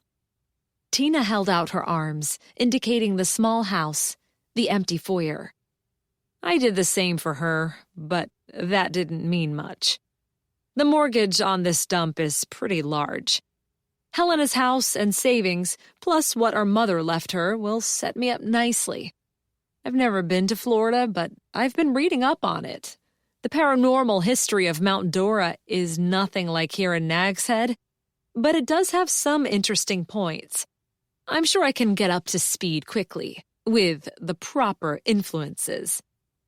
Yeah. Unlike that Louise Jane McConan and her flake of a grandmother. Bunch of frauds in that family, every last one of them, but they think they're so high and mighty with their airs about being a long-time Outer Banks family. She's a friend of yours, isn't she? A friend? I wouldn't say we're friends exactly. We know her at the library. Which is why I've never been there. Look, I'm sorry if I don't have time to offer you a glass of tea, but I'm busy here. What do you want? For a moment, I couldn't remember what I wanted. All I could think was that Tina had clearly benefited from the death of her twin sister. What did they say in the classic mystery novels? Cui bono? Who benefits? Tina Ledbetter benefited. Oh, right. I was wondering about Jeff. Jeff Applewhite. Did Helena know him?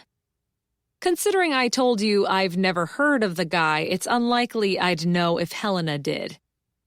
Rachel told me Tina moved in the same circles that she had in her wild days. Even if Tina had never met Jeff, she had to have heard of him. His name was linked to the disappearance of the necklace, and that had been a big story at the time. Jeff Applewhite was in the news in May of 1995 in connection with a theft from Rachel Blackstone's home. Tina shrugged. She tried to look nonchalant, but something moved in her eyes. Oh yeah, that. I'd forgotten about that. It happened a long time ago. Nothing to do with me. Did you know Rachel? Everyone in Nag's Head knows Rachel Blackstone. Back then, I mean. Were you friends? She gestured toward the open door. Like I said, I'm busy. Were you at a party at Rachel's house on the night of April 30th, 1995? You expect me to remember what I was doing on one day 25 years ago? Not in normal circumstances, no. But a valuable necklace was stolen that night, and the police would have been asking everyone who'd been there about it. It got a lot of press. Things like that make events stand out in people's minds.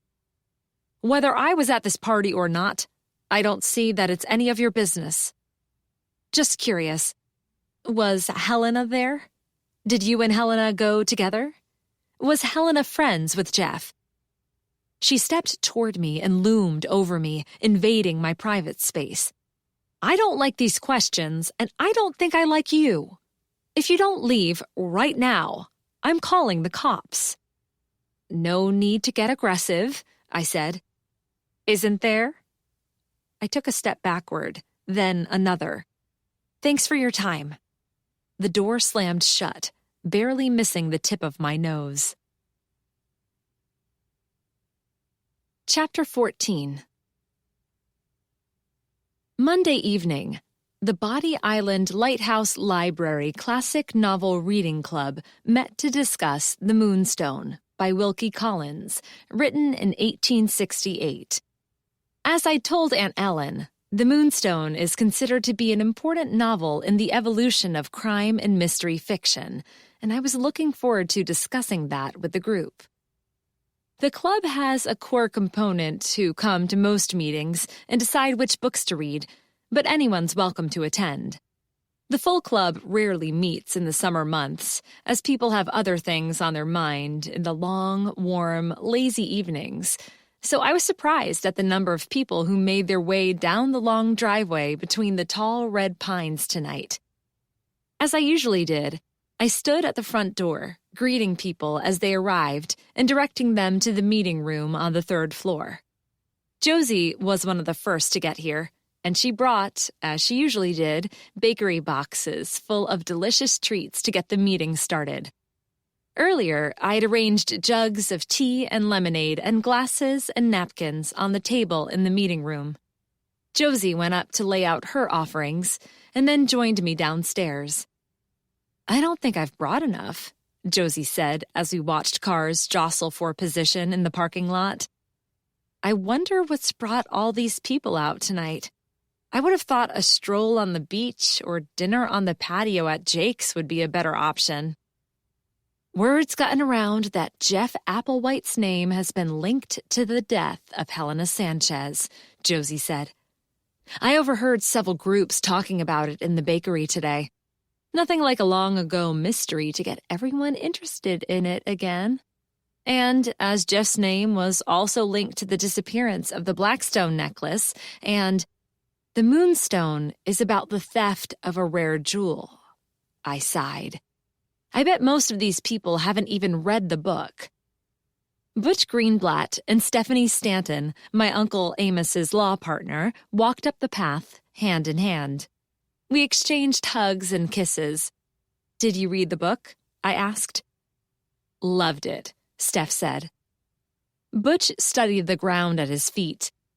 Butch meant well, but I suspect he rarely managed to get through the club selection. Butch came for the food, and I hoped the company. He was a good friend. If you want a pecan square, Josie said, you'd better get up there fast. I brought nowhere near enough. Butch practically dragged Steph to the stairs. That wasn't hard. At 6 feet 5 inches of solid muscle, Butch loomed over tiny Steph, who was even shorter than my 5'3" and probably didn't tip the scales much past 100 pounds. The differences didn't stop there either. Butch was a cop and Steph a defense attorney. They'd hated each other at first sight. The enmity hadn't lasted long, and I was delighted that my two friends had found each other. Birdie doesn't usually come, does she? Josie pointed to the newest arrivals walking down the path. She never has before, I said. My boss was with two of her college friends, Mary Sue and Lucinda. I greeted them and introduced Josie. You two go on upstairs and find seats, Birdie said. I'll be up in a minute. Once she was sure the women were out of earshot, Birdie turned to me with a shrug.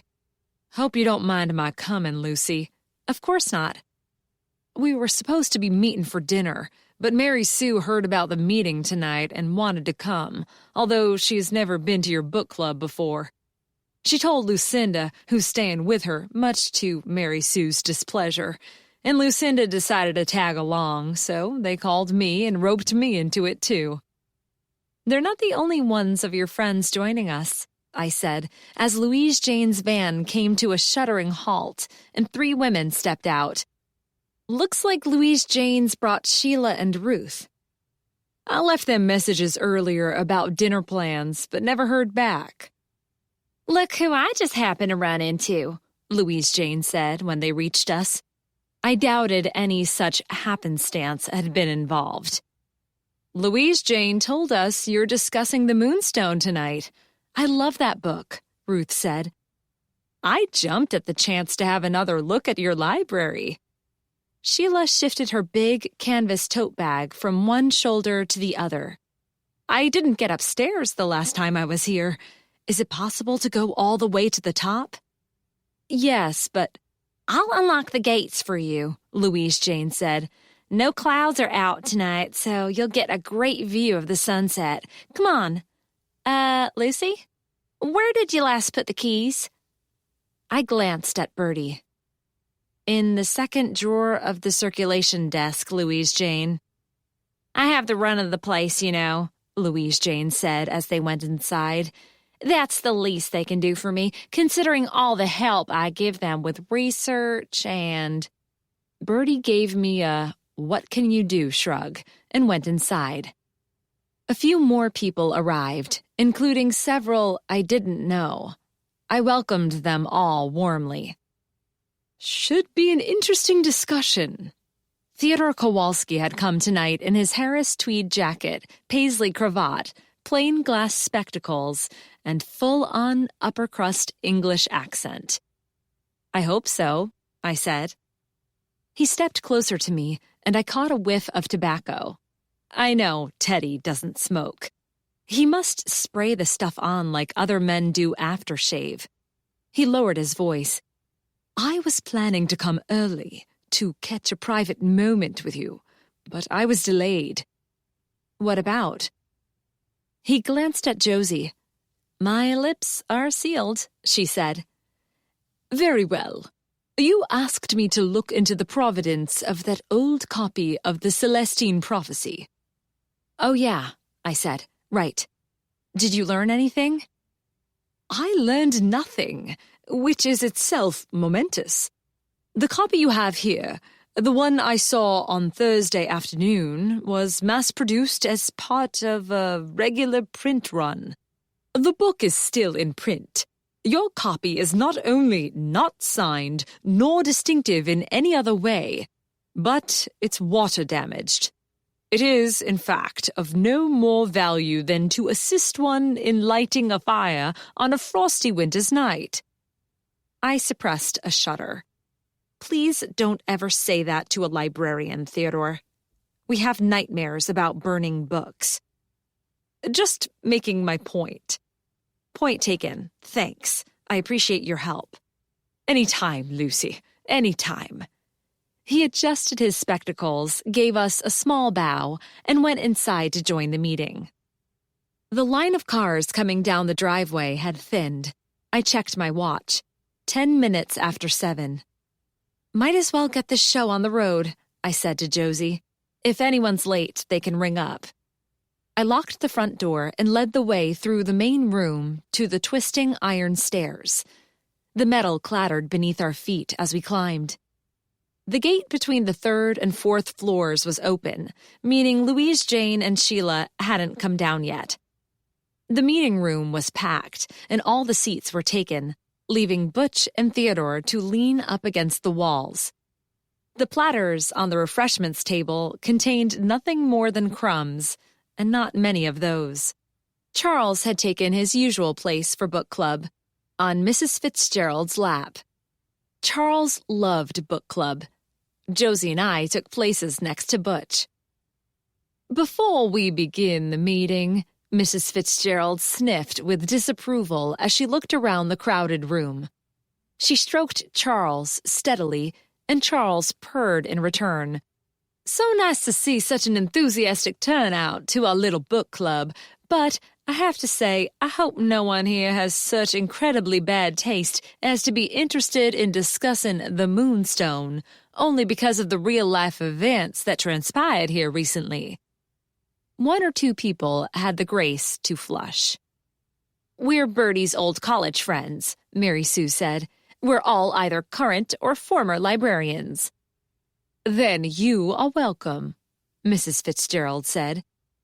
I've always loved Wilkie Collins, said a woman with a mop of unnaturally red hair, the approximate texture of a Brillo pad. I'd never seen her before. The woman next to her, with her hair dyed a deep black, nodded enthusiastically. I considered asking them a skill-testing question, but decided to let it go. At the Body Island Lighthouse Library, everyone is welcome. If these two hadn't arrived as lovers of classic literature, maybe they'd leave as such. Louise Jane marched into the room, but Sheila wasn't with her. I glanced at Bertie. She nodded at me to say we could let Sheila get her fill of the view from the top if she wanted. Welcome, everyone, I said. It's nice to see so many people here tonight. Everyone muttered some sort of greeting. I hope you all had time to read the book. Theodore pulled a tattered paperback out of his ever-present leather satchel and waved it in the air. The Moonstone, I said, is considered a classic novel of... It's about a jewel theft, right? The Brillo-haired woman asked. Yes, I said. Like the one everyone's talking about in town. No, not like... I remember the story. Rachel Blackstone lost her family's heirloom. Lost? Huh, said the black-haired woman. I always figured she was in on it with that Jeff what's-his-name. She turned to her friend. What was his name, Annalisa? Applehouse. Right, Jeff Applehouse. Strange name. It was Applewhite, but no one corrected them. It looks like he's come back, she continued. They say he checked a book out of this very library just the other day. Is that right? Sheila slipped into the room. Seeing no free seats, she leaned against the wall next to Theodore. He gave her a vacant smile. She shifted her bag from one shoulder to the other. We're not here to talk about local events, either past or present, I said. What parallels do you see between the Moonstone and your favorite movie or... Come back? Louise Jane said. Surely, Annalisa, you're not suggesting Jeff's... Here? Several people gasped and cast furtive looks into the corners. Not that the room, being round, had any corners. That's not... I struggled to regain control of the conversation. Josie attempted to leap to my aid. Let Lucy... There's a thought. Sheila shifted her bag again. I've been looking into that. The last time we have any record of his movements was in this library, when he signed out the book. Is it possible that he never left? No, that is not possible, I said. Louise Jane, Sheila said, what do you think? I've never known any such presence, Louise Jane admitted, although it could be a new one and so far unfamiliar to me. It could not be anything of the sort, Bertie said. Louise Jane, I've warned you about making up stories about the lighthouse. So you have. Except in this case, not only did I not make up any story, I specifically said I know nothing about one.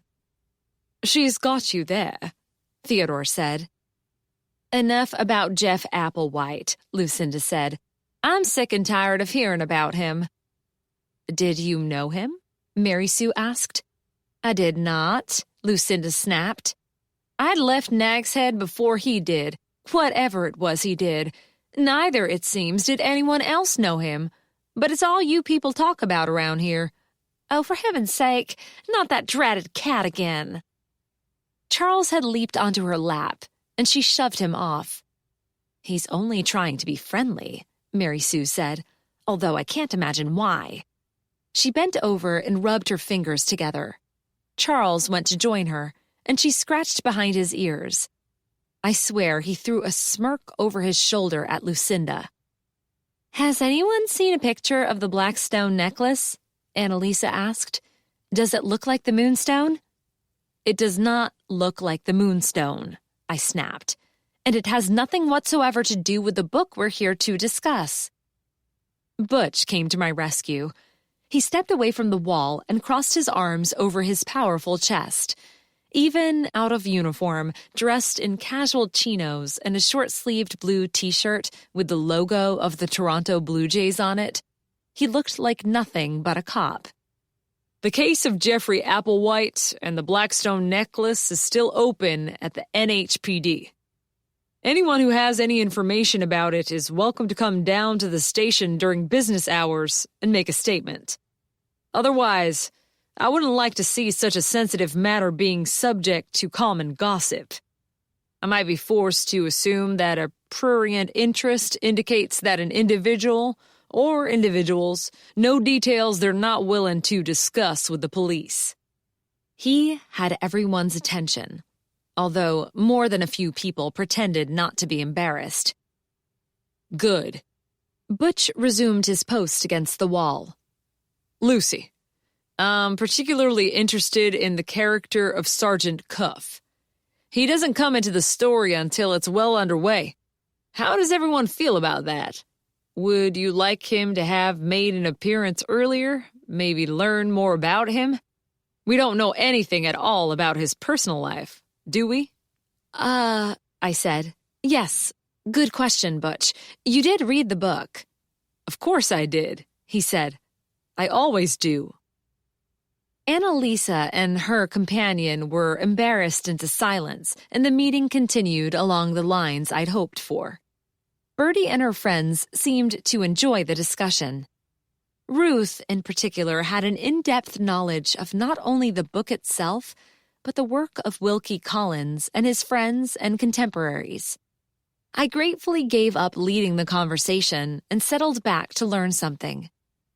And then it turns out that Godfrey Applewhite, Mrs. Fitzgerald said. Annalise sat to attention. There's a character in the book named Jeff Applewhite? Surely not. I refrained from pointing out that Annalise had earlier claimed to be a big fan of the book. Not Applewhite, but Ablewhite, and not Jeffrey, but Godfrey. The similarity is nothing but a minor coincidence. Heck of a coincidence, Annalise whispered to her black-haired friend. Butch cleared his throat, and Annalise said no more.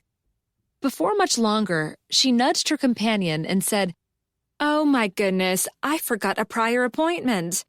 We have to go, so sorry. They jumped up, and I said, I'll walk down with you and let you out. No need, Annalise said. We can find our way. I smiled at them. No trouble. The meeting broke up shortly before 9. People grabbed their bags and left, chatting excitedly about the book. I heard several say they wanted to try Collins's other famous book, The Woman in White, next. Nice job, Butch, Bertie said. I thought Lucy could use a hand, he said with a shy smile. You were a lifesaver, I said. Normally, I'm not in favor of the police threatening to arrest people for non-criminal activity, Steph said, but I'll make an exception this one time. We all laughed. Anyone for a drink? Lucinda said. All this book talk has made me thirsty. Sure, Ruth said, but I need more than a drink. We didn't have dinner. How about that place we went Saturday night? I'm good with that, Sheila said. Ruth and I came with Louise Jane. Would you like to join us? Sure, Louise Jane said. Bertie? Not me, thanks. I'll drop you off at the restaurant and you can catch a cab back to Mary Sue's place. Is that okay? A cab, Lucinda said. How much is that likely to cost? I'll get my husband to come for us, Mary Sue said. If he's sober, Lucinda mumbled. What was that, dear? Mary Sue said. I missed it. Lucinda gave her a radiant smile. I said that would be nice of him. Josie caught my eye and waggled her eyebrows. Butch and Steph stacked the chairs while Theodore collected empty dessert platters and carried them downstairs. Soon, everyone had left the meeting room except for my cousin and me. We gathered the last of the glasses and the crumpled napkins and walked downstairs together as Charles ran on ahead, showing off his balancing prowess on the railings. I was sorry not to see Connor tonight, Josie said. He had a dinner meeting with some business group, which was called at the last minute, and he couldn't get out of it. How's everything going on that front? Fine. Everything's going fine. Any updates you want to tell me about? I looked at her. Updates? What sort of updates? You two have been going out for almost a year now. It's none of my business, but I'm wondering if you're thinking of moving things up a level. Up a level? Stop repeating everything I say. Repeating everything you say? I'm not. She burst out laughing, and I joined in. If there's anything to tell, Josie, you'll be the first to hear. I promise. We hugged goodnight at the door, and I made sure to lock up behind her. I turned off the main lights and made my way in the near dark to the alcove to switch on the light that would be left on all night. The police had returned most of the items from Charlene's and my historical display, and we'd reassembled it so our patrons could admire it. Some of the teenagers and kids were amazed that we'd been able to keep track of anything in those long-gone days before internet. I reached for the light switch. Charles vaulted onto the table and meowed at me. It was a good night, I said. I enjoyed the meeting once we finally got around to talking about the book. Butch put the fear of the law into anyone who'd come for no reason but to get the gossip. Charles whined again. I walked across the floor, heading for the stairs. It had been a good night. Book club usually was, and I was ready for my bed. Charles did not follow. Are you coming? I said. He sat down next to the pile of old books and studied me with his intense amber eyes. Bedtime, I said. Yes, I know it's not even 9:30 yet, but I'm bushed. He didn't move. Oh, for heaven's sake. I went back to the table and reached for him. As I picked him up, I glanced at the books. The Celestine prophecy was gone. Chapter 15. I couldn't be absolutely sure the book had been on the display table in the alcove when book club began. I'd stood at the door to greet our guests and then gone straight upstairs to start the meeting. I hadn't come into the alcove. Someone might have taken the book out earlier, thinking it was available for circulation. But that book was no longer in our catalog system. They wouldn't have been able to check it out in the normal way. Perhaps someone picked it up, read a few pages, and put it back in the wrong place. While Charles watched, I went to the fiction section and searched under the R's. No sign of it. I tried the religion and spirituality shelves. Nothing. I checked on the tabletops and in the magazine rack. I peeked under the table in the alcove, searched around all the chairs, and flicked through the books on the returns cart. The Celestine Prophecy was nowhere to be seen.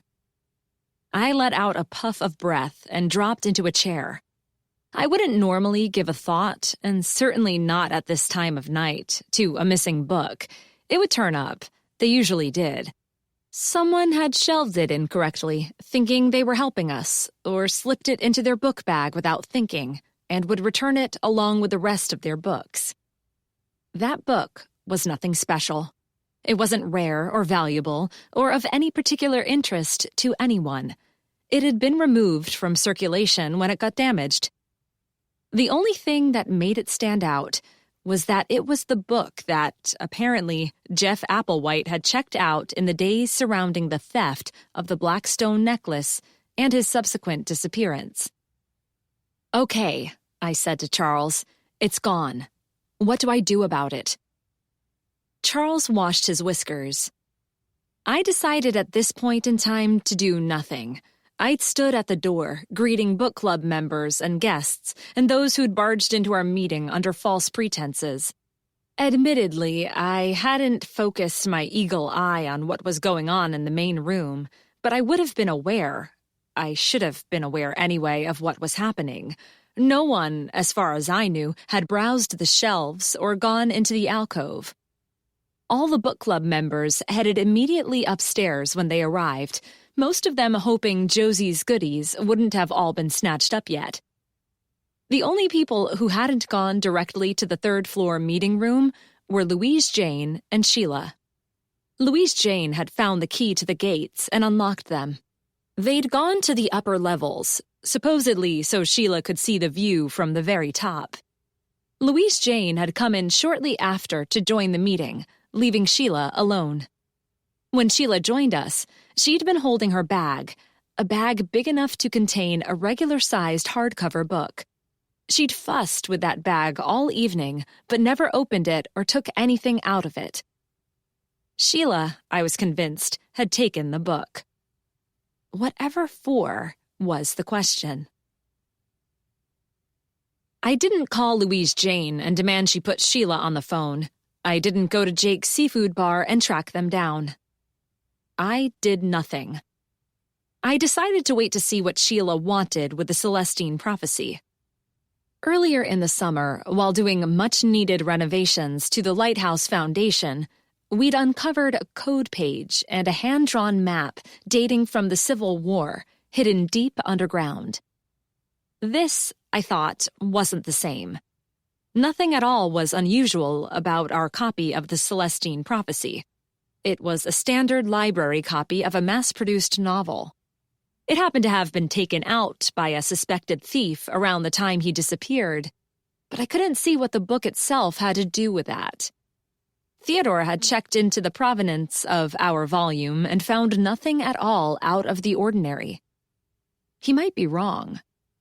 I might be wrong. But I didn't think so. I called to Charles, and we went upstairs to bed.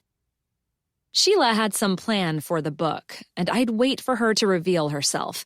She'd be back, and soon. I was sure of it. I didn't have to wait for long. Sheila strolled into the library as we were about to close on the afternoon following the book club meeting. Her canvas bag was tossed over her shoulder, and she was with Louise Jane. They gave me such huge smiles, I immediately knew something was up. "Are you here to return the book?" I said to Sheila. "The book?" she asked innocently. "The copy of the Celestine Prophecy you stole last night when you were pretending to be at the top of the lighthouse tower, watching the sunset over the mainland." I was watching the sun beginning to set over the mainland. I was too early, but it was still pretty up there. "Okay, the book you stole after you watched the sun not quite set." Sheila glanced at Louise Jane. Louise Jane shrugged and said, Sheila borrowed a library book. You were busy, so she didn't want to bother you by asking to check it out officially. Another word for taking a book from a library without checking it out officially is stealing.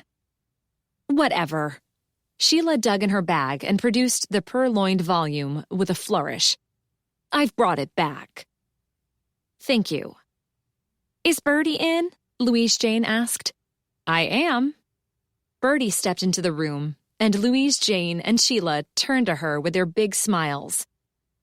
Ladies and gentlemen, I said in a voice pitched to carry to every nook and cranny on the main floor. The library is about to close. If you can bring your books to the circulation desk, I'll check them out for you. Thank you. People popped out from the stacks. Mr. Snyder, who came almost every day to sit in the big wingback chair next to the magazine rack with Charles on his lap, got slowly to his feet after dislodging the reluctant cat. As I checked out books and wished everyone a good night, out of one corner of my eye, I watched Bertie with Louise Jane and Sheila. They were clearly arguing about something. Sheila was waving her arms around in the air, and Louise Jane was pointing a finger in Bertie's face. Bertie stood stiff and resolute, a rock firm against the constant battering of the waves. I thought she showed enormous restraint by not knocking Louise Jane's wagging finger out of the way. The book, Louise Jane said. We can't waste any more time, not if, Sheila said. Absolutely not, Bertie said. Ready? Connor McNeil said. I let out a small cry and jumped. Sorry, he said. Didn't you hear me come in? I allowed my heart to settle back into its regular rhythm. I looked at Connor and jerked my head toward the small group near the hallway. Louise Jane and Sheila were still waving fingers and hands and arguing. Bertie had stopped arguing and stood with her hands on her hips, shaking her head. Charles perched on the nearest bookshelf, cooking and gardening, and watched intently. Connor went to join them. Good evening, ladies. Bertie smiled at him. Louise Jane grumbled, and Sheila threw up her hands. You people don't know what you have here. She spun on her heels and marched out. Louise Jane ran after her. I realized Sheila hadn't given me the book. I called after her, but Louise Jane said, Sorry, not now. We need it. What was all that about? Connor asked. Louise Jane and her ghost hunting, Bertie said. Although in this case I gather it wasn't Louise Jane's idea, but when Sheila suggested it, she couldn't say no and still save face. Suggested what? I asked. Last night, some fool suggested that maybe Jeff Applewhite has never left the library, and Sheila wants to have a seance in an attempt to talk to him and find out where the Blackstone necklace is. She has the book he supposedly took out and thinks that will help Louise Jane contact him. Stuff and nonsense. You know she stole the book, right? I said. She did what? Sheila took the Celestine prophecy last night while we were upstairs without bothering to ask if she could have it. That would have been before anyone mentioned Jeff or the necklace, so she got the idea into her head all by herself, maybe as a way of trying to contact Louise Jane's so-called spirits. When the meeting was over and everyone had left and I was closing up, I noticed the book was missing. I figured Sheila had it. I also figured she'd be back with it sooner rather than later. Looks like I was right about that. Connor shook his head. He'd come straight from the town hall and looked very handsome in a perfectly tailored blue suit with a white shirt and a blue tie with thin pink threads running through it. Dark stubble was coming in thick on his jaw. He patted his jacket pocket. He was here to pick me up for dinner as arranged. We had a standing date for Tuesday night, although we tried to get together at the end of the day as often as our schedules matched. I'm not much of a cook. Boiling water is an adventure to me, and neither, so he told me, is Connor. We often order in pizza at his place or mine. Or we throw together something using a supermarket-bought rotisserie chicken. But now and again, we treat ourselves to a restaurant outing. And Connor had suggested that for tonight. I have to point out, I said, that Sheila brought the book with her this afternoon, but didn't give it back. Is it potentially worth something? Connor asked. You mean monetarily? No, and it never was. It's a mass-produced book, unsigned, and it's badly damaged. Sheila seems to think it's worth something, Bertie said, and I don't like what that something is one little bit. I told them there will be no seances in my library. Louise Jane tried to suggest they hold it in your apartment. I choked. And considering the last time that happened, you were not impressed, I said no. If you want to challenge that decision, it's up to you. Your apartment's your own space. I am most definitely not challenging that decision, I said. There was a seance in your apartment? Connor said. When was that? Did anything happen? It was all much ado about nothing, as I tried to tell Louise Jane before she even started. It ended uneventfully. That wasn't exactly true. The attempt at a seance ended when a thief broke into the library and was frightened away by Charles, and we ran downstairs to see what was going on. I never told Connor about any of that, but particularly I didn't tell him about the break-in and the attempted theft. Ready to go? Connor said. I'm starving. Bertie smiled at him. She made no move to leave. Connor shifted from one foot to another. Finally, he said, Bertie, would you like to join us? Nothing special at all. Just dinner. We'll probably go to Jake's or Owen's, unless Lucy wants to try someplace else. But it's nothing special, really. Bertie recovered herself and said, No, but thank you, Connor. Sorry, I was trying to remember if I'd promised to meet Eddie tonight. He's not the only one getting absent-minded in his old age, although in Eddie's case, he was absent-minded in his young age. She smiled at the memory. You run along, Lucy. I'll close up. Won't say no to that, I said. Charlene had had the day off, and Ronald left after the final children's program. Can you give me 10 minutes? I asked Connor. Sure, no hurry. I'll call to make sure we can have a table. Jake's or Owen's? Owen's would be nice for a change. I ran upstairs and quickly changed out of my work clothes into something fresh to wear for dinner. It was nothing special, as Connor had said, but I always like to go to a bit of trouble. My mother's influence, I suspect. I washed my face and reapplied a light touch of makeup and brushed my hair out and then tied it back again. I put on a black dress with a thin red belt and slipped my feet into red suede ballet slippers and added earrings made of red sea glass while Charles watched. He likes to supervise my preparations for an evening out. Will this do? I asked him. He meowed, jumped off the bed, and preceded me out of the lighthouse airy. I stood at the bend in the stairs for a moment, watching Connor. Bertie had disappeared, and he was alone. He paced up and down in front of the magazine rack, patting his jacket pocket and mumbling under his breath. Charles wound himself around Connor's legs. Connor bent down and picked the big cat up. You okay with this, buddy? He said.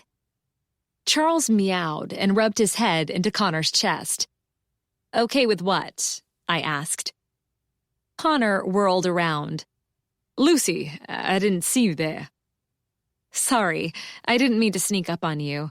You and Charles were having a sweet little private moment there. What was it about? Nothing, Connor said. I mean, nothing. Ready? Yep, I said. We had a lovely dinner. I told Connor about last night's book club meeting, and he said he was sorry to have missed it. His own meeting had been boring, repetitive, and totally non-productive. He asked me if there had been any developments in the Helena Sanchez murder, and I said I hadn't heard from Sam Watson or anyone in the police department today. The bill came, and Connor paid as he'd suggested the meal. We went to Connor's car, and he drove us out of town to the lighthouse. We sat in the BMW for a few moments as the great first-order Fresnel lens flashed its beacon out to sea. "It's still early," I said. "Would you like to come in?" He cleared his throat. "Actually, Lucy, I'd prefer a walk.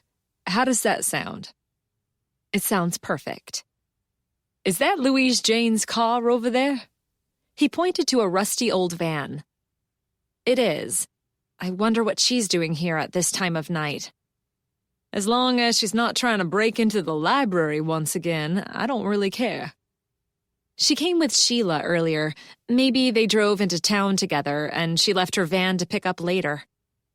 We got out of the car.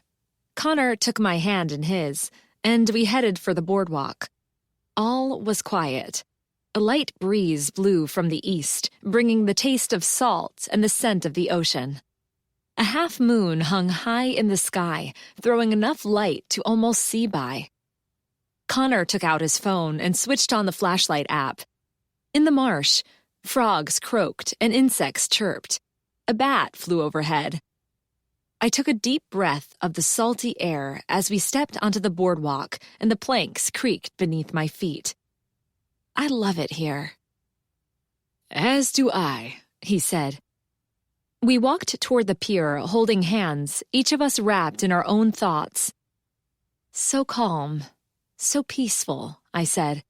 "So quiet. Most of the time, anyway. Although I can't stop thinking about when I walked this way with Helena Sanchez on Friday night." "Lucy," Connor coughed. "Still," I said, "we can't let that bother us, can we? The lighthouse has seen a lot of things over the years, not all of them pleasant." "No. But tonight I'd like to think it's a good night for the lighthouse." "It is," I said. "What I mean is..." When we were about halfway to the waterfront, he stopped walking. He let go of my hand, and I turned to see what he was doing. He turned off the flashlight, put it in his pocket, and then put his hands on my arms. He stared into my face. The light from the moon threw deep shadows into the crevices of his handsome face. His sharp cheekbones looked as though they'd been carved by a knife, and his lovely blue eyes glimmered in the moonlight. "Lucy." He cleared his throat. "Lucy, A scream shattered the quiet of the night. I yelped. Connor dropped my arms and whirled around. "Who's out there?" He fumbled for his phone and switched on the flashlight.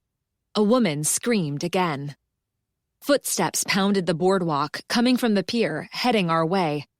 Louise Jane burst into the small circle of light cast by Connor's phone. Behind her, a brighter light broke the darkness of the marsh. "What are you doing here?" Louise Jane shouted. "What are you doing here?" Connor bellowed. "What's going on?" I yelled. Sheila arrived, preceded by a circle of bright light, breathing heavily. "Get that light out of my face," Connor snapped at her. "I can't see a blasted thing." She did so, and our feet and lower legs were lit up. "Louise Jane." Connor lowered his voice, and his words came out slow and measured. "What is going on here?" "I thought you were him," Sheila said. "Why'd you turn off your light anyway? No one walks around out here in the dark unless they're up to no good." I refrained from pointing out that we'd done just that last Friday when Louise Jane told us stories. "I don't think I need to answer to you," Connor said. "You have to leave right now," Louise Jane said. "We can try to get him back." "Get who back?" Connor asked. My breathing slowly returned to normal. I recognized the object in Sheila's left hand. "That's our book. I don't believe it. You're out here creeping around in the middle of the night trying to contact Jeff Applewhite?" "We can do what we want in the marsh, Lucy," Louise Jane said. This isn't library property. We're not creeping. Besides, it's hardly the middle of the night. It's barely 10 o'clock. That makes a big difference, Connor said. Louise Jane, please. If I must, she said. We're hoping we can use the book Jeff Applewhite took out of the library after he went missing, with or without the Blackstone necklace, to contact him. What I meant, Connor said, is please go away. I didn't mean tell me you're full of a story. It was my idea, Sheila said. When I found out what a powerful connection Louise Jane has with the spirit world, I knew we had to give it a try. You're assuming Jeff is, hanging around out here? I said. Why would he do that? He took the necklace and he disappeared, Sheila said. It's natural to assume he stole it for underworld figures, and they, of course, didn't want to leave any evidence behind or pay him his promised share. So they offed him and probably threw him in the marsh, wearing a pair of cement shoes. They offed him, did they? Connor said. Yes, Sheila said. And if we can speak to the spirit of Jeff, he can tell us what happened to Helena. Why would he want to do that? Connor asked. I don't see that whatever happened or didn't to Jeff has anything to do with Helena Sanchez, I said. We've found no connection between Helena and Jeff and the necklace. That, Sheila said triumphantly, is what we're trying to determine. She put her hand on my shoulder. Now that you're here, Lucy, we need to try again. Louise Jane was about to make contact when you disturbed us with your chatter. Sorry about that, Connor muttered. I had made contact, Louise Jane said. Appearances can be deceiving. That's what the spirits told me. I'm sure of it. This is all so exciting, Sheila said. I have no psychic powers of my own, but I've been searching for someone who does, and Helena's death and the mystery around it is perfect for Louise Jane's abilities. Louise Jane preened. I knew we had to act. Quickly now. Let's form a circle. 4 people are more powerful than 2. Sheila reached for Connor's hand. He jerked it away. I want no part of this. Lucy? He held out his hand to me. I took it. Have a nice night, I called to Louise Jane and Sheila. Okay, Sheila said as we walked away. Let them go. We don't need them. Once the link has been made and abruptly broken, Louise Jane told her, it can be awful hard to get it back. We have to try, Sheila insisted. Did you want to say something before we were interrupted? I asked Connor once we were out of earshot. He sighed. It'll keep, Lucy. It'll keep. Chapter 16. Appearances can be deceiving. I tossed and turned most of the night, the phrase running through my mind. Why on earth was I letting Louise Jane's crazy fantasies interrupt a good night's sleep? I didn't know. Leaving Louise Jane and Sheila chasing ghosts, Connor and I had walked back to his car.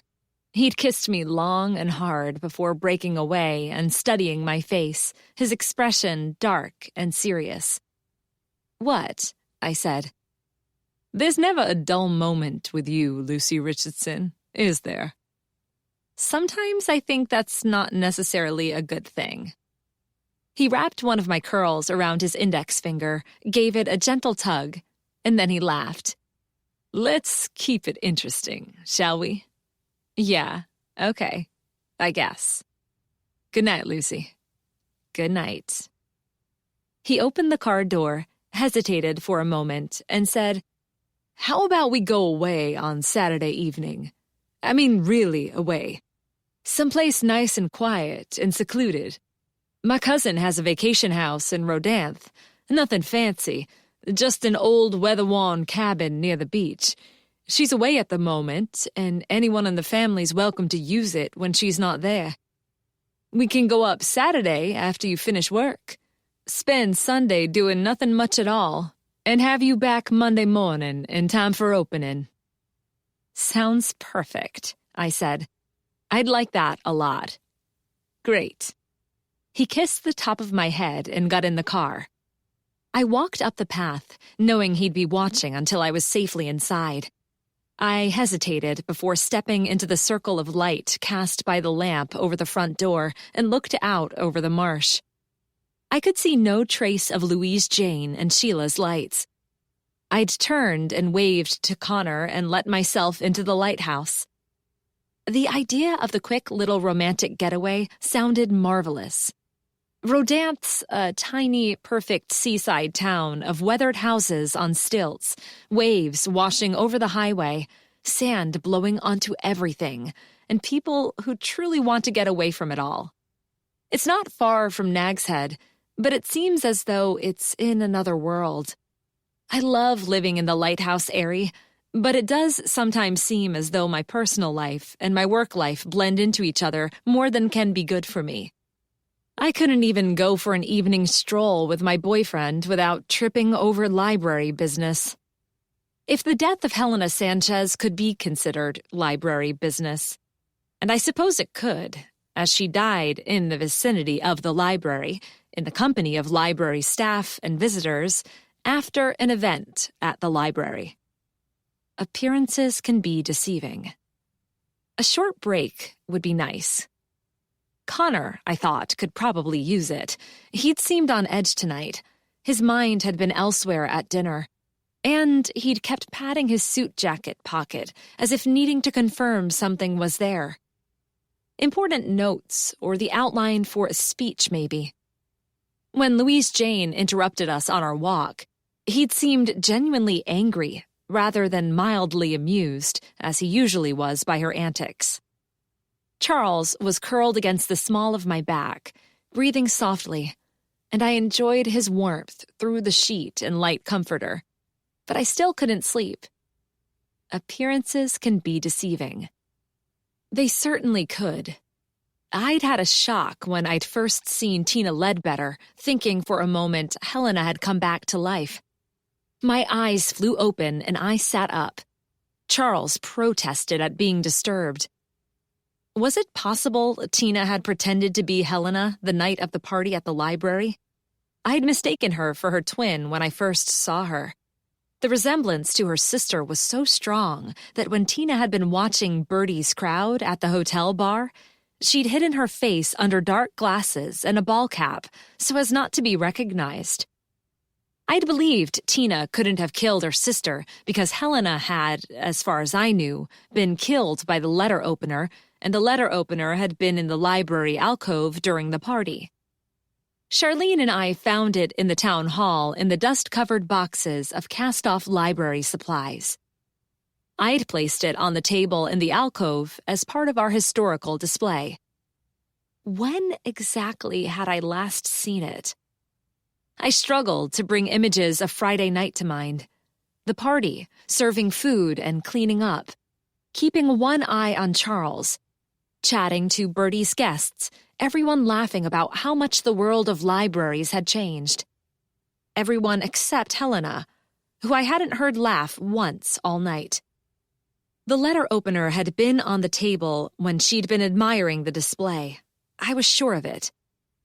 Well, almost sure anyway. If it had been missing when we were showing the exhibit to an important guest, I would have noticed. Charlene told Sam Watson it had been in place when she showed Helena the display, meaning the letter opener had been on the table when Helena saw the withdrawal slip with Jeff Applewhite's name written on it. She'd been shocked by something she'd seen or remembered and turned and walked away. What had she done then? She'd moved into the crowd, and I lost track of her until it was time to leave for the walk when the party was over and most of the guests had left. Could there have been two Helena Sanchez's in the library that night? Might Tina have somehow slipped into the party? Helena had left from Tina's house, so Tina would have known what her sister was wearing. I hadn't seen anything striking or individual about the brown cape. It had been a warm night, the library heating up under the press of bodies. But Helena hadn't removed the cape.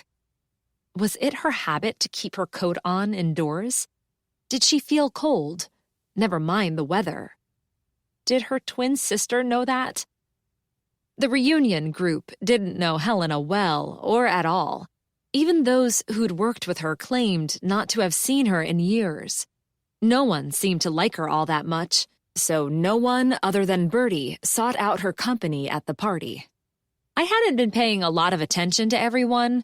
One or two of the women went outside now and again, presumably for a cigarette or some fresh air, or to make a phone call. Had Tina come inside, dressed like her sister, taken the letter opener, and slipped out again? If so, the question was why. Not why Tina would want to kill her sister. She had a monetary reason to do that, never mind decades of resentment. But why go to the trouble of potentially being seen at the library and stealing the letter opener? Unless the letter opener had some significance to Tina, the only reason she would do that would be if she wanted to frame one of the partygoers for the murder. One of the partygoers, or the library staff. The police had asked Sheila, Ruth, Lucinda, and Mary Sue not to leave Nag's Head. Did that mean those 4 women were under suspicion? It must. What about Bertie herself? I knew Bertie hadn't killed anyone, but she'd had as much opportunity as the others did. Come to think of it, so had Louise Jane, Ronald, and me. I threw off the covers and got out of bed, much to Charles's displeasure, but he made the most of it and ran for his food bowl. I sat at the kitchen table and thought. I'd been assuming Helena's death was somehow related to the withdrawal slip and Jeff Applewhite's name, which, considering the significance of the date he checked out the book, must have had something to do with the theft of the Blackstone necklace and Jeff's disappearance. Now, I had to consider that the killing had nothing at all to do with Jeff or Rachel's diamonds. If Tina had killed Helena for her inheritance or in memory of past grievances, the necklace, the book, and Jeff were nothing but a coincidence. If Tina had taken the letter opener to frame one of the reunion crowd, then, unless she was totally off her rocker, she had to have had a reason to do so. I had not considered that Tina might know one or more of Bertie's friends. I grabbed a pad of paper and a pen and wrote down the 4 women's names in one column, and then Tina's in another, and Helena's in a third. I drew lines to connect the 4 women to Helena and another to join Helena and Tina. And that was all. My page looked mighty empty. If Tina had pretended to be Helena, could it be possible someone had killed Helena, mistaking her for Tina? Rachel Blackstone had known Tina, and she'd been aware of Helena, although, according to Rachel, they'd not been friends. If she suspected one or the other of the twins of stealing her family's necklace, might she have killed out of revenge? I wrote her name down and drew a strong line between it and Tina, and then a light one to Helena. I scratched them out again. Bertie, Charlene, Ronald, and I knew Rachel. If she'd come into the library during the party, one of us would have seen her. If Rachel wanted to kill Tina or Helena in revenge for the theft of the Blackstone necklace and the Rajapani diamond, she'd had 25 years to do it and a great many better opportunities. I leaned back with a groan. My head was hurting. If Tina had been hoping to frame someone, she wasn't doing a very good job of it. No other evidence, as far as I could see, had turned up to point to one of us. Perhaps all she wanted was to throw suspicion off herself. Helena died in the marsh, at night, in the presence of a limited circle of suspects, while Tina was apparently far away. Tomorrow was Wednesday, and I had the day off. I might take the opportunity to pay a call on some of the suspects. This time, I thought it best to phone ahead. Sometimes people talk better in a neutral, comfortable environment. I fed Charles and let him out of the lighthouse airy. Charles never got a day off from being the library cat, made a pot of coffee, and enjoyed it and my breakfast while reading the news from family and friends back in Boston. Then I checked for any updates on the police investigation into the murder of Helena Sanchez, of which there were none, showered, and dressed for the day. I was ready to make my first call. "Hi," I said in my cheeriest voice. "It's Lucy Richardson here, from the Lighthouse Library." "Not you again," Tina Ledbetter said in a not cheery voice. "Oh, yes, it's me." "What do you want now?" "As you're moving soon, and we haven't had a chance to get to know each other, I was hoping to treat you to a mid-morning coffee break at Josie's Cozy Bakery." "You're assuming I want to get to know you better." Yes. I guess I am." "Yeah, okay. I doubt you want to know anything about me, but you're interested in why someone would kill my sister. I told you we weren't exactly close, and I didn't know anything about her life. She might have had plenty of enemies I never knew about. I like the bakery, and you're paying, so I'll bite. Pun intended. 10:30? Might as well." She hung up. Josie's Cozy Bakery could get mighty busy in the summer, even at mid-morning on a Wednesday, so I arrived early. The lineup for takeout drinks and pastries was long, but a few seats were free, so I snagged a table for two in a back corner. One of her staff must have told Josie I was here, because she came out of the back rubbing her hands on an apron with the bakery logo of a croissant curling around a lighthouse. Josie had worked extremely hard to make this place a success, and I was thrilled at how well she'd succeeded. I don't have any sisters, being cursed with 3 older brothers, but Josie and I are as close as sisters. Closer than many sisters. Helena and Tina came to mind. Josie had decorated her restaurant in West Coast coffee culture meets Outer Banks fishing community. The counter area was all gleaming stainless steel, white subway tiles, glass display cases, and hissing espresso machines, whereas the chairs and stools in the dining area were covered in nautical blue and white, and some of the tables were made of reclaimed tea chests or ship's barrels. Framed prints of North Carolina lighthouses and ships at sea decorated the walls. I jumped to my feet and gave my cousin a hug. "Nice to see you," she said. "Day off?" "Yes. I'm meeting Tina Ledbetter. Do you know her?" "I do. She's a regular here. She likes my strawberry danishes." "Did you know she's Helena Sanchez's sister?" "Is she? I didn't know that. Then again, I didn't know Helena." "Can you take a break and join us?" I asked. "I can. Breakfast rush is over. But why do you want me?" "If she knows you, she might be more comfortable. Essentially, I am about to, discreetly, of course, ask her if she killed her sister." Josie raised one eyebrow. "Discreetly?" "I can be discreet." She smiled at me. Then she pulled off her hairnet. Only Josie could still be beautiful in a hairnet, and shook out her long blonde hair. She grabbed an unoccupied chair from the next table and slid it over. Blair, one of her assistants, appeared at our table so quickly he might have materialized in a puff of smoke. "Josie, can I get you something?" "It's on me," I said. "We're waiting for one more person, and then I'll order at the counter." "Thanks, Blair," Josie said. "I'm good for now." He walked away. "He's working out okay?" I asked. Blair and Josie had clashed, to put it mildly, over the winter around the time of her wedding. Josie was a kind and generous woman, but she was also a small business owner and boss. She'd been about to fire Blair, but they came to an understanding in time.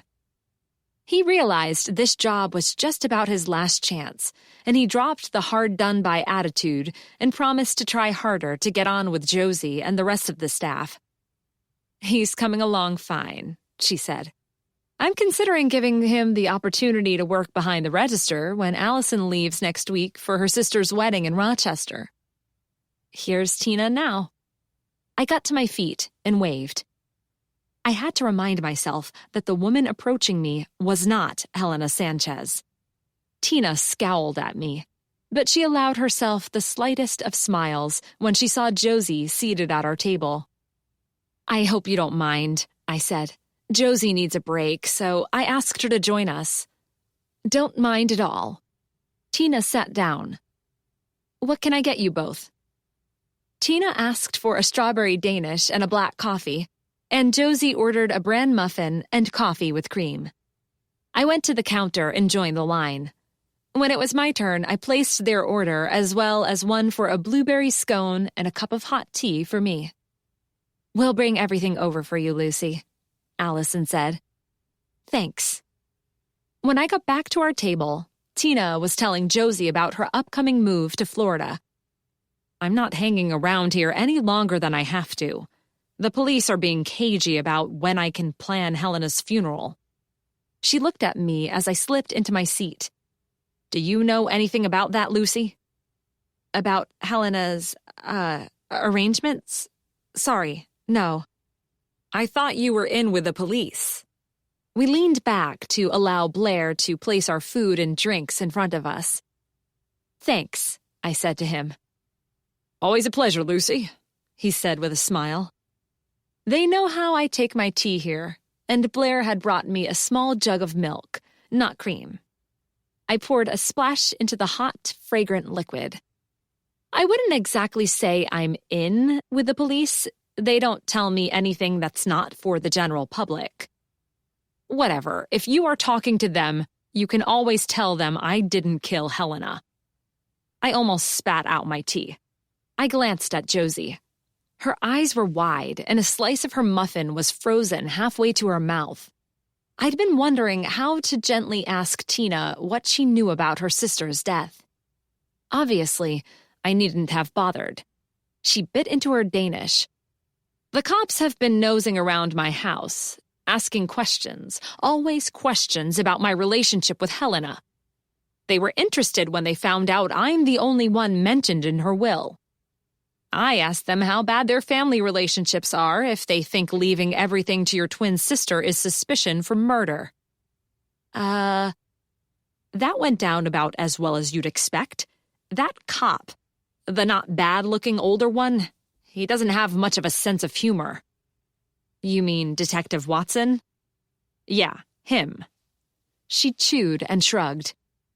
"He wanted to know why my mother had left everything to Helena and how much that had been. I told him my family relationships were none of his business, but he must know my mother and I didn't get on. We never did. She always favored Helena over me. As for what sort of an inheritance that was, our mother had barely a cent left after her debts were paid. Let him ask his questions and poke around in my private affairs. What do I care? I didn't kill Helena, although at various times in our lives I might have wanted to. And now I'm off to Mount Dora as soon as I can go. I'm not going to wait until my house is sold. Do you want to buy a house?" "Me? No." "What about you?" she asked Josie. "Not in the market at the moment, thanks." "I know you didn't kill her." I studied Tina's face carefully as I talked, because you weren't in the library during the party. "Right, I've never been in that library. I wasn't going to go there when Helena worked there, now was I? I've had no reason to go since. Besides, everyone knows Louise Jane McConan has staked it out as her area of expertise." "She has?" Tina shrugged. "You can tell the police that." "She might be lying. She might not be." "Someone killed your sister," I said. "Helena and I never got on, as I told you. Our parents, our mother in particular, didn't like me much, for some reason I never understood. Helena was the only one they fussed over. Helena was always the first, and sometimes the only." She finished her Danish in record time and began tearing the paper napkin into shreds. "But, despite that, I never wanted to see her dead. She was my sister, and since our parents' deaths, my only living relative." She stared at the pile of paper on the table in front of her. I looked at Josie, and she shook her head, her big cornflower blue eyes full of sadness. Neither of us would be able to understand what Tina and Helena had meant to each other. I have 3 brothers and several nieces and nephews. Neither of Josie's brothers are married, but her extended family is vast, as we discovered when trying to pare down her wedding guest list. Both sets of parents are alive and well and cheerfully interfering, or trying to, in our lives. I don't know why anyone would have wanted to kill Helena, Tina said at last. I told the cops that. I don't know anything about her life. Funny, isn't it? I'm going to get the keys for her house and walk right into that life. If she knew I was coming, she'd have cleaned the place up. But she didn't know, did she? No, Josie said. Your sister wasn't in the class of women who'd gathered for the reunion, I said. But she knew several of them. Did she ever talk about them? I don't think she knew who was going to be at that party. She said Bertie James invited her, and she wanted to see Bertie and check out how the library was doing. She liked Bertie. I knew that. She told me before she left for Mount Dora when she retired she was confident the library was in good hands. It is, I said. She shrugged again. I was getting tired of that shrug. Tina obviously was getting equally tired of my company. She downed the last of her coffee and started making getting-up movements. Maybe all I'd learned was that Tina hadn't killed her sister and didn't know or care who had. I believed Tina. There had been a lot of anger in their family, hatred, maybe, but the time for settling scores had long passed. I saw you at the Oceanside Hotel on Saturday evening, I said. Tina nodded. What of it? I was there with Bertie's college class.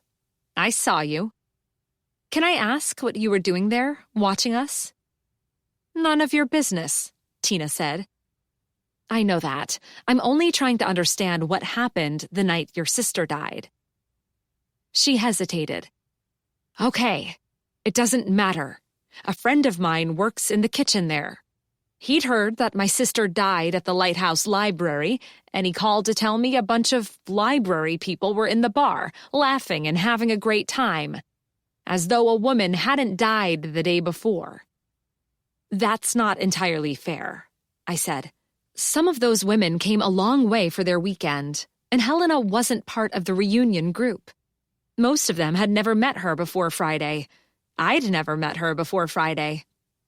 Tina shrugged. Fair enough.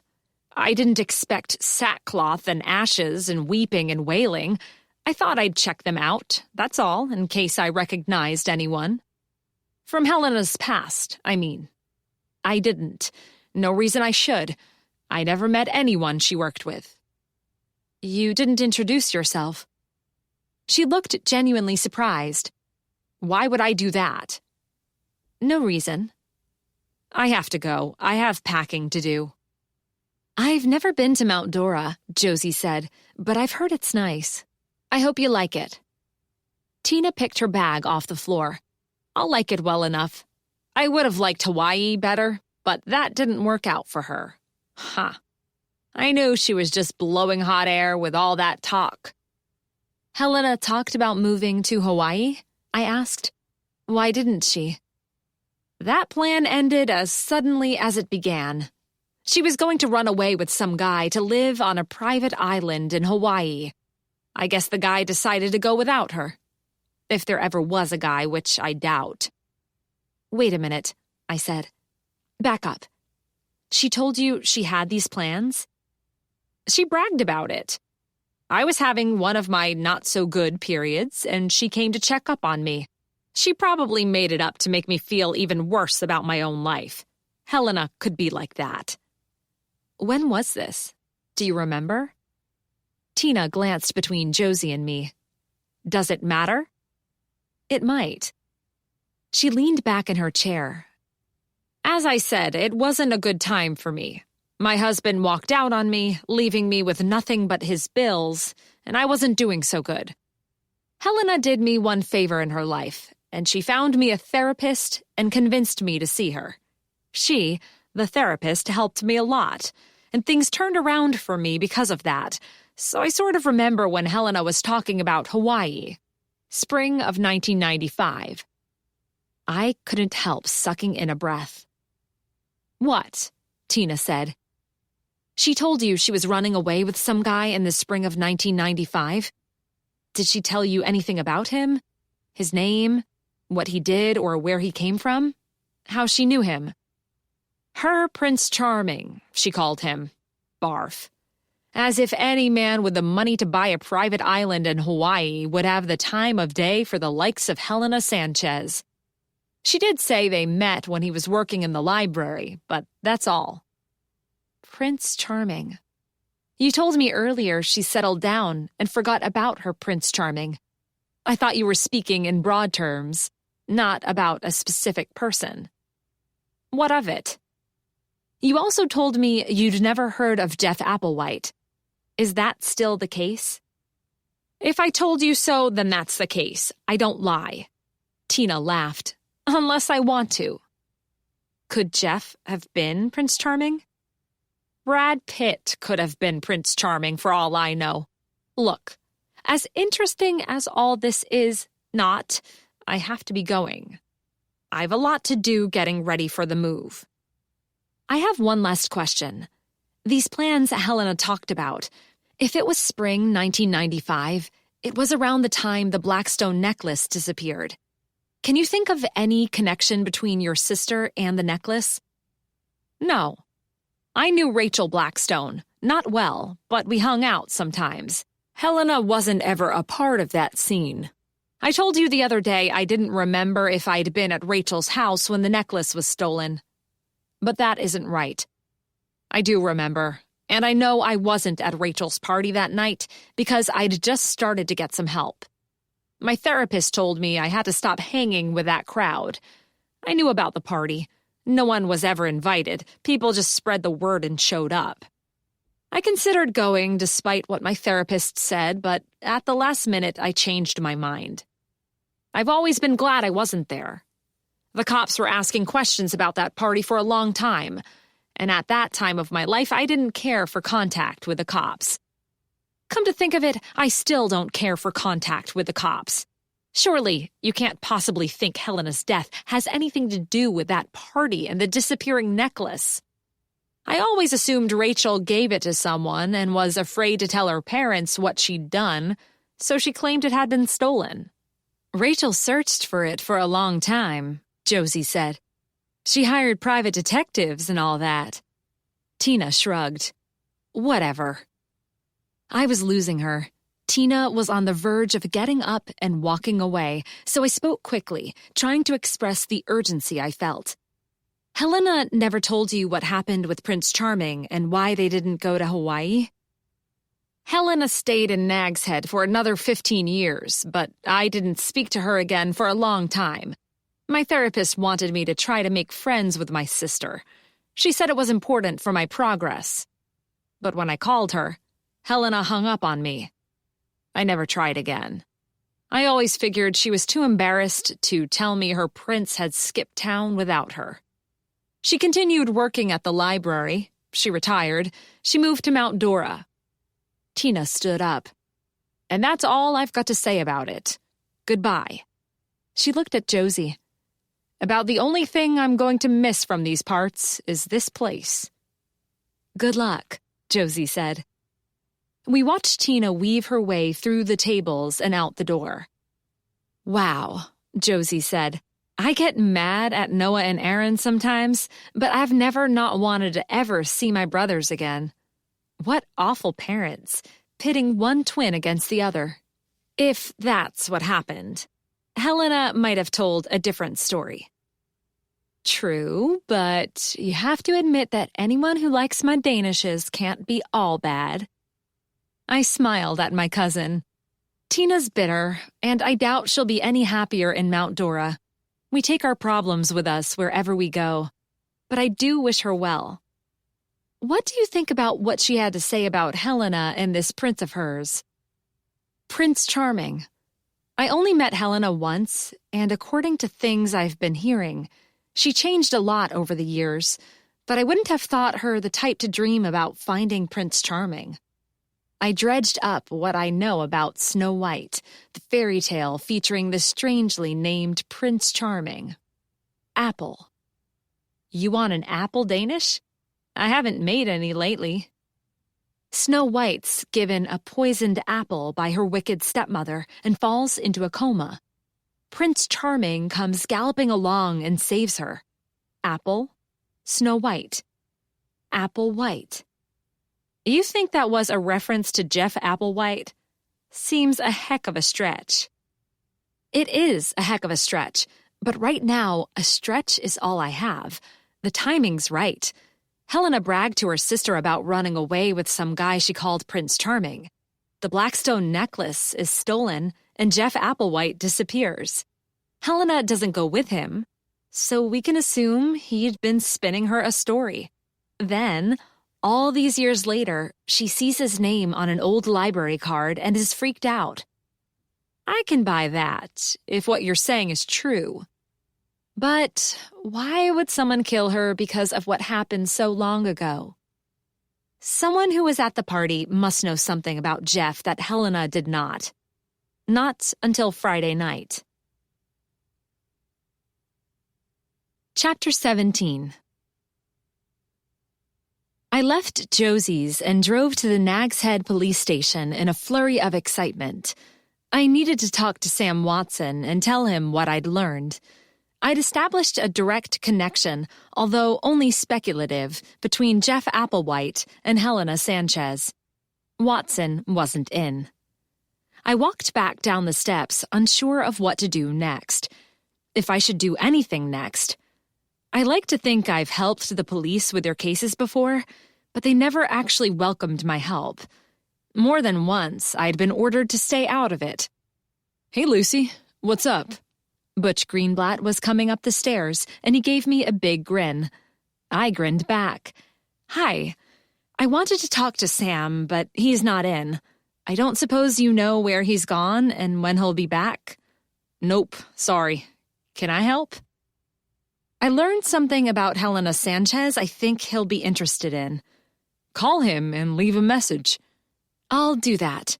Better to talk in person, but I guess we can do that later. No rush. Butch? What? I hesitated. Nothing. If you see him, tell him I'm looking for him, will you? Sure. Catch you later, Lucy. He went into the police station, and I headed for my car. I'd been about to ask Butch if he thought it would be okay if I asked some questions about what had happened all those years ago. I decided not to. Butch would be compelled to tell me not to interfere. I'd then go ahead and do what I wanted to do anyway, but I'd feel bad about it. Sunday evening, after dinner at Aunt Ellen and Uncle Amos's, Rachel Blackstone had given me her number so I could contact her if I learned anything about the case. I got into my car and switched the engine on to get the air conditioning going. Then I gave Rachel a call. "Hello?" she said. "Rachel, hi. It's Lucy Richardson. I've been doing some unofficial digging into the matter we talked about the other night, and I was wondering if I can come around and talk to you. I'm at home now. I'm working in the garden, but I'd enjoy taking a break. I've been out here since 6, and it's starting to get hot." She gave me an address on a small street running parallel to the beach.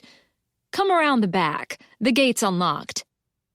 By Outer Banks beachfront standards, Rachel's house was fairly small, although multi-storied and dotted with balconies. But it was beautiful, painted a soft blue with fresh white trim. 2 trucks from a landscaping company were parked in front of the house. Rachel's idea of working in the garden, I thought, wasn't mine. I walked around the house and opened the side gate as instructed. I called out to Rachel, and she turned to greet me with a huge smile. I'd been wrong. Rachel had very much been working in the garden. She was dressed in dirt-encrusted khaki pants, heavy hiking shoes, and a once-white t-shirt. A big, floppy-brimmed straw hat was on her head, and a streak of brown earth ran across her nose. She peeled off well-used gloves as she walked toward me and called over her shoulder, "I won't be long, Johnny." Rachel's house was small, but the property was large. It's difficult to have a fabulous garden in grounds that are pretty much nothing but sand, but Rachel Blackstone managed. The gate through which I'd entered opened onto a flagstone path.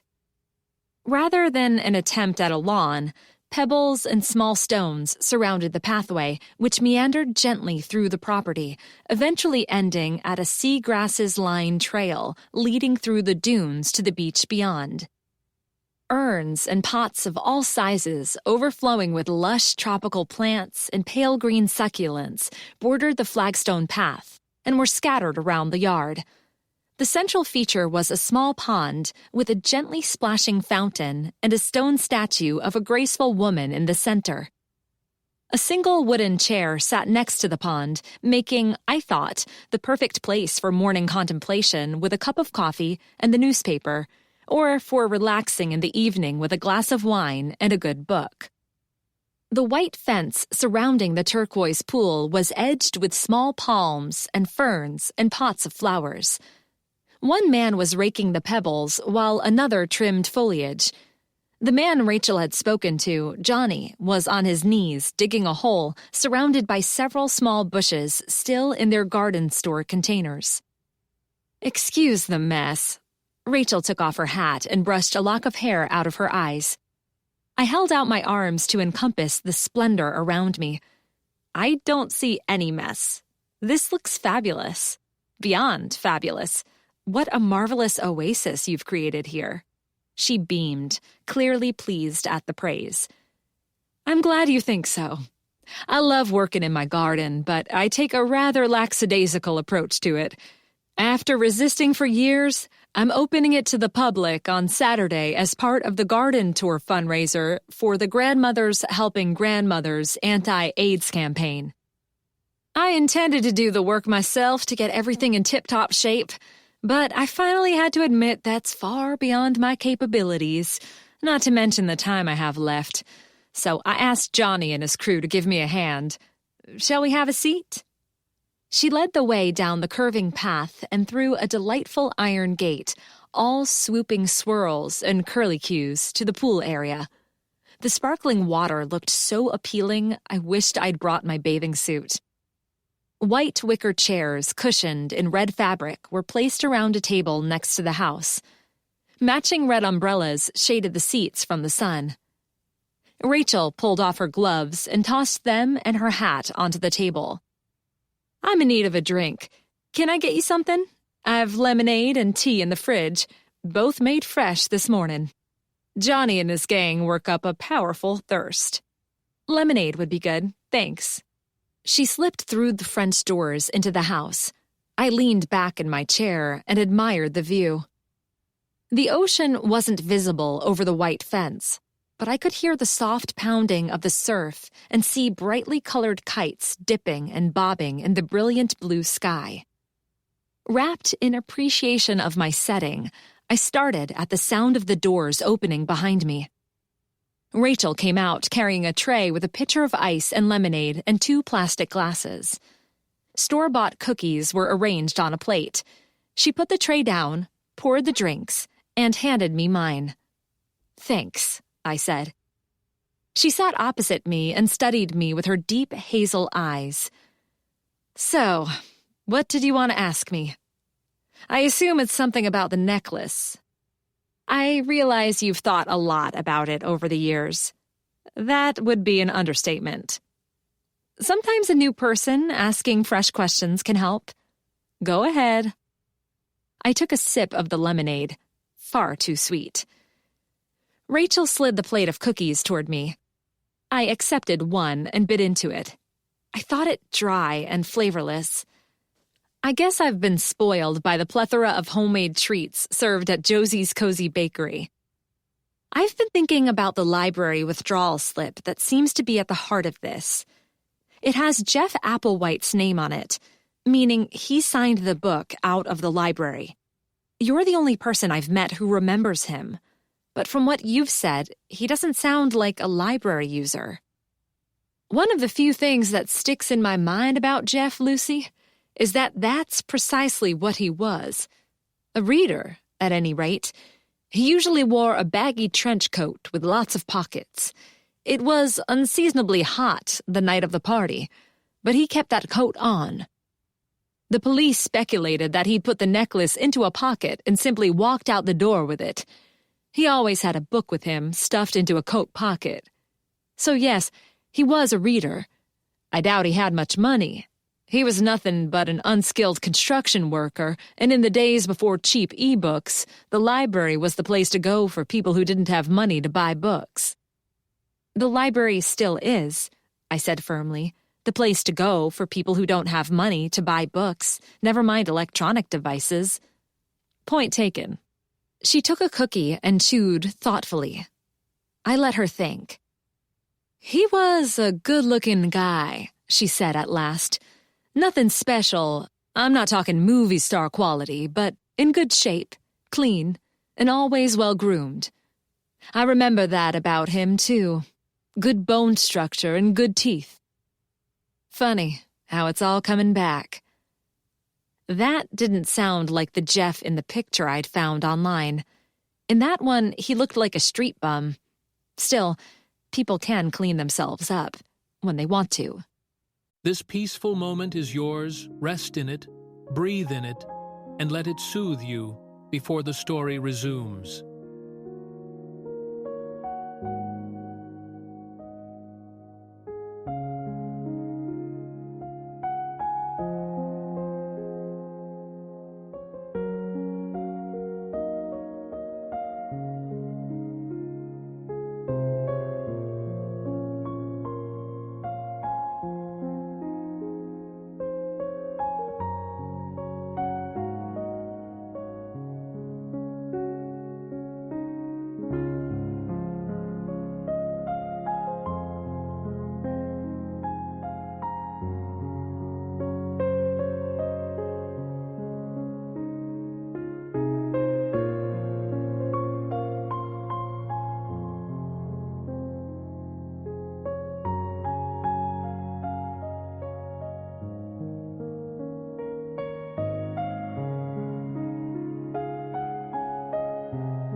Did he have a girlfriend? I asked. Anyone he brought to your parties? Did you ever see him outside of your house? Not that I remember. Her eyes opened wide, and she slapped the side of her head. There was something. Yes. Now it's coming back. One night, probably not the night the necklace was stolen, but another, people came over for dinner. I got a ton of Chinese food in because I didn't have any idea how many would show up. This girl, I never did get her name, was coming on to Jeff in a big way.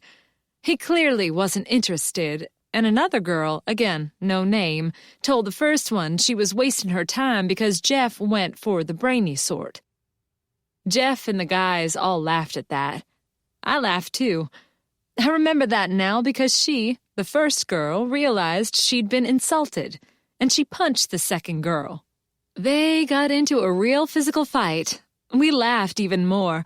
They broke an ornament. Hilarious. Mom was mad about that, too. Did you tell the police about these women? I did after the theft, but I don't know if they ever followed up. I told my private investigator, and I believe he tracked them down. I have his report, if you want the names. Clearly nothing came of it. I would like to know their names, thanks, but I don't want to take up too much of your time. You think one of these women had something to do with the recent murder? I don't know what I think, but I found that one question leads to another, and sometimes if you follow the trail of questions, you can finally arrive at the answer that matters. Rachel stood up. I'll pull out the report. It's no bother. I know exactly where it is. She went into the house and returned with a thick file before I had time to sit back, sip my drink, and enjoy my surroundings. She sat down, opened the file, and flicked quickly through the pages until she found what she was looking for. Here we are. I don't have pictures, but I have their information. The private investigator spoke to the women, and they claimed to have nothing to tell him. Neither of them were, so they said, at my house the night of the party in question. Jessica Raymond from Nag's Head, age 17 in 1995, Elizabeth Correggio from Raleigh, aged 20 in 1995. At the time of this report, Jessica was a stay-at-home mother with one baby in Kill Devil Hills, and Elizabeth was working as a waitress in Raleigh. Rachel looked at me. Her eyes shone with hope. After all these years, she was still hoping the necklace would be found. I was sorry to disappoint her, but I had to. Jessica and Elizabeth were too young to have been one of the women at the library on Friday night, and I told her that. Sorry, I said. Rachel gave me a tight smile. She gathered up her hat and gardening gloves. If you don't mind, Lucy. I jumped to my feet. I'll let you get back to work. Thanks for this. Her smile was tinged with sadness. It would be nice to get my grandmother's necklace back, if only out of respect for her and my grandfather. But I've pretty much given up hope. Chapter 18.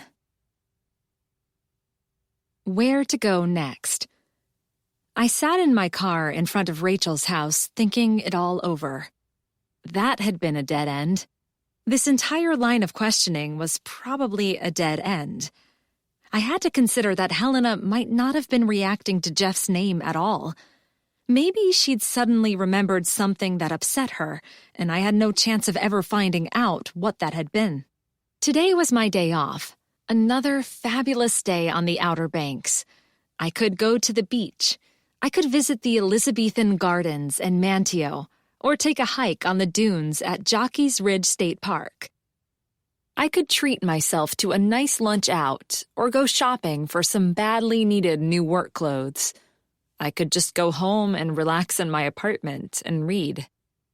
Instead, I found myself driving to the Oceanside Hotel.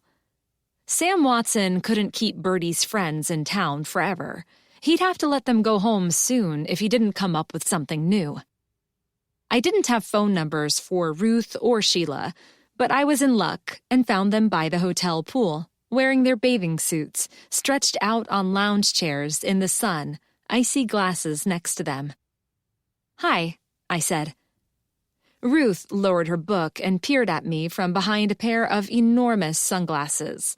Sheila opened her eyes and squinted up at me.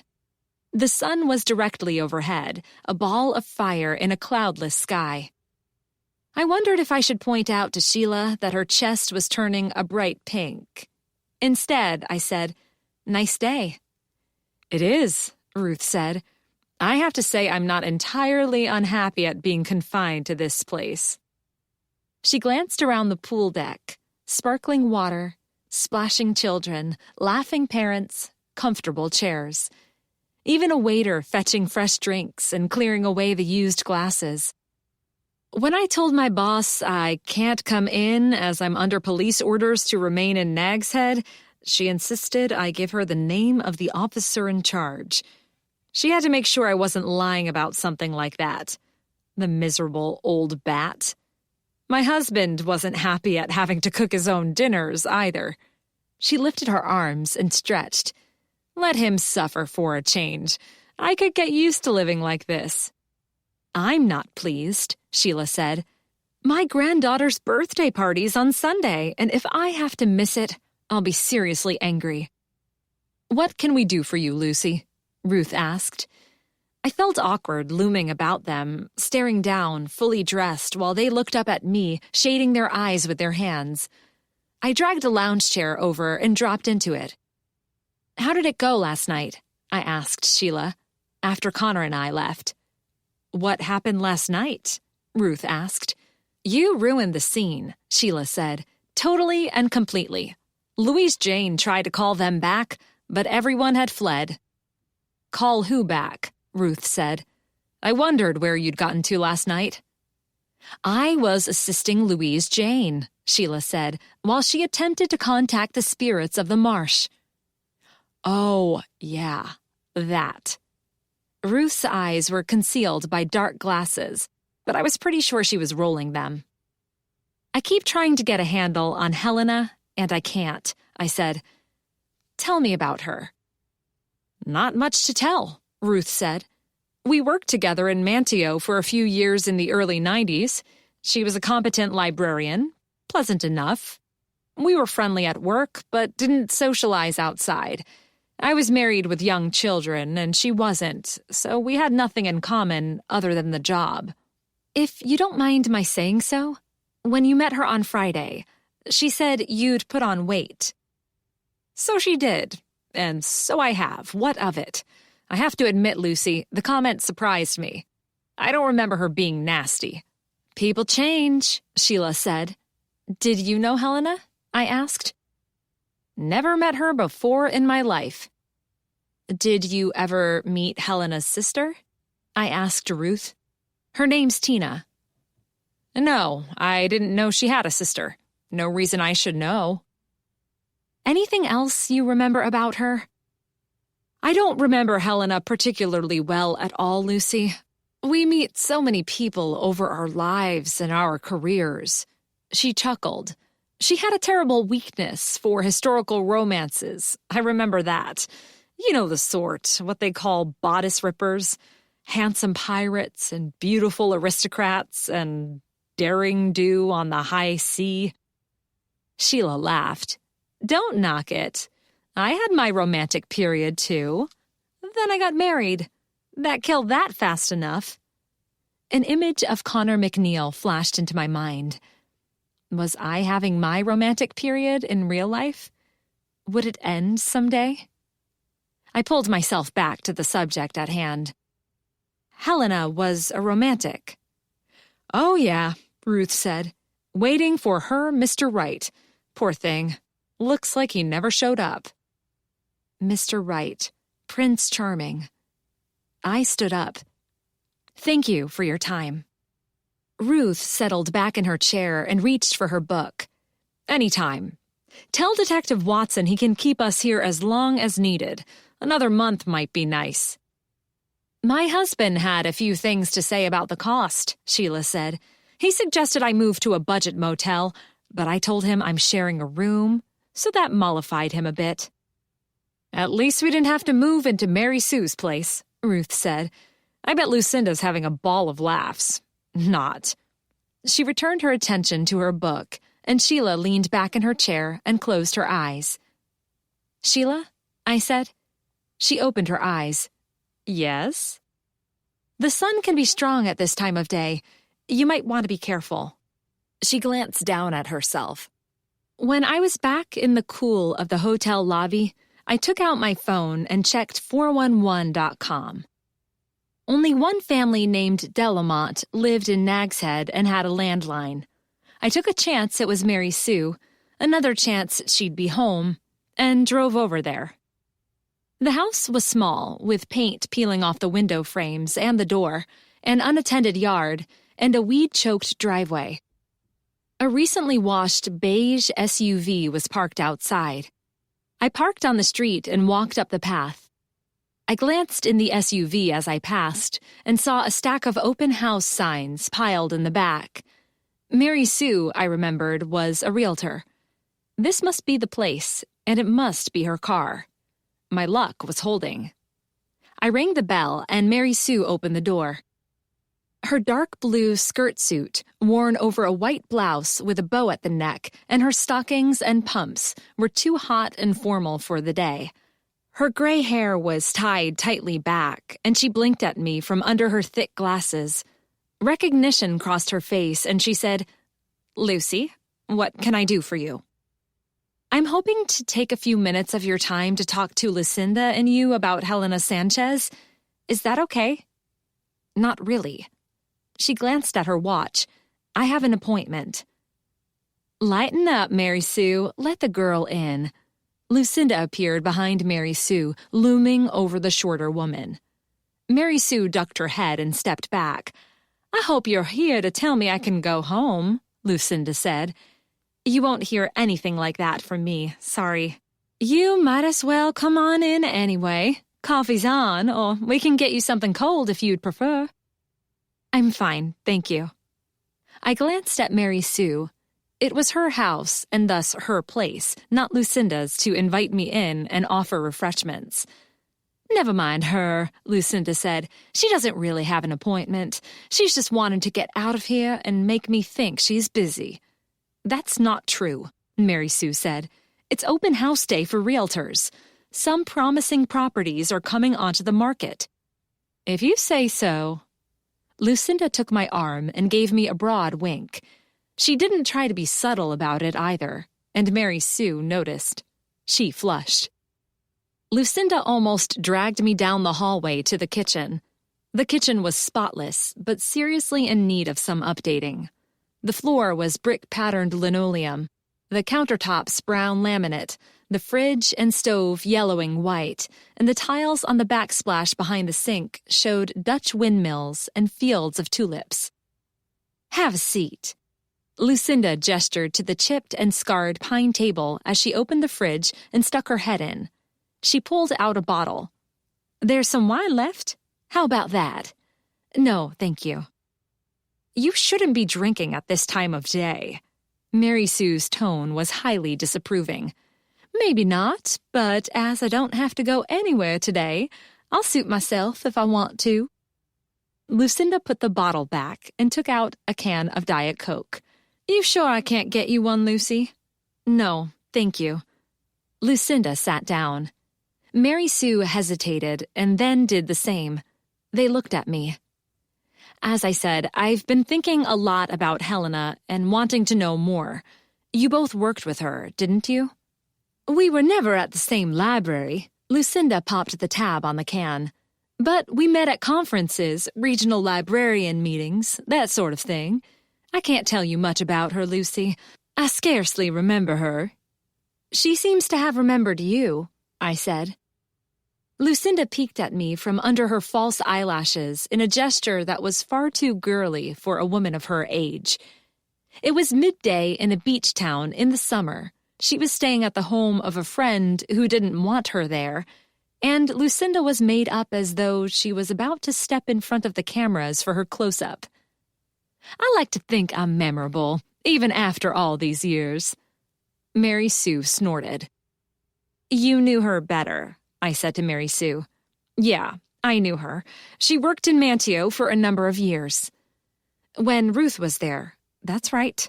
She moved to the Lighthouse Library when she got the director position. I was working there, and she became my boss. When was that?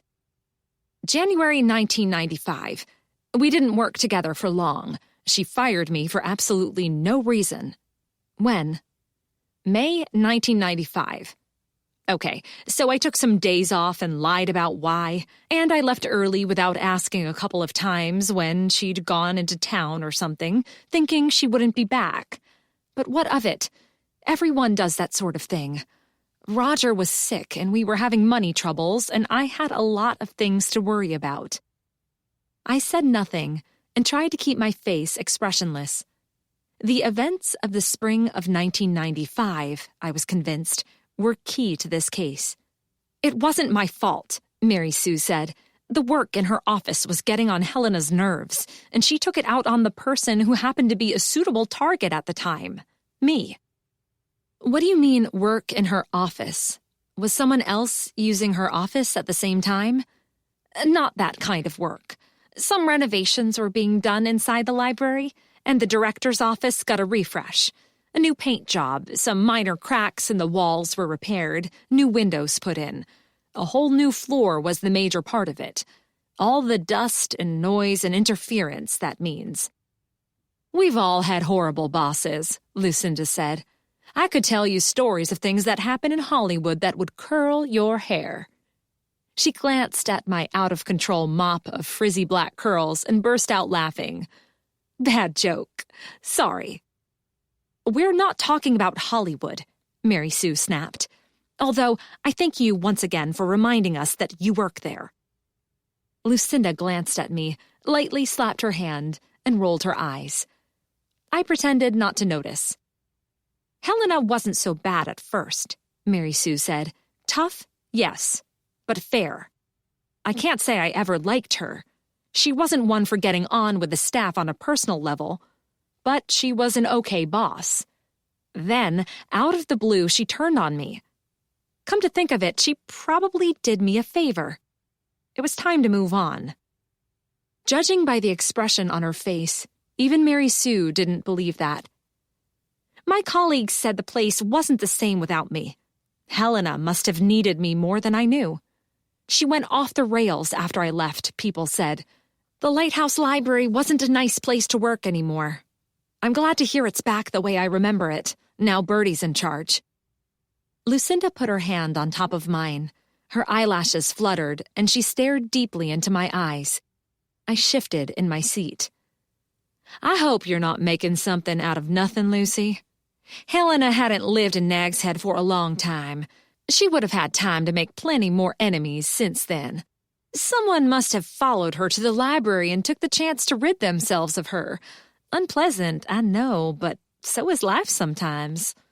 She sighed theatrically and lifted the soda can to her mouth. I suppose. I said nothing about the possible murder weapon, the letter opener removed from our display. Did either of you ever meet her sister? Lucinda shook her head, and Mary Sue said, I didn't know she had a sister. Her name's Tina Ledbetter. She lives in Nag's Head. The women exchanged glances and then shook their heads again. My luck might be in when it came to finding the people I wanted to talk to, but not as regards the information I needed. This was nothing but another wasted trip. I stood up. Thank you for your time. Time, Lucinda said, is about all I have right now, seeing as to how I'm stuck in this place. I told the cops I expect them to pay for my flight home. It costs a lot to rebook, you know. She glanced at a big round clock on the wall. It's almost 2. Wine time. Mary Sue walked me to the door as Lucinda headed for the fridge. You really know nothing about when they'll be allowed to leave? Mary Sue kept her voice low. Sorry, no. I don't know how much longer I can put up with her in my house. It's bad enough having to listen to her brag about her Hollywood exploits and all the stars she's best friends with. but she's mistaken me for a hotel maid and my husband for her chauffeur and wine supplier." Mary Sue tugged at her hair. "It's a nightmare." "Why don't you tell her to go to a hotel? The police won't care, not if she lets them know where she'll be." Mary Sue looked shocked at the very idea. "I can't do that, Lucy. She's my friend. We were in college together. We roomed together 1 year. She came to my wedding. Despite her bragging, it's obvious she can't afford to go to a hotel. Thanks for your time. If you're ever in the market for a home, you'll think of me, right?" I briefly considered mentioning to Mary Sue that Tina was putting her house up for sale. Then I decided not to interfere. Mary Sue might not care for Tina any more than she'd like Helena. "Sure," I said. Chapter 19. I love my lighthouse Airy. I love the tiny apartment. I love the view. I love the lighthouse. And I love the commute. But, as I've said, living above the library was erasing the boundaries between work and home, and that was probably not a good thing. I wanted to stop worrying about Helena Sanchez and who'd killed her. I wanted to go home, grab my bathing suit and towel, and head to the beach to enjoy the rest of my day off. I could stop into Josie's for a sandwich and a treat to take with me. I'd eat and swim and read and sunbathe. I've been living in the Lighthouse Airy for a year now. Maybe it would soon be time to start thinking about looking for a proper apartment. Then again, maybe not. I did love my cozy apartment. It had the best view in the Outer Banks, although the cell phone coverage could be a lot better. I hoped I'd be able to sneak into the library, get upstairs, grab my stuff, and sneak out again. Unfortunately, the Lighthouse Airy doesn't have its own entrance. I have to walk all the way through the main room to get to the stairs, then tiptoe past the children's library and sneak by Charlene's office on the 3rd floor, all the while hoping no one will stop me with a question that has to be answered right now. My Aunt Ellen was at the circulation desk today, chatting to a group of women while she checked out their books. Charles perched on the returns cart, listening to the conversation. I caught something about the upcoming garden tour as I dashed past. Aunt Ellen gave me a wave, and Charles twitched one ear, but I didn't stop. I hit the stairs and ran up. A babble of excited, high-pitched voices came from behind the door of the children's library. I opened the gate and took the next flight of stairs 2 at a time. On the 3rd floor, the door to Charlene's office was closed. I ran on. I unlocked my apartment, let myself in, and slammed the door behind me. Made it. Seeing Rachel's lovely garden had inspired me, and as I don't even have a window box in my apartment, I decided that rather than go to the beach, today would be a good day to pay a visit to the Elizabethan Gardens in Manteo. I'd have a walk around, admire the plants, maybe pick up a birthday gift for my mother, and treat myself to a late lunch, early dinner in a nice restaurant overlooking Roanoke Sound. If I was going to eat by myself, I needed my book to keep me company. But first, something Lucinda and Mary Sue said had caught my attention, and I wanted to check a detail with someone. I signed onto the staff area of the library's website, accessed the Friends of the Library list, found the number I needed, and made a call. "Hello?" said a woman's voice. "Hi, I'm looking for Glenda Covington." "This is she. Lucy, is that you?" "Yes, it is. Hi. I hope you don't mind my calling, but I have a quick question. I've been thinking about something you said the other day. I'd be happy to help if I can." "It's about Helena Sanchez." "Oh, yes. So sad. What about her?" "You said many people didn't get on with her, but you always had a soft spot for her. Can you tell me more about that? From what I've heard, she was difficult, might be the word. We lived in Manteo for a few years. I taught 5th grade at the public school there. I knew Helena when she was at the Manteo Library. She was a highly efficient librarian, perhaps a bit on the stern side. I knew the children didn't like her, but she was always pleasant to me, to everyone, whether staff or patrons. I was pleased for her when she got a promotion and went to the Lighthouse Library. A few years after that, I was transferred to a school in Nag's Head, and we moved house, so I started going to the Lighthouse Library. Helena had changed, I thought. Changed? In what way? A long pause came down the line. I let Glenda think. She wasn't nice any longer. Still efficient, still strict, but she didn't even attempt to get along with people.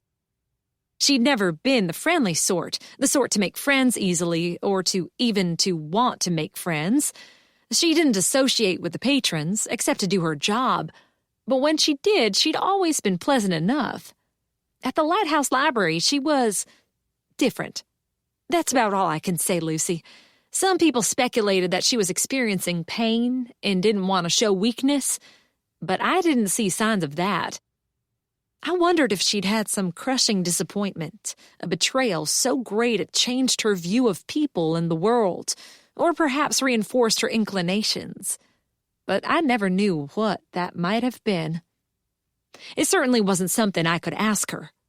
I continued to get on with her, maybe because I sensed her underlying sadness, but not a lot of people did.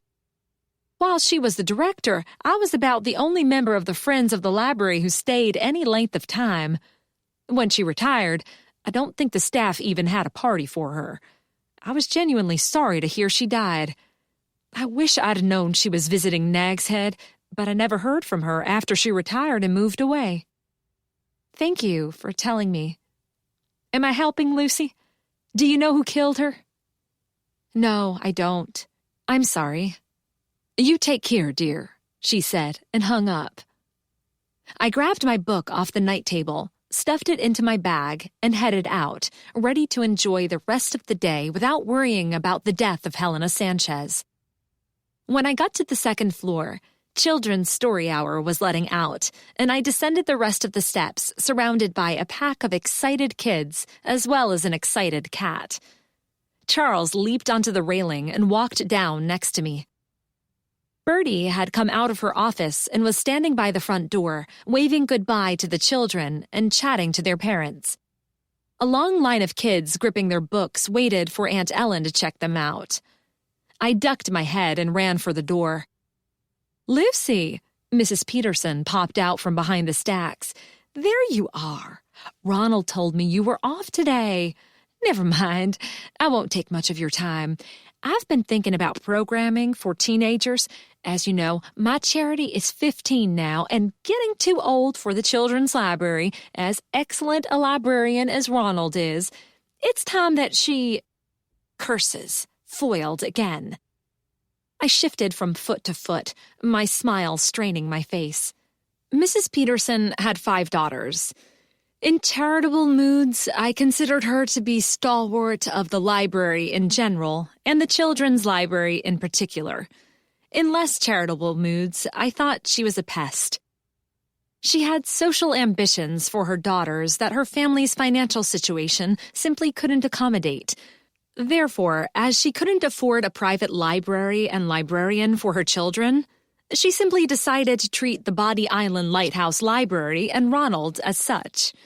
And now, it seemed, she had designs on me. As the youngest librarian here, I thought you'd be the best one to get the program going. You can have visiting professionals, scientists, doctors, people like that, talking to the young people about their work. I would, of course, leave everything up to you, but if you wanted my help...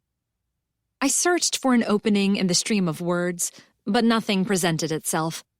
If I didn't get out of here in the next minute, I'd spend an hour listening to Mrs. Peterson's idea. She'd probably order me to start working on a position paper while she stood over my shoulder and dictated. Bertie must have caught sight of my stricken face. Lucy, there you are. I'm so dreadfully sorry, Mrs. Peterson, but something vitally important has come up, and I need Lucy. Won't be a minute, Bertie, Mrs. Peterson said. Now, once you've got the lineup set, then we can... Did I see Primrose outside chatting to the Burke boy? Such a nice young man, isn't he? Bertie said. Primrose? With Brian Burke? So sorry, Lucy. I have to run. We'll talk later. Phoebe! Where's Phoebe? Put down that book. We have to go. But, 7-year-old Phoebe said. No buts, her mother said. Now. We watched Mrs. Peterson charge out the door, trailed by a bewildered Phoebe. That was mean, I said with a laugh. Primrose was 13. Mrs. Peterson had already lost control of her oldest daughter, Charity, and was determined not to let Primrose have any interest in boys. Mean, perhaps, Bertie said, but true. Primrose is indeed outside chatting to the Burke boy, although it's 10-year-old Kyle, not his older brother Brian. Mrs. Peterson, I said, is in for a rough few years. She is indeed. I had a call from Ruth earlier, wanting to meet for a drink later. She told me you'd been at the Oceanside. Just asking questions. The more questions I ask, the more questions I have. We shouldn't talk here, Bertie said. She led the way down the hallway and into her office. She left the door open. You're not getting anywhere? Nope. Every time I decide what happened to Helena must go back to the spring of 1995, to the theft of the Blackstone necklace and the disappearance of Jeff Applewhite, I then decide that's nothing but a coincidence. I found nothing at all to link Helena to Jeff and Rachel except Tina, who knew them both. But Tina never introduced her sister to them. She wouldn't have because they didn't exactly get on, as we know. Anyway, I've decided to forget about it. I've done all I can. That's all anyone can ask of you. I smiled at her. Thanks for saying so. I know I get like a dog with a bone, but I also know when it's time for me to move on. And right now, I'm moving on to the Elizabethan Gardens for the rest of the afternoon. Enjoy, she said. I love it there, but I haven't been for ages. Knock, knock, said a deep voice from behind me. I turned to see Sam Watson standing at the door. Come in, Bertie said. Hope I'm not interrupting, Watson said. Charles slipped into the room between his legs. Charles always liked to be kept up to date on police activities. He sprang onto the top of the filing cabinet and settled down to listen while he washed his whiskers. Not at all, Bertie said. Lucy was telling me about her plans for the rest of the day. What can I do for you, Sam?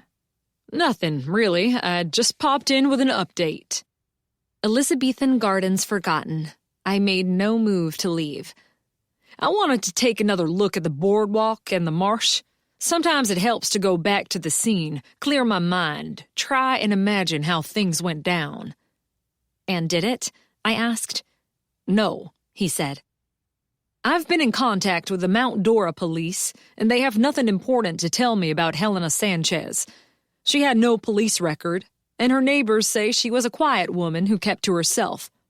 She volunteered at the local library twice a week. The officer who spoke to the library director got the impression Helena wasn't popular there, but the director wouldn't come out and say so. She said Helena worked best when she was left alone, so they often put her to work designing posters to advertise visiting authors or other special events. That sounds like Helena, I said.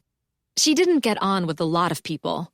Aunt Ellen quit the Friends of the Library group here because of Helena. All of which might be true, but that's not usually grounds for killing someone. As far as the Mount Dora police have been able to tell, there's no reason anyone would have followed Helena here with the intention of killing her. I've been hearing conflicting stories about her, I said.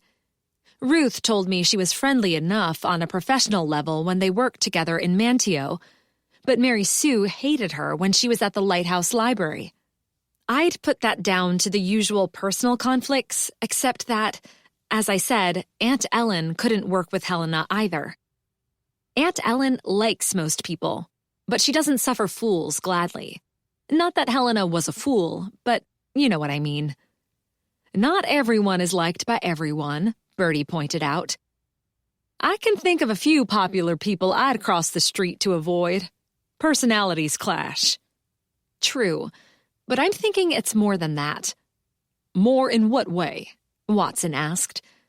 The Helena I met on Friday was, to put it mildly, out and out rude and nasty. You think she changed at some point? Bertie said. I do. Glenda Covington, in particular, knew Helena when she was in Manteo, and then later when she was the director here. She told me Helena changed considerably over those years, although she didn't know what might have happened. I think whatever happened to Helena happened in the spring of '95. The time of the Blackstone necklace and Applewhite's disappearance, Bertie said. They have to be connected. No, they don't, Watson said. Anything could have happened, if anything did, to Helena that spring. But Jeff Applewhite's signature was on that withdrawal card. So were other signatures. The necklace and Applewhite disappeared 25 years ago. That's a long time, Lucy. And I'm not saying I agree with you, that had something to do with Helena's death, we might never get to the bottom of it. I've never heard you be pessimistic about a case before, Sam, Bertie said. He rubbed at the stubble on his jaw. The shadows beneath his eyes were deep and dark. Maybe I'm just tired. I've been running in circles with this one. Except for that letter opener, I'd think this was a random attack. Although I have to point out, we have no proof the opener found in the marsh is the same one taken from here, or even the one used in the murder. The ocean washed it clean. The coincidence of it not being the same one would be too much to believe, I said.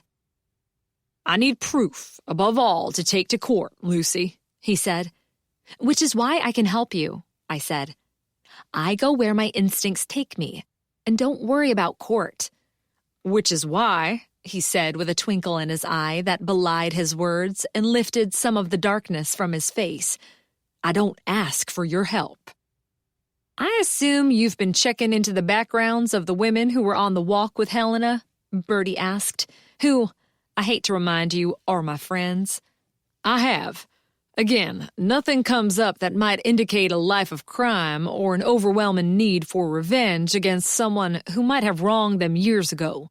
Your friends are, Bertie, more or less what they appear to be. Although Lucinda Lorca isn't quite the showrunner's personal assistant she says she is, more like the part-time helper to the second sub-assistant of the assistant to the showrunner.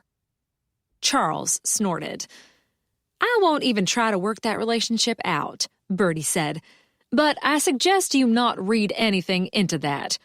We all try to impress our friends at reunions. I suspect Mary Sue's success in the real estate business isn't quite what she says it is. I've seen a few of her signs around town advertising homes for sale. I don't think I've ever seen one with a sold sticker slapped on it. I thought of Mary Sue's rundown house and her air of desperation. Watson wiggled his eyebrows, but he also said nothing. Then again, was I making all this far more complicated than it needed to be? Was I seeking patterns where none existed because of some hidden desire to show off my sleuthing skills, rather than come to the simplest and most obvious conclusion? Tina Ledbetter and Helena had a difficult relationship, I said. Tina has clearly benefited from her sister's death, as she is Helena's heir.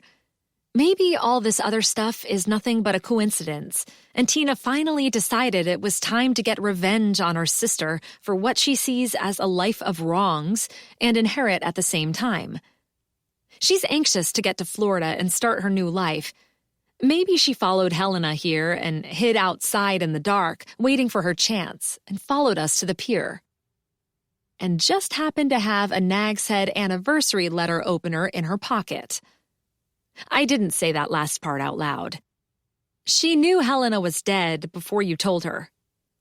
All of which would have had me taken her down to the station for some in-depth questions, Watson said, except for the fact that Tina has an alibi.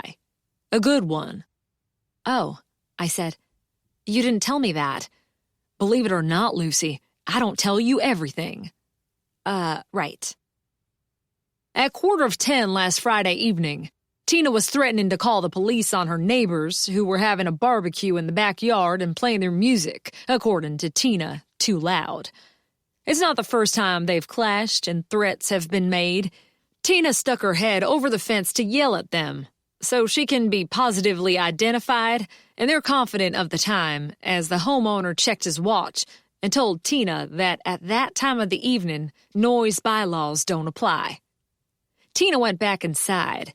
It's about a 15-minute drive to the lighthouse from her house, so she would not have had time to get her car, drive here, sneak up on Helena and kill her, and be back home by 10:01 when she again yelled at the neighbors.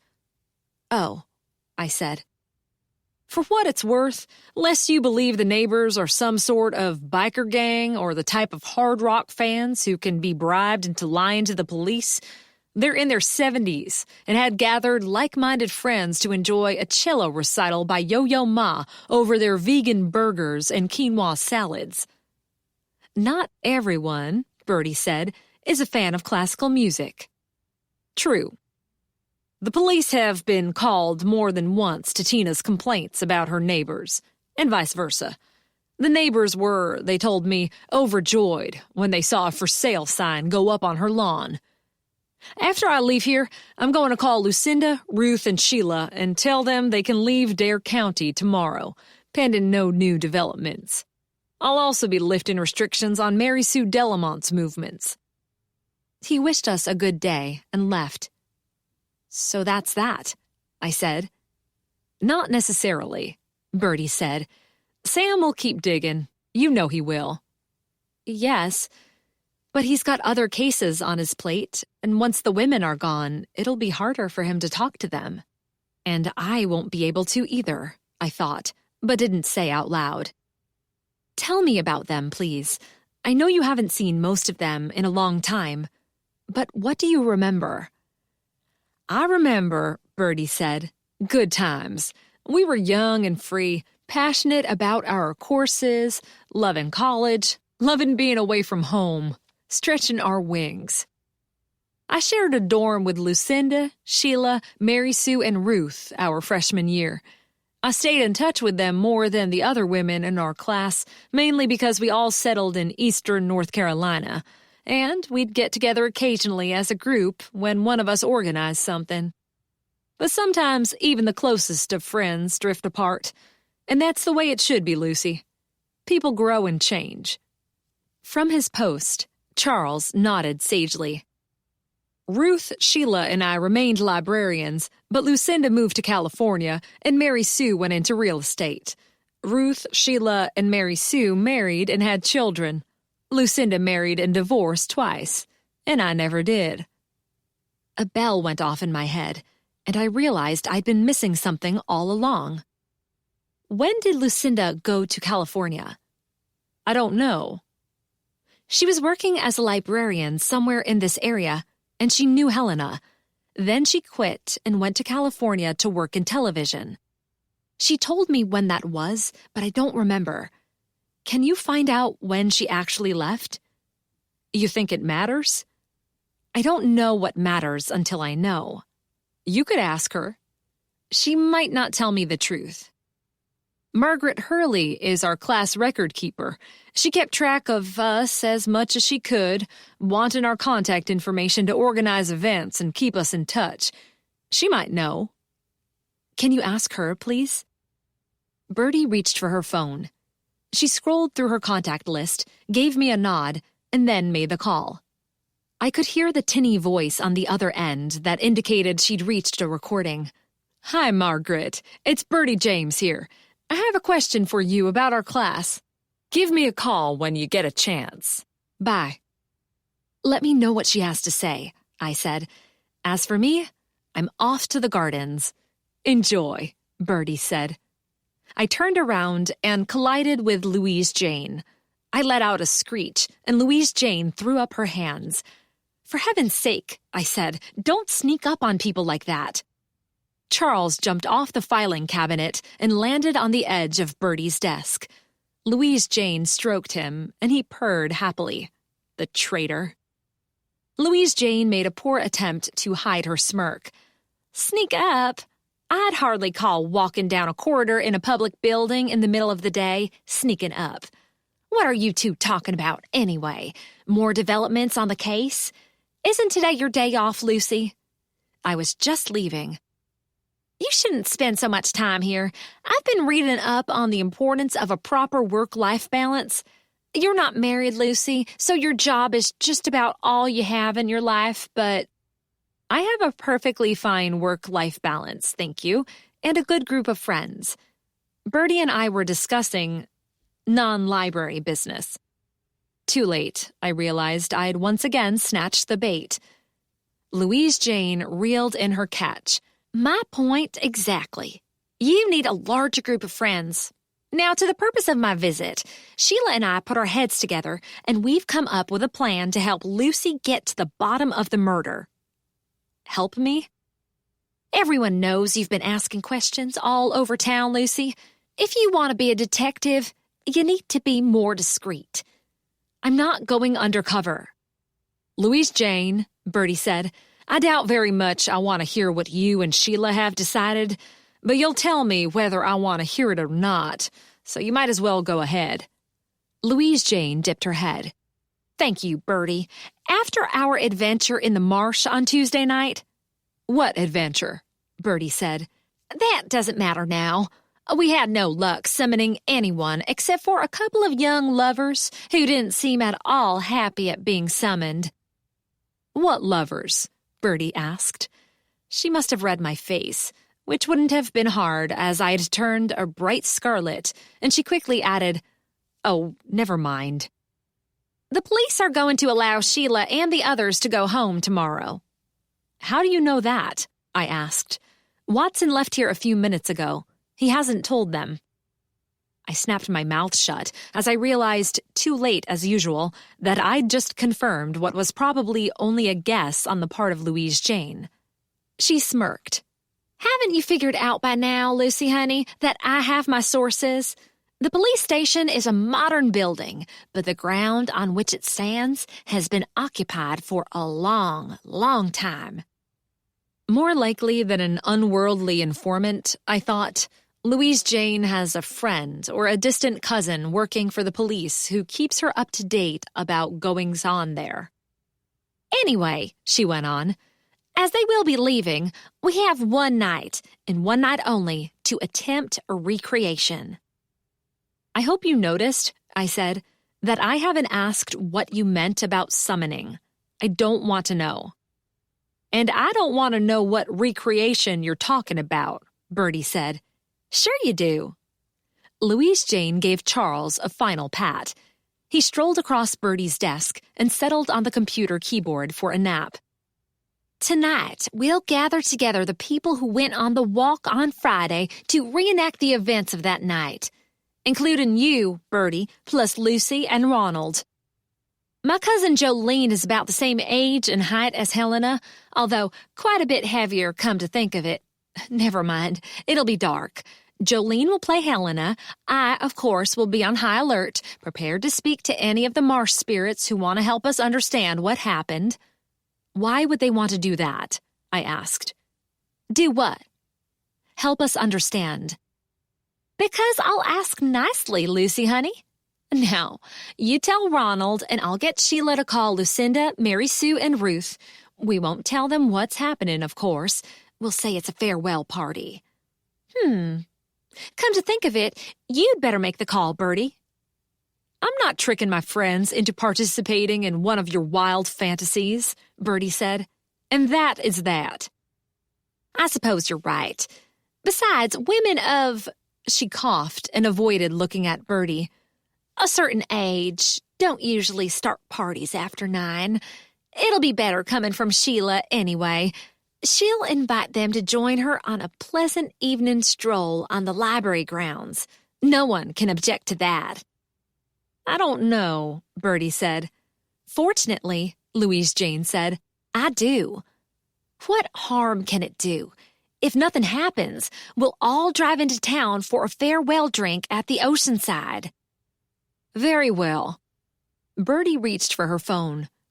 Who are you calling? Louise Jane asked. Sam, of course. He can send a couple of officers to hide in the shadows and arrest anyone if that becomes necessary. Not a good idea, Louise Jane said. More people will disrupt the atmosphere I need.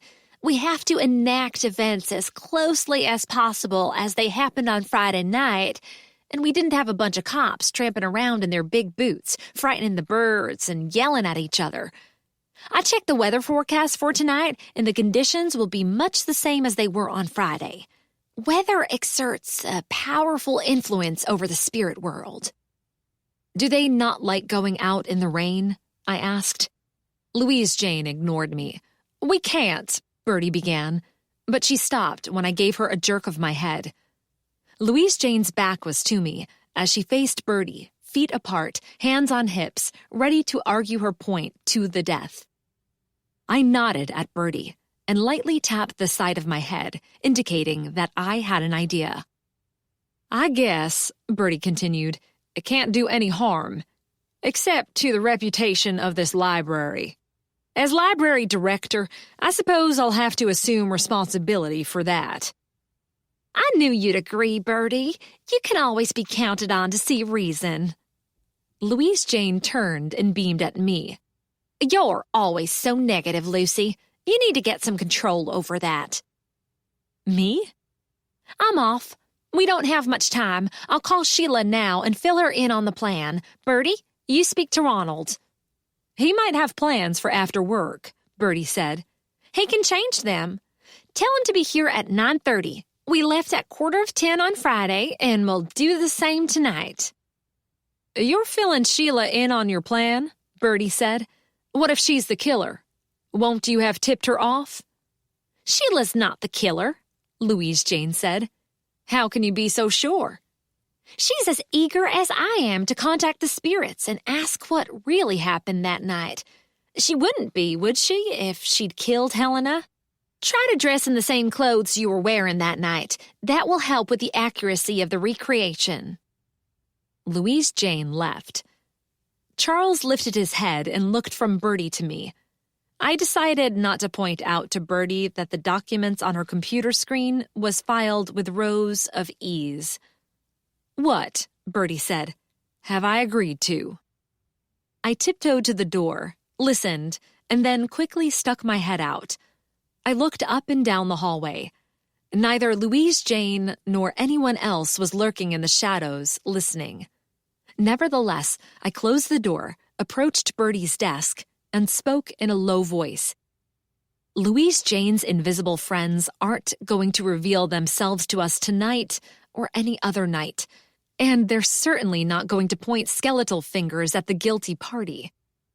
And that guilty party, whoever it might be, is hardly going to reenact her steps up to the point of attempting to kill the fake Helena, also known as Louise Jane's chubby cousin. Agreed.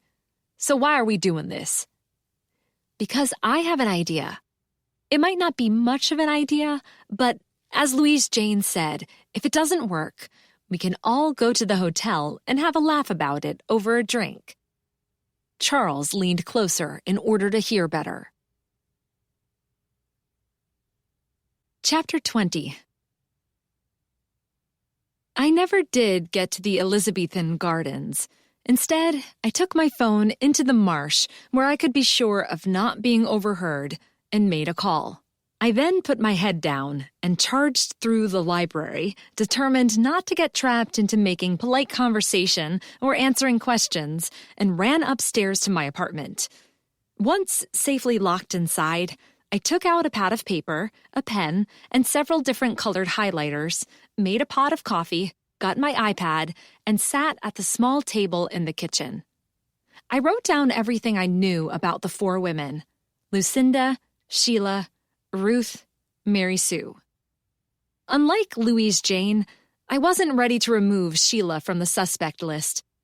People outside of the reunion friends, Rachel and Tina among them, might have had reason to kill Helena, but they had not been inside the library during the party, and thus they had not stolen the letter opener. It was possible, as Watson had said, that the opener the police divers dredged up from the bottom of the marsh was not the one taken from the library and not the weapon that had killed Helena, but I decided to apply Occam's razor. The theory of Occam's razor maintains that the simplest explanation is most often the right one, meaning, don't complicate things unnecessarily. I was good with not complicating things. I set to making notes. Facts, things I knew for sure because I had seen or learned them for myself, or someone I trusted completely had told me, were highlighted in blue. Probable facts, what more than one person had told me, were marked green. Speculation, what I guessed, was colored pink. False or probably false, including what I'd been told but didn't believe, was underlined in black ink. The landline in my apartment rang once. I answered, listened, thanked the caller, and recolored a line from pink to blue, giving it a nice purple shade. I checked a few details on the internet. At last, I drew a circle around one name. I leaned back in my chair with a sigh. I knew who'd killed Helena. I could guess why. I had nothing I could take to Sam Watson, and absolutely no idea how I was going to prove it. I got up to answer a scratch and whine at my door. I opened the door and looked down. Charles's little face peered up at me. All was quiet below, and I checked my watch. It was after 7 o'clock. I'd been working for hours. Charles sauntered into the kitchen area and checked his bowl. Empty. He turned and gave me a glare of disapproval. Sorry. I shut the door. I've had a lot on my mind. Did you have a nice day? He didn't answer. I filled the bowl with kibble and added a couple of spoonfuls of canned cat food, and he dug in without so much as a pause to say, "Thank you, Lucy." The suspects were gathering, if all went according to Louise Jane's plan, at 9:30, and we'd head into the marsh at 9:45. My special guest should be here at 9:15. I changed into the clothes I'd been wearing that night, black slacks and a black shirt. For Bertie's party, it had been suitable attire for being a waitress. Tonight, it was perfect for creeping about the marsh on a moonless night. I went back to the table, intending to go over all my notes again, and found loose sheets of paper scattered around the kitchen. "Okay," I said, "you got your revenge for a late dinner. Now we're even." Charles raised one eyebrow as if to say, "I'll decide when we're even." I crawled under the table, reached beneath the fridge, and gathered up the pages. While Charles napped on the bed, being petted and adored all day is a tiring job. I reread my notes and checked a few more details on the internet, but I was too nervous to keep my mind focused on the task, and I kept checking the time. At 9 o'clock, I went downstairs.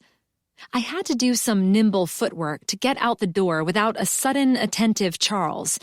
I did not want to have to worry about keeping an eye on a big Himalayan while laying a trap for a murderer. I ran lightly down the spiral iron stairs. All was dark and quiet. A light burned in the alcove and another in the hallway. The computers were switched off, the books lined up neatly on their shelves. I love being in a library at night, surrounded by millions upon millions of words of literature, history, and science. I believe books love to be read. I believe books need to be read, and I like to believe that when the library's closed, they're waiting eagerly for tomorrow, when once again people stream through our doors, wanting to take the books home with them. When my imagination runs away with me, I imagine the characters climbing out from between their pages after everyone has gone and getting to know each other. I hope Lizzie Bennet would like what Seth Grahame-Smith did in Pride and Prejudice and Zombies, or that Sergeant Cuff of The Moonstone would enjoy the exploits of his modern counterparts, James and Kincaid, in Deborah Crombie's series, or that Sherlock Holmes wouldn't mind too much being recreated as a modern young woman in Vicky Delaney's Sherlock Holmes bookshop series. Tonight, I was far too nervous to imagine dreaming books or literary characters exchanging news and gossip. I went outside and paced up and down the path. I checked my watch so often the minute hands scarcely seemed to be moving. The warm night was a close replication of Friday's weather. Heavy cloud cover hid the moon and stars, and the wind was still. The occasional bat flew overhead, and insects were on the hunt.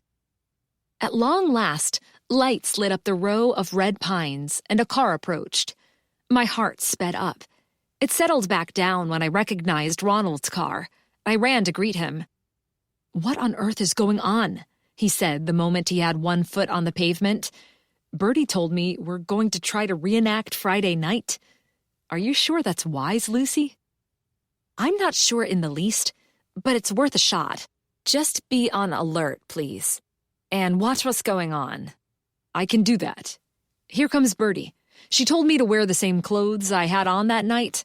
Like me, Ronald was all in black, but unlike mine, his outfit was accented by the yellow polka dot bow tie. Our boss's car pulled up. "Mary Sue's bringing Lucinda," Bertie told us, "and Louise Jane and her cousin will pick up Sheila and Ruth. Did you, make the other arrangement?" "What other arrangement?" Ronald asked. "Better you don't know," I said. "Yes, I did, and I hope she hurries up." I checked my watch. "She's late." I said 9:15. It's 25 past now. If the timing's wrong, everything will be ruined. "I'm not asking what will be ruined," Ronald said before clamping his lips firmly together. "I did as you asked, Lucy," Bertie said. "Good." I spotted the lights of another car turning into the lane. I hope this is her now. It must be. I told her to park on the far side of the lot. "You two wait here for the women. I'll get everything in place." I ran across the lawn to greet the newest arrival. Tina Ledbetter killed the engine, switched off her headlights, and got out of her car. She waved when she saw me jogging her way. She was dressed in brown pants and a calf-length brown cloak and had twisted her gray hair into a tight knot at the back of her head. Tonight, the resemblance to Helena was truly striking. I stared at the cloak. "Is that—" "You said to wear a dark coat, so I did." She gave a bark of laughter. "You should see your face. If you're thinking this belonged to Helena, it didn't. The police haven't returned her things to me yet. Not that I want them. I've had this for a long time." The cloak was almost identical to the one Helena had been wearing when she died. I'd heard that sometimes identical twins act much alike and often have the same habits and tastes, even when they're adults and live far apart. I swallowed and said, "Thank you for coming. Glad to be of help. What do you want me to do?" "Come with me, but hurry. The others will be arriving any minute. I have a light for you." I pressed a small flashlight, one I'd taken off my keychain, into her hand. "Please don't use it until the last minute if you don't have to." "It's mighty dark out here." "We can move in sync with the lighthouse." I waited until the light finished its dormancy and then said, "Okay, let's go." I led the way across the lawn, around the back of the lighthouse, toward the boardwalk. It was a jerky walk, as we had to keep stopping to move in conjunction with flashes of light from above. The regular bursts of illumination breaking the darkness completely destroyed any night vision we might have otherwise had. Tina said not a word. She walked silently as her cloak floated around her. When we reached the boardwalk, I said, "Okay, you wait here. Keep quiet, don't use the light, and wait for my signal." "The police said Helena was found in the water." Tina's voice came from the darkness. "We're not near the water yet. I don't need to wait here. I'm not going to fall in. I'm not a total fool, unlike my sister." I thought that rather unkind, considering how Helena hadn't exactly tripped, but had been pushed into the water by her killer. But I said nothing. The time for Tina and Helena to reconcile had long passed. Someone followed her down to the pier, and they aren't going to do that this time, are they? I guess not, she admitted. Okay, I'll wait here. You know what to do? Yes. As Tina and I had crept through the shadows of the solid bulk of the old building and across the lawn, I'd heard the sound of car engines approaching and then being turned off, doors slamming, and voices calling. When I returned to the library, I found everyone gathered inside. Other than Sheila, Louise Jane, and a woman I'd never seen before, who must be her cousin, no one looked particularly happy. They had not taken seats. Ridiculous, Ruth was saying as I came in. I thought we were having a farewell drink, Lucinda said. Isn't that it? You're not exactly set up for a party here, Bertie. That's what Sheila told me, Mary Sue said. I pointed out that the hotel would be a lot more comfortable, but Lucinda would be happier to come here as she wouldn't have to pay for her drinks. Hey, Lucinda said, I resent that. I can pay for a drink, thank you very much. I don't like being tricked, that's all. She turned around and headed for the door. I'm out of here. You can have your little party without me. You're welcome to leave, Louise Jane said, but you don't have a car. Louise Jane had worn her maid outfit. I figured that alone should have told the women they weren't gathering for a farewell drink. I'll call a cab, Lucinda said. Suit yourself, Bertie said. Lucinda hesitated. I thought, Sheila said, as we're leaving tomorrow and are unlikely to all be together again, it would be nice to have a walk in the marsh and say farewell to Helena. I thought you didn't know Helena, Mary Sue said. I hadn't met her before Friday, but I spoke to her then. Lucky you, Mary Sue said. I have nothing to say to Helena, dead or otherwise. She ruined my life. Let her be. Ruined your life? Lucinda snapped.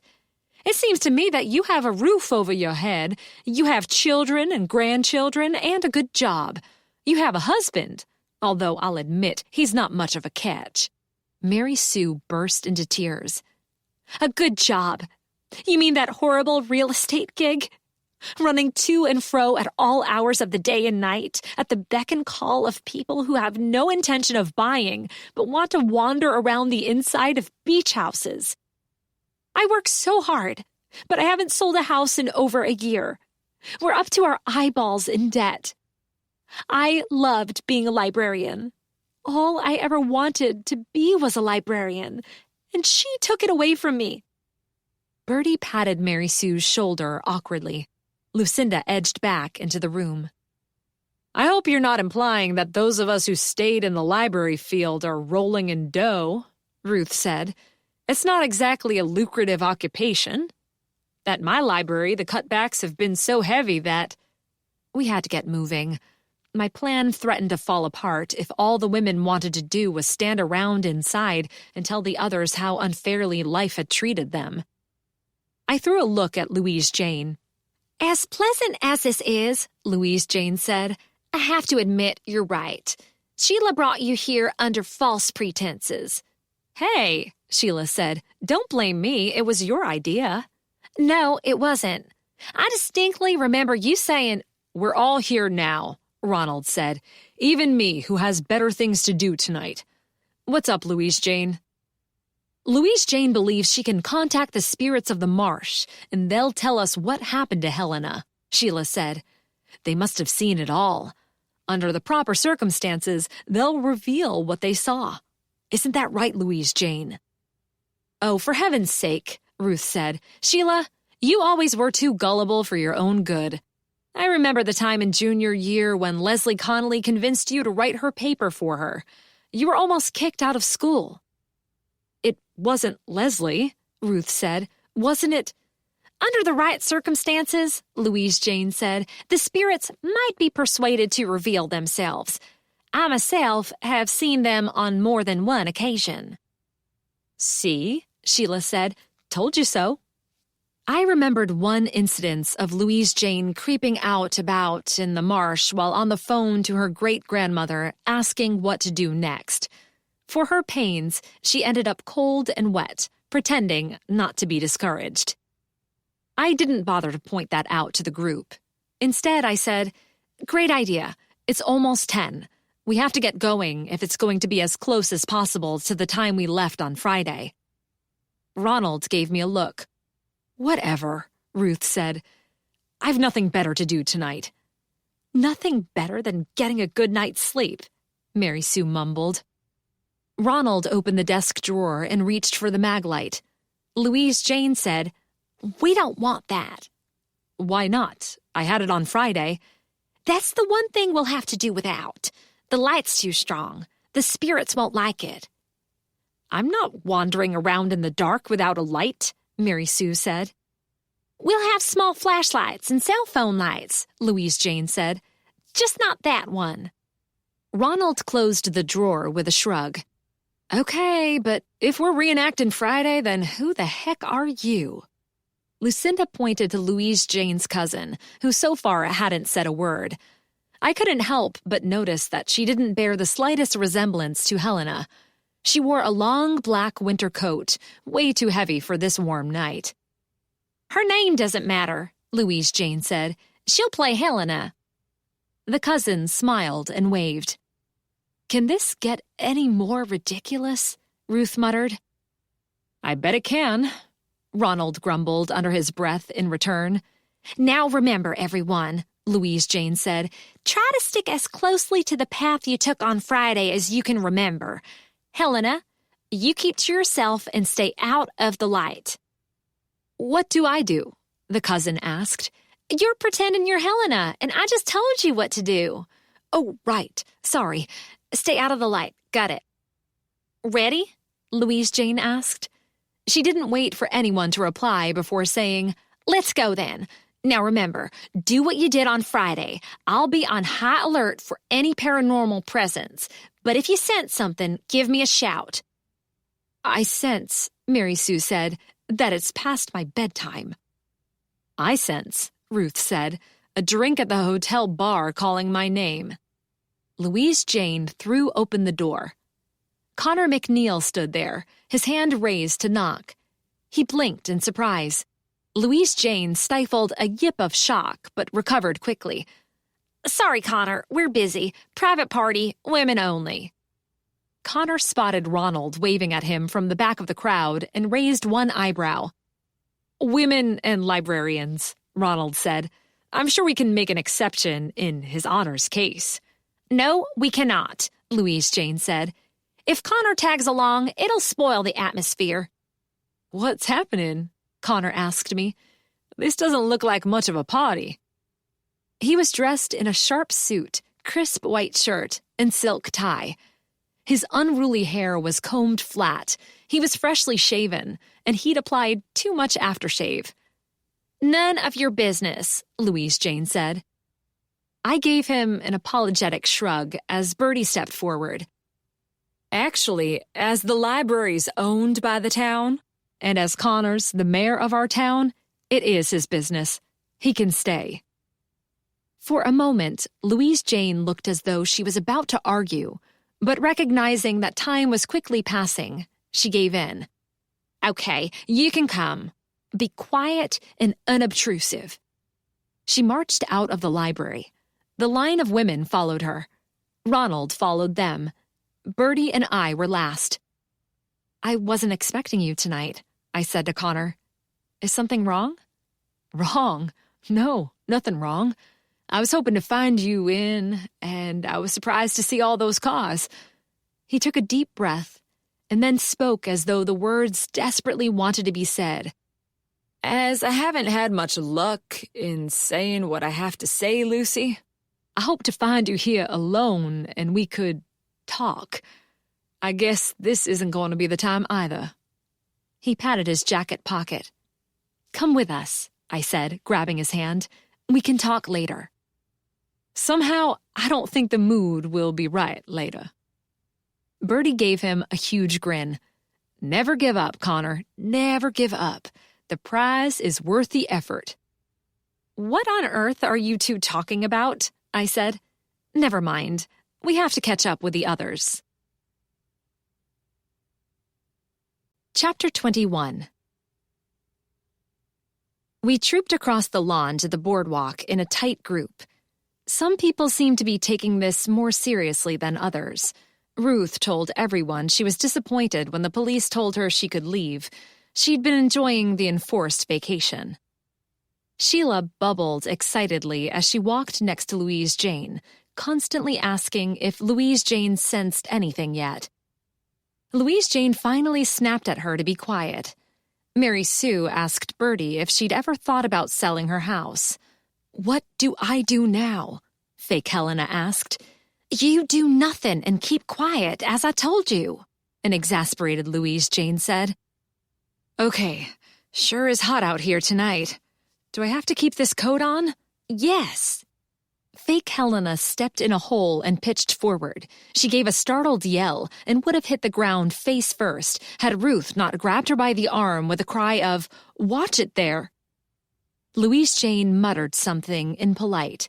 Lucinda kept up with the rest, but she had nothing to say. As a reenactment of the events of last Friday, this wasn't working very well. That night, people had spread out almost immediately on leaving the library. Some walked faster than others. Some strolled and chatted or enjoyed the evening. Some stopped to admire their surroundings. Tonight, the group kept close together. Everyone, except perhaps Louise Jane, was frightened and wary. Lucinda didn't try to flirt with Ronald. Sheila didn't beg Louise Jane to tell a story. And Bertie and Ruth didn't talk about the birds and wildlife of the marsh. Ronald hadn't brought the mag light, and I was definitely not enjoying the peace and quiet. When the great 1,000-watt bulb overhead went off, I couldn't see a thing beyond the range of our few weak flashlights. The people around me were nothing but dark shapes drifting through the expanse of darkness. I was glad of the strong, solid warmth of Connor's hand in mine and the steady sound of his footsteps on the ground and his regular breathing. He said nothing, just gripped my hand tightly. The boardwalk appeared up ahead. "Step back," Louise Jane said to her cousin, "like I told you." Silently, Fake Helena slipped out of the circle of light and disappeared. She must be, I thought, braver than she seems. As one, the group stepped onto the boardwalk. "It was here," Louise Jane said, "that we turned out the lights." "Lucinda," Bertie said, "by the time we reached the boardwalk, hadn't you gone back to the library?" "I'm not wandering off by myself tonight," Lucinda replied. "This is creepy." "I'll walk back with you," I said. "Connor, why don't you stay with Bertie and the rest? You always love listening to Louise Jane's stories." "I do?" "Yes, you do." "I sure do," he said. It was an effort, but I managed to let go of his hand. I shone my little flashlight on the ground in front of Lucinda. She turned and walked away, and I followed her, focusing my light on the other woman's feet. Behind us, Louise Jane began to speak. "Lights out, everyone." One by one, the flashlights were switched off. My eyes struggled to find their night vision. "Imagine it's 1611, and after months of journeying across storm-tossed seas, the coast of North America has appeared at last."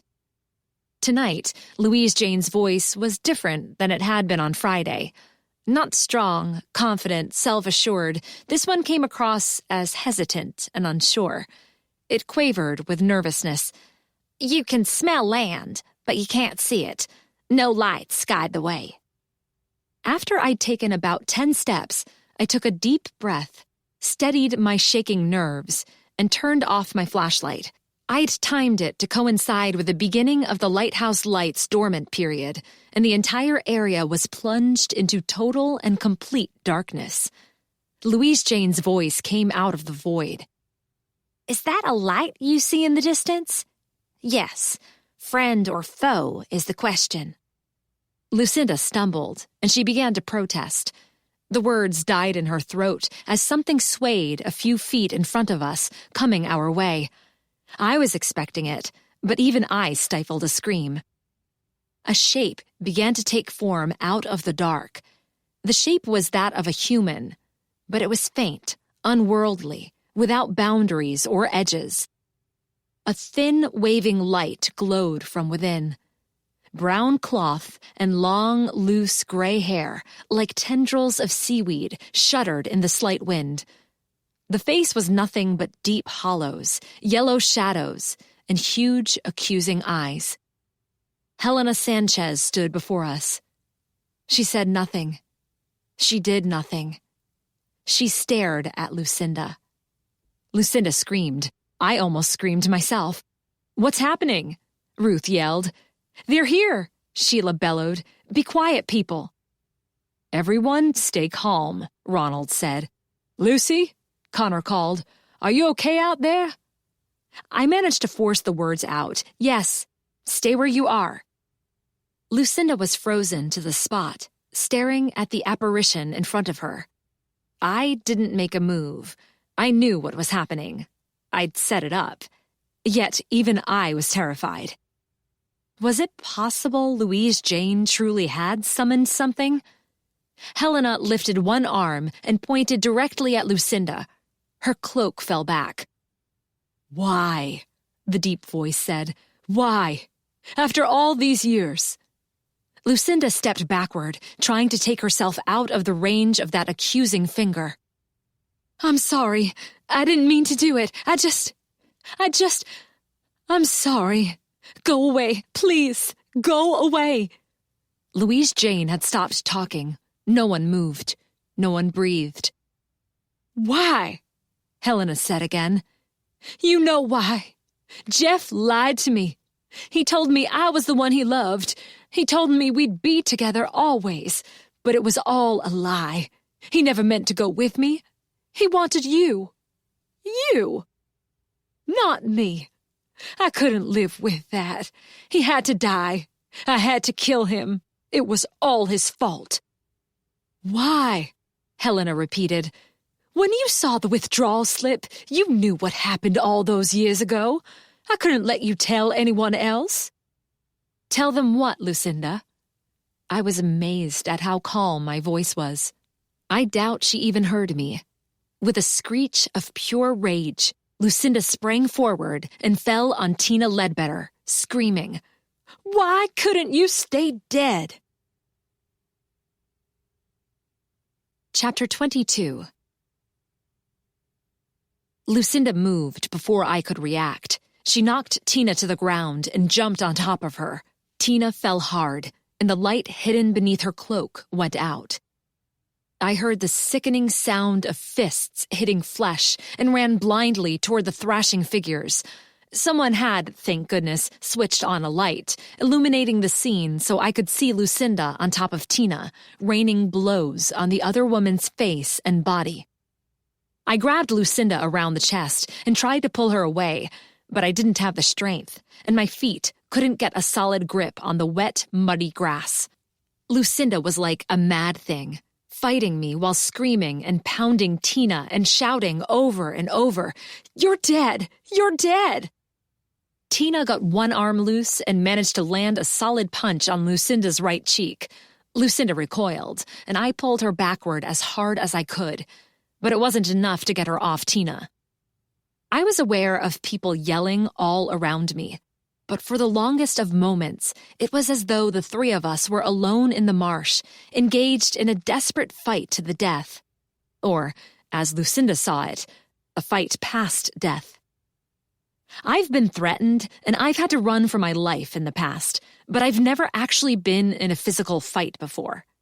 Tina pushed and punched, and I pulled and slipped, and still, Lucinda pounded and scratched and screamed. I felt strong arms around my waist, and I was yanked away from the screaming women and tossed unceremoniously to one side. "I've got her," Connor said. "Whoa there!" He grunted as he pulled Lucinda off Tina. They fell backward, and Connor's grip broke. Lucinda rolled onto her front and sprang to her feet with an agility that belied her age.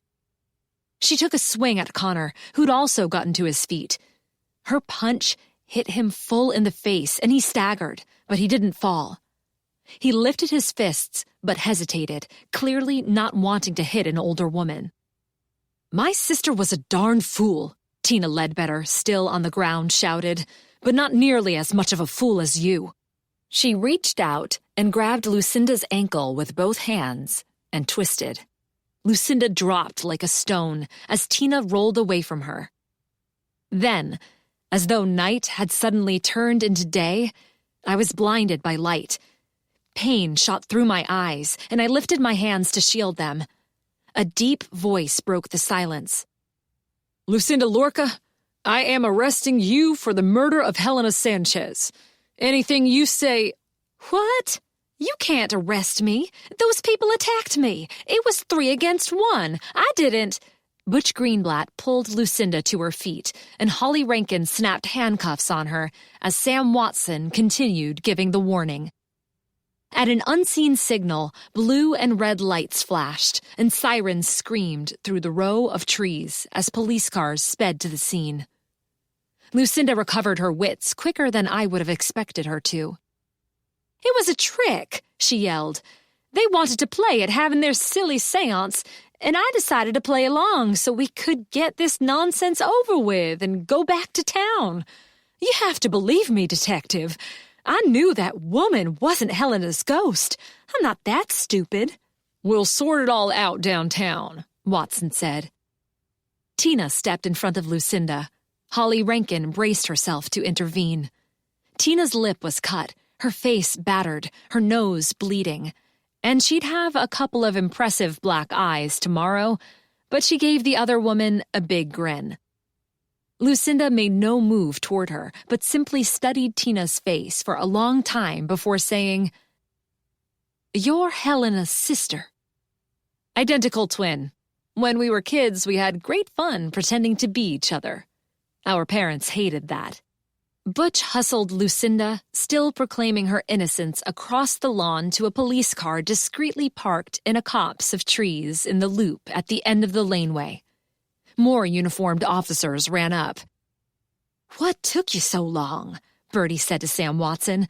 "Lucinda turned into a madwoman. Tina might have been killed. Lucy might have been killed. We couldn't see a blasted thing." "Sorry," Watson said. "We must have gotten turned around in the dark. We were at the other end of the boardwalk when we heard the screaming." "Nice diversion, Louise Jane," Tina said. "If I didn't know you were an old fraud, I'd have almost thought you were onto something with this summoning the spirits stuff." Louise Jane sputtered, but she decided she had other people to be angrier at than Tina. "Sam, what are you and your lot doing here? Bertie, this is all your fault. I told you not to involve the police." "It was more my doing," I said. "Of course I involved the police. Didn't you hear? The rest of us did. Lucinda confessed to murdering Helena." Louise Jane took a step toward me. The look on her face was positively murderous, and I was glad Connor stood next to me and we were surrounded by police officers. "You have completely ruined the mood. They were here. I know they were. I felt them. They were coming. They wanted to talk to me. For once, just once, the marsh spirits wanted to talk to me." "That was the entire point, Louise Jane," Bertie said calmly. "It was your idea originally, and Lucy and I ran with it. We knew Lucinda would be scared of contact with real spirits, and thus ready to be frightened when she thought the ghost of Helena was confronting her. We considered going ahead with your plan to let the spirits tell us what happened, but I pointed out to Lucy that Sam could never take that to court." "Got that one right," Holly Rankin muttered under her breath. Louise Jane huffed, but some of the anger faded from her eyes. "You could have told me what you were up to." "I considered doing that," Bertie said, "but we needed your total concentration to ensure the mood was absolutely perfect." "Natural enough, I guess," Louise Jane said. "I'm always happy to be of help." "To create a distraction, anyway," Tina said, "while others do the real work." "You are not helping," Ronald said. "Not trying to," Tina replied. "The resemblance is uncanny." Sheila stepped in front of Tina and peered into the woman's face. "I'll admit that, but I wouldn't have been fooled so easily." Okay, Lucy, you're forgiven, Louise Jane said. The energy here tonight is awful powerful, and I'm sure I can do something to salvage it. Sam, you've got what you need. Get your people out of here and move those lights. Turn off the sirens, too, will you? I'm going to try again. I can't leave things like this. The spirits don't like to think they've been tricked. Everyone, resume your positions. Are you kidding me? Mary Sue said. I scarcely know what's happened here, but whatever it is, I've had enough of it. That goes for me as well, Ruth said. Do you need me any more tonight, Detective? I'll have to take your statements before you leave, Watson replied. Bertie, can we use the library? Of course, she said. Connor groaned. What brings you here tonight, anyway? Watson asked him. When Lucy called me, she said they were going to attempt to reenact the events of Friday, but you weren't part of this group originally. I wanted to talk to Lucy. What about? I asked. It's private, Connor said. Can it wait? It'll have to, he said, although I'm starting to give up hope that the right time will ever present itself. Louise Jane threw up her arms. Oh, for heaven's sake, Connor, just come out with it and ask her to marry you and get it over with. We'll all pretend not to be listening. Louise Jane and her stupid, inappropriate jokes. I looked at Connor, ready to laugh along with him. Instead, the look on his face had my jaw dropping and my heart fluttering. He took both my hands in his. He stared into my eyes. My heart stopped. I stared back. Lucy, he cleared his throat. Lucille Richardson, you've been the light of my life since I was 15 years old. Even over all those years we were apart, I always knew you'd come back someday, and I kept a place in my heart ready for you, Lucy. My love, will you marry me? My heart started again. It didn't just start. It leaped. It somersaulted. It did cartwheels. I had no hesitation whatsoever. Yes, Connor, yes, I will marry you. Police officers, employees of the Body Island Lighthouse Library, librarians and ex-librarians, one spook hunter, and one twin sister burst into cheers and applause. Connor swept me into his arms, and we kissed, long and deep. Can I come out now, Louise Jane? Called a voice from beyond the circle of light. My foot's gone to sleep. Chapter 23. When at last Bertie's friends, Louise Jane's cousin, and Tina Ledbetter had given their statements and left, the police had finished whatever police do. Bertie and Ronald had headed home, and Louise Jane had finally been persuaded that Connor and I really did not want to go back to the marsh to once again try to contact the spirits. Connor and I were alone in the library. Alone, that is, except for Charles, who was only too keen to stay up and help us celebrate our engagement. Our engagement. At the moment, I was nothing but a tumble of conflicting emotions. I was slowly coming down from the terror of the moments on the marsh and the fight in the dark, followed by watching the police going about their business, and then the long tedium of waiting to give Sam my statement and for everyone to leave, combined with the overwhelming joy of knowing Connor's love for me was real. I smiled at Connor, my fiancé. At the moment, my fiancé didn't look too good. Lucinda had landed a solid punch on his jaw, and the skin was turning all sorts of shades of purple and bluish gray. He'd gone to the washroom to clean up, and when he came out, he said, "The citizens of Nag's Head will not be impressed. But never mind my political reputation. I hope it never gets out that a 60-year-old woman did this to me." He dropped into a chair. "The rage," I said. "The pure rage that must have built up in that woman's mind over the past 25 years. Not only that she'd killed Helena once, but then try to kill her again."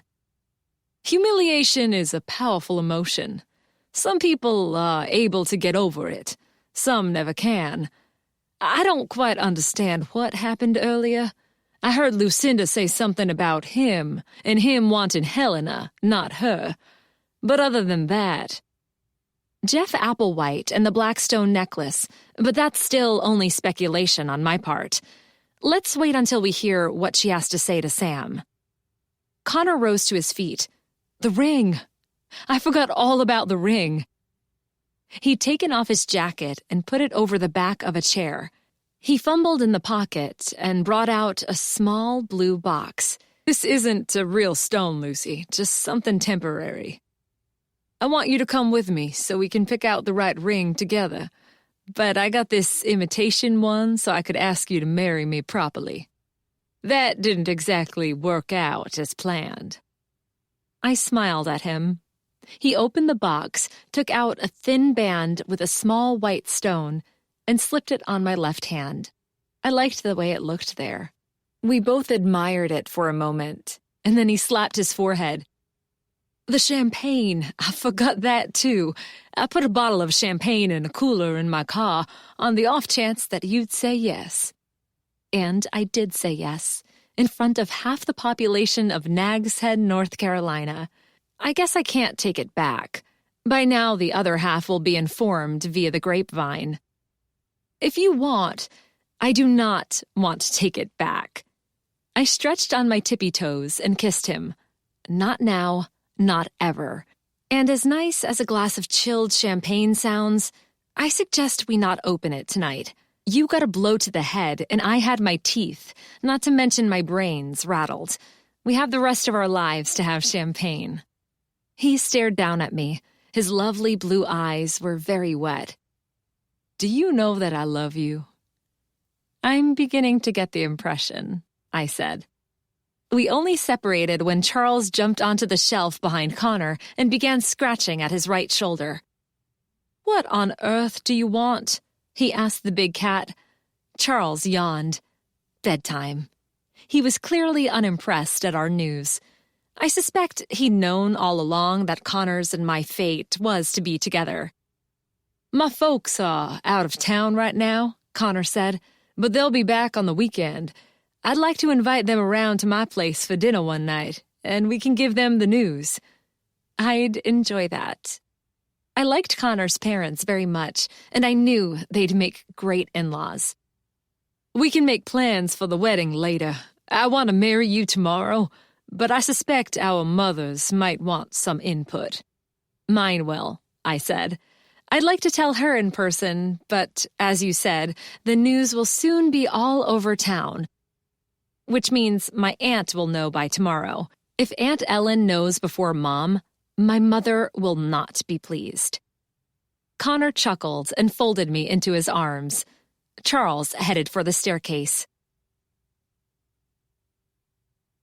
Chapter 24. It was the early hours when Connor left, too late to call my parents. I went to sleep with a warm, happy glow, and I awoke before the sun, still warm, still happy. My mom was an early riser, and I knew she had a regular doubles tennis game every Thursday in the summer at 7. I made the call without even getting out of bed. Charles clearly didn't approve. My first task of the day was always to check his water and food bowls. "Just this once," I said to him as the phone rang at the other end. "You can wait." He pouted. "Lucy," my mother said, "is everything all right? It's early for you to be calling." "Couldn't be better, Mom." "This is rather sudden," she said when I'd given her my news. "You've only known him for a year." "A year's a long time, Mom. Didn't you and Dad know each other for all of 6 weeks before you decided to get married?" "That was different." "It sure was. I'm 33. You were 17. A long silence came down the phone line. I waited. I often wondered if Mom regretted her sudden, impulsive, too-young marriage.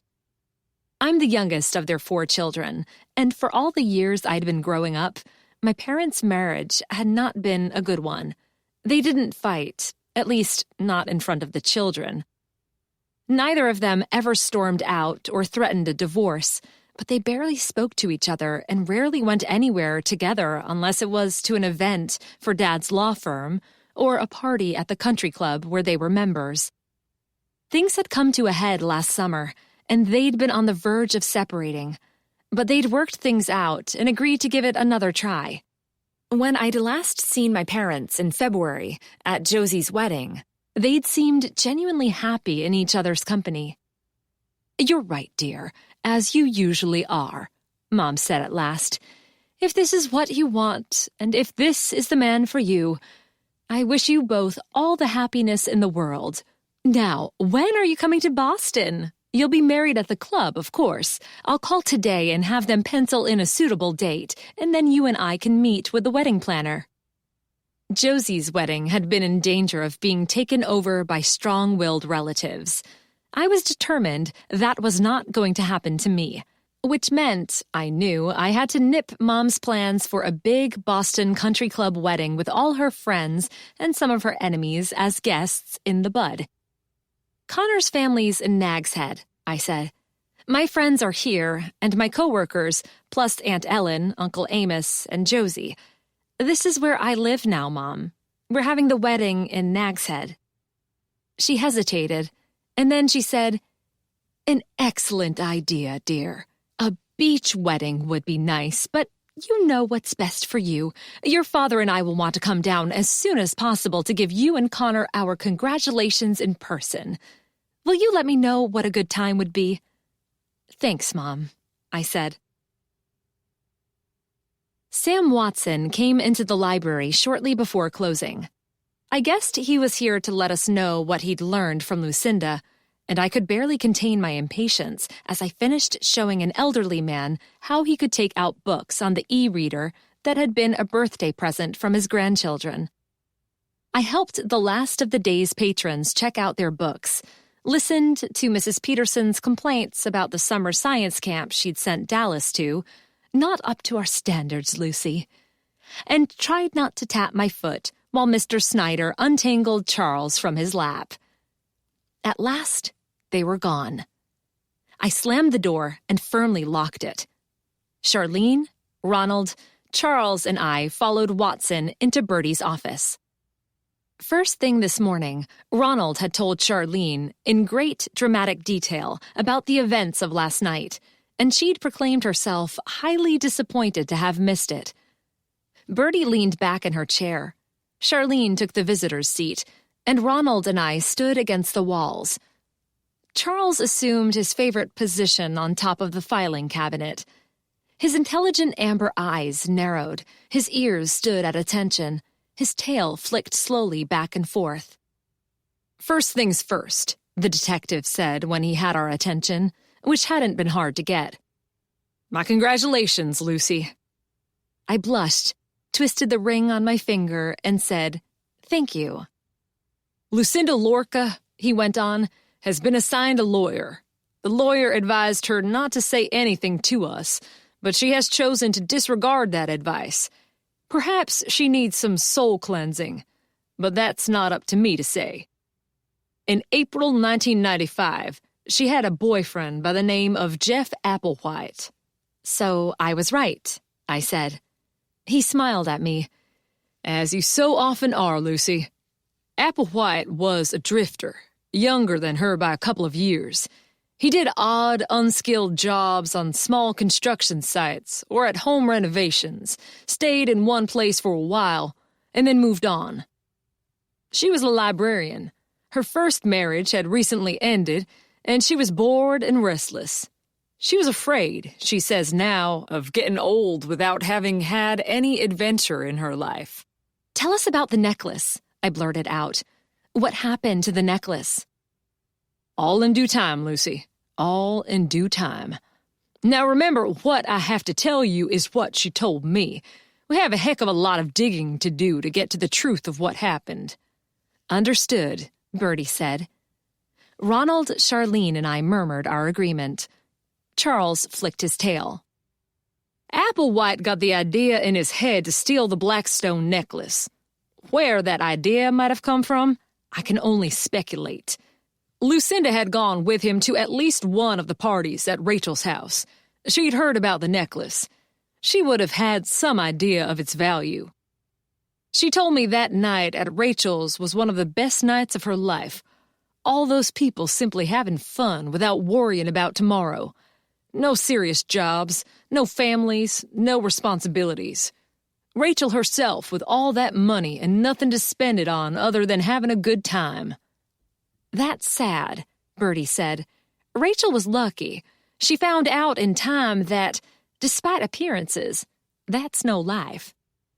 Whether taking the necklace was Lucinda's idea or Jeff's doesn't matter. They planned to steal it at the first opportunity and run off somewhere. Which is what happened. The first part, anyway. Jeff stole the necklace. Lucinda didn't go with him to the Blackstone home that night. She wanted a plausible alibi, I believe, in case the police came calling before the two of them could get out of town. What does any of this have to do with Helena? Ronald asked. Jeff planned to make off with the necklace, I said, not accompanied by Lucinda, but Helena. Yes, Watson said. Jeff figured it would be a couple of days, probably more, before Rachel realized the necklace was missing. He told Lucinda it would look suspicious if he suddenly left town, as he was in the middle of a job. Lucinda came to realize that in reality he was waiting for Helena. He finally told her, Lucinda, quite bluntly, and very foolishly in my opinion, he was in love with another woman, and they were leaving town together. With the Blackstone necklace. As Lucinda remembers it, he laughed at her, threw the other woman in her face. She followed him here to the Lighthouse Library when he came to fetch Helena on the night of May 2nd. Somehow, Lucinda persuaded him to go for a walk with her before he talked to Helena. He might have been young and charming, but I suspect Jeff Applewhite wasn't all that bright. Lucinda killed him. Oh my gosh, Charlene said.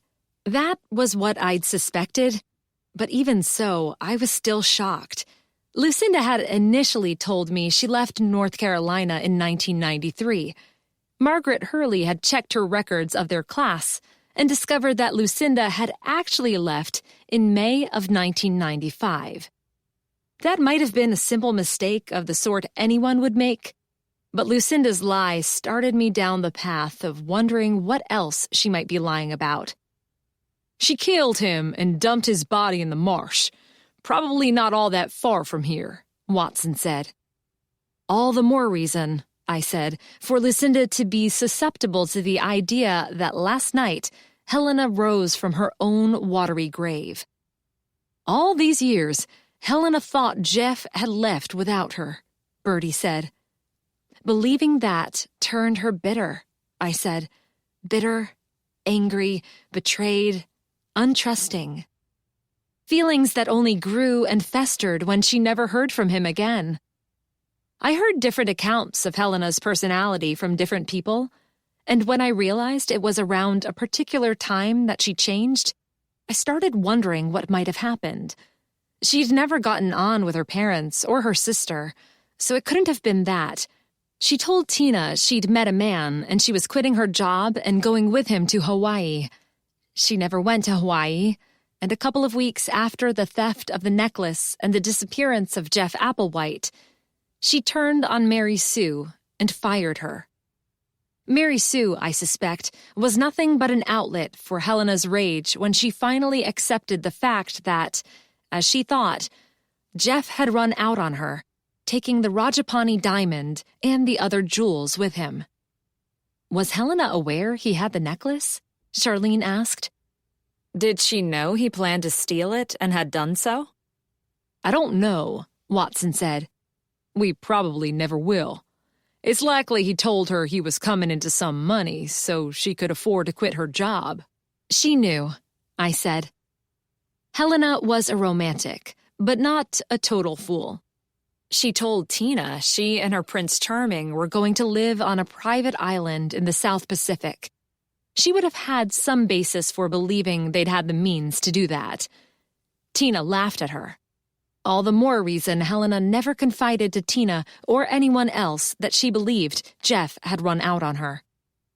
If she'd gone to the police when he and the necklace disappeared, Tina would have mocked her relentlessly.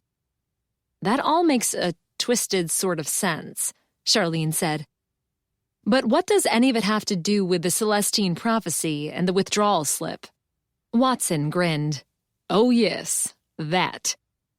2 days after Lucinda murdered Jeff, she came back to the Lighthouse Library to gloat over what she'd done, perhaps, or maybe out of regret. Maybe to see Helena, her rival. Probably a combination of all three. She took out a book and signed it Jeff Applewhite. If the police began searching for the necklace, she wanted to leave some evidence that Jeff had been alive and in Nag's Head on May the 4th. Star Wars Day, Ronald said. What? We chorused. He pointed to today's tie featuring colorful drawings of the robots R2-D2 and C-3PO. May 4th is Star Wars Day. May the 4th be with you. His voice trailed off. Sorry. Please continue, Detective.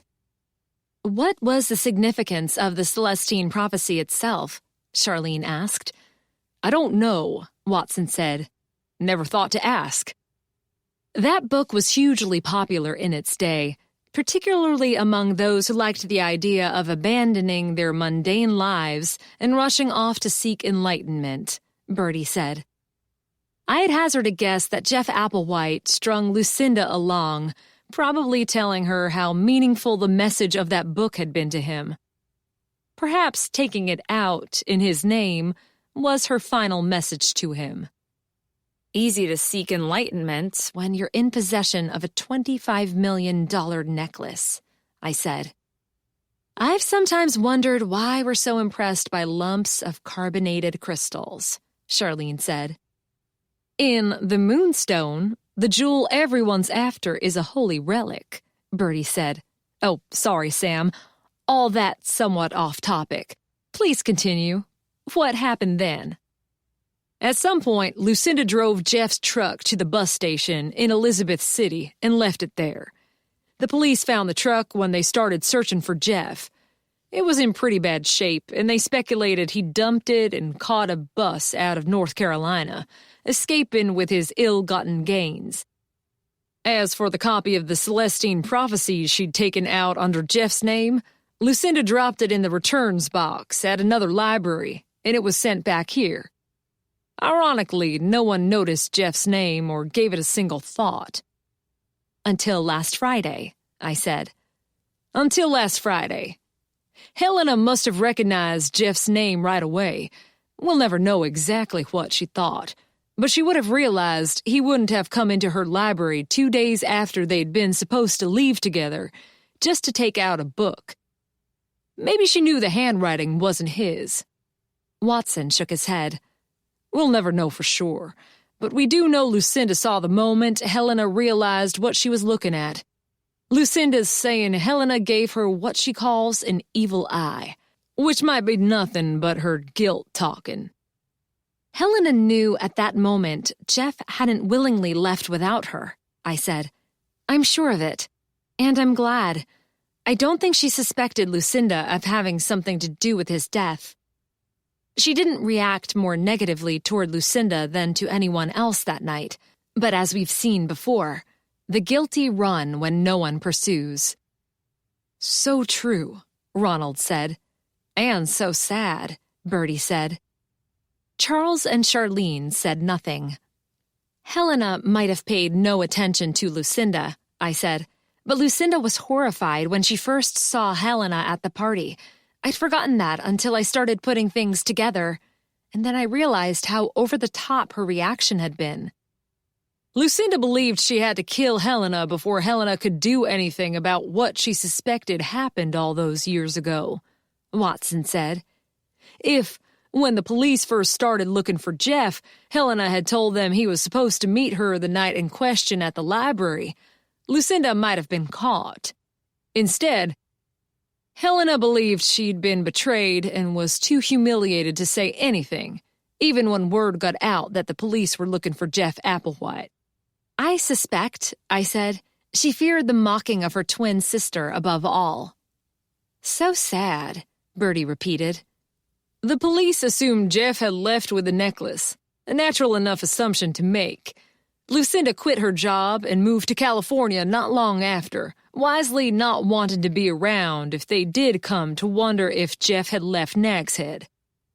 As for the necklace, Lucinda went to California, but she never showed signs of having anything in the way of money, so she didn't have it. Jeff never showed it to her, she says, so it's even possible he wasn't the one who stole it. If he was, perhaps he had it on him when she pushed his body into the waters of the marsh. And there it lies. We were all silent for a few moments. In several hundred years, Charlene said, the sands will shift as the sea level rises and the tides move, and the necklace might be exposed once again. And everyone will wonder how such a precious thing came to be at the bottom of the ocean. Books will be written about it. What happens now, Sam? Bertie asked. Lucinda Lorca has been charged with the murder of Helena Sanchez. I've started gathering evidence for that, which means I need to talk to you at length, Lucy. Happy to help, I said. I'm also reopening the investigation into the disappearance of Jeff Applewhite. Lucinda confessed that she killed him, but a confession means little in court without evidence, particularly in the absence of a body. We've got divers back in the marsh. The tides are strong around here, and it's been a long time, but his body might have snagged on a root or something and still be here. Please do not tell Louise Jane that, Bertie begged. I do not want her trying to make contact. Watson laughed. Believe me, I don't want her help either. I said nothing. Louise Jane had said the marsh spirits told her appearances can be deceiving. That phrase put the idea in my head of using Tina, pretending to be Helena, to frighten the killer into confessing. Had the spirits truly been trying to send us a message? Of course not. I'd simply taken my inspiration from Louise Jane's attempt to make herself sound important. About that, Sam, Ronald said. You might be too late. Before I came down, I spotted Louise Jane and her binoculars heading for the boardwalk at a rapid pace. Chapter 25. Connor had a council meeting that night, but he called me when it ended. We decided to postpone the trip to Rodanthe until next weekend so we could look at engagement rings tomorrow after work and then have a special dinner to toast each other on the beginning of our life together. He'd invited his parents to his house for dinner on Saturday without telling them why. I hoped they'd be delighted at the news. We decided to have our wedding next autumn. It seemed so far away, but I knew the time would pass quickly. We talked for a long time, and I turned out the light and snuggled under the covers with a warm, happy feeling. I should have dreamed about weddings on the beach and beautiful dresses and the man I loved, but instead, my night was full of the work that had been done earlier this year on the lighthouse foundations. Shoring up the historic building had been a major, not to mention expensive job, but it had gone well, and we expected the lighthouse to stand tall and proud in the face of storms for many decades, hopefully centuries to come. In my dream, the job hadn't finished, and I was frantically running to and fro with piles of shovels cradled in my arms, trying to convince people to come and help me dig. I woke in a sweat and a tumble of bedclothes. Charles snoozed peacefully beside me. I stared up at the ceiling, wondering why I'd been dreaming about the restoration. And then I knew. I checked the time. 4:15. Far too early to call Bertie. I tried to get back to sleep, but sleep wouldn't come.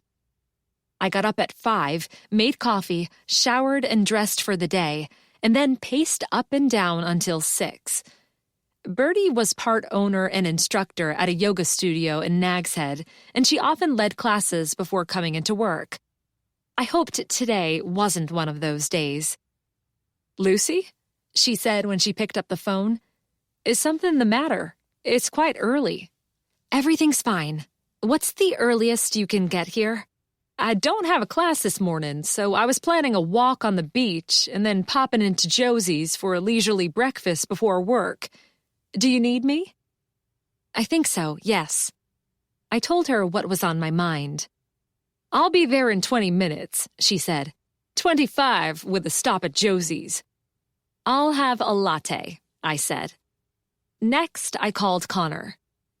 "Checking to see if I've changed my mind," he said when he answered.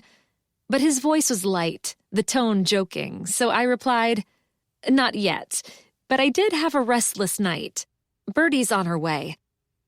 If you've got the time, I'd like you to join us." "I have time," he said.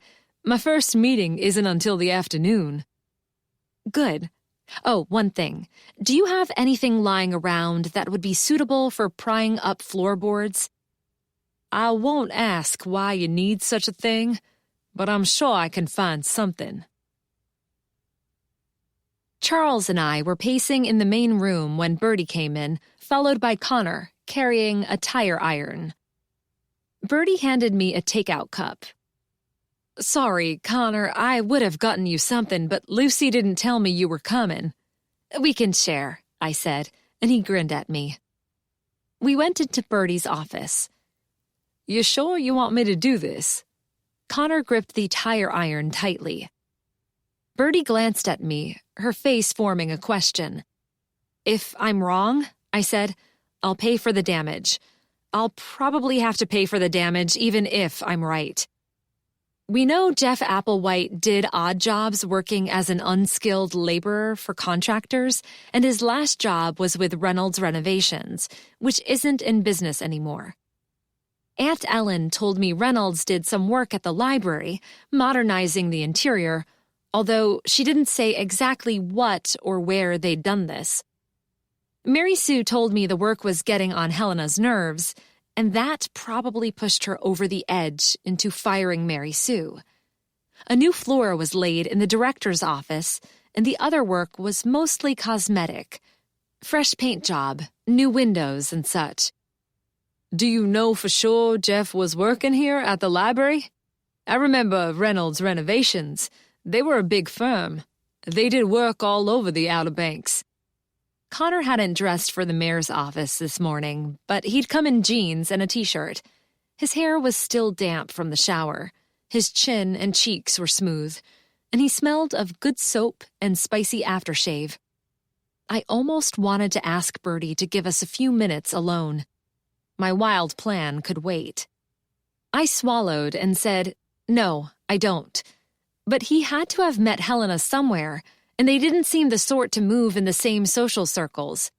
Yes, he was a library user and a reader, but the library director doesn't usually have much, if anything, to do with casual patrons. "Which I regret," Bertie said, "but go on." Tina told me Helena met her Prince Charming when he was working at the library. I know this library didn't have any male employees back then, so I assumed that by working, she meant working on a research project or something. But now I think Jeff was working in here. Meaning in this office, for Reynolds Renovations. Connor and Bertie glanced around the room. Jeff Applewhite stole a multi-million-dollar diamond. He couldn't carry it around with him. Even though the necklace hadn't been reported missing, his lifestyle made him the sort that could get stopped by the police at any time. He might have kept it in his truck or in his room, but Rachel said he was a drifter. It's possible he didn't consider his room to be safe from prying eyes, and vehicles can always be stolen. The night he planned to leave Nag's Head, he came to the Lighthouse Library, where he was confronted and killed by Lucinda. Lucinda believed he was here to get Helena, which might have been the case, but was he also here to get the necklace he'd earlier hidden under the floorboards? He could have hidden it any place in the library where they were doing work, but Helena's office would have been the most logical if he wanted to retrieve it quickly and easily on the night he came to get her. Only one way to find out. Connor thrust the end of the tire iron under a board and yanked. The boards screamed in protest. Ripping up a floor turns out to be a heck of a lot of work. First, Bertie, Connor, and I carried out Bertie's desk, the computer, chairs, and her potted plants. Then we took the drawers out of the filing cabinet and dumped them and the cabinet into the hallway before Connor got to work, wrenching up the boards. Bertie found a hammer and used one end to loosen the nails, and I carried the boards away and stacked them in the hallway out of the way. "What on earth is going on here?" Ronald said. I wiped sweat and dust out of my eyes and explained. "Let me at it," he said. "Connor, you need a hand. Be right back." He soon was carrying an axe. "You just happen to have that in your car?" I said. "Nan and I went to a Christmas tree farm to cut down our own tree. I never got around to putting this thing away. Let me at it." "I declare," Charlene said when she arrived, "do we have an infestation of giant mice?" "An infestation of treasure-hunting librarians," I said. "You take over from Bertie. She could use a break." Bertie came out of the office with a grimace on her face, sweat in her eyes, and one hand pressed into the small of her back. "Not quite as young as I once was." Bertie always complains that her office is too small. Today, we were glad of it. When the floorboards were all stacked in the hallway and in the staff break room, we gathered in the office, standing on the support beams, staring down into the dark hole of our own making. "I don't see anything," Charlene said. Bertie produced a flashlight and swept it around the space. We saw plenty of cobwebs and evidence that mice had recently been in residence. We saw no $25 million diamond. My heart had sunk into my stomach. I'd guessed Jeff had hidden the necklace under the floor because that was the major change made to the office. But it might have gone into the window frames or even a hole in the wall that was patched before being painted. I didn't know if we could completely destroy this room. "Did they do any other work at the time?" Connor asked. "Apart from the director's office." "I don't know," I admitted. "I suppose they might have." "We can't tear down the entire place," Charlene said. I became aware of a loud banging noise coming from the front door. "It's 9:22, Ronald said. "We're late opening." "Will you take care of that, please?" Bertie asked him. "Don't let anyone into the hallway." When Ronald had left, Bertie surveyed the damage. "I have absolutely no idea how we're going to put this all back together." "I'm so sorry. This was obviously an incredibly stupid idea." I was crushingly disappointed. Because of a stupid dream, I'd dragged my boss away from a rare leisurely morning. I'd ruined the morning after our engagement for my fiancé as well as me, and I'd caused the destruction of the entire office floor. Charles, who'd been watching the activity with a confused expression on his face and getting in everyone's way, jumped into the hole. "Get him out of there," Bertie said. "He'll start digging around and we'll never find him." I fell to my knees and stretched out flat on my stomach. I stuck my arms under the supporting beams, calling for the cat and feeling for the thick fur. "Come on, Charles. This isn't a playground. I'm not in the mood to play." Bertie shone a flashlight onto the spot where Charles had disappeared. "Charles," I said, "if you don't come right now, I'm cutting off your tinned food for a week." The tips of his ears appeared, and then his entire head. Something was in his mouth. He leaped out of the hole in one smooth movement and dropped what he was carrying next to me. I jumped to my feet with a shriek. He'd given me a dead mouse. "Oh my goodness," Charlene said. "Can it be?" Bertie said. Not a dead mouse. A dust-encrusted black velvet bag tied with a black drawstring, which I'd mistaken in my panic for a rodent's tail. The black bag had blended so completely into the dark of the hole, we hadn't seen it even with our flashlights. We stood in a circle, staring at it. Charles swatted the bag. "Lucy," Bertie said at last, "I think you'd better check that." I bent over and took the bag in my hands. The contents shifted as I lifted it up. The drawstring was tattered and frail, and the knot had been chewed away. I looked at Connor. He gave me a nod. Scarcely daring to breathe, slowly and carefully, I opened the bag, turned it over, and held out my hand. The contents poured into it like liquid fire. It was as though the sun had come inside. The enormous, multifaceted diamond caught the lights of Bertie's office, reflected and magnified them many times over, and threw the rays at us. The smaller jewels, deep red rubies, glowing green sapphires, diamonds made of pure light, sparkled and danced, as though delighted to see the light of day after all these years trapped underground. "The Rajapani diamond," I said, "and the black stone necklace." Chapter 26. Once we'd recovered some of our wits, Bertie marched into the main room, announced that the library would be closed for the rest of the day, and unceremoniously hustled confused patrons out the door. When they'd gone, she used the phone on the circulation desk, because the one in her office was balanced on a support beam, to call first Rachel Blackstone and then Sam Watson. Bertie put the necklace on the circulation desk, and we all gathered around, staring at it. When Rachel saw it, having simply pulled a tracksuit on over her pajamas, she took one look and burst into tears. We went outside, letting her spend some time alone with the necklace and her thoughts. "I hope you won't have to take it into evidence, Sam," Bertie said to the detective when he arrived. "Believe me, Bertie, I do not want anything like that in my possession for a moment longer than necessary.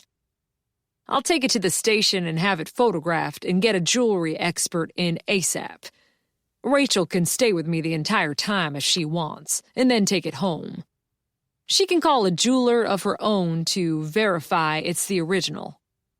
He checked his watch, decided she'd had enough private time, and went inside.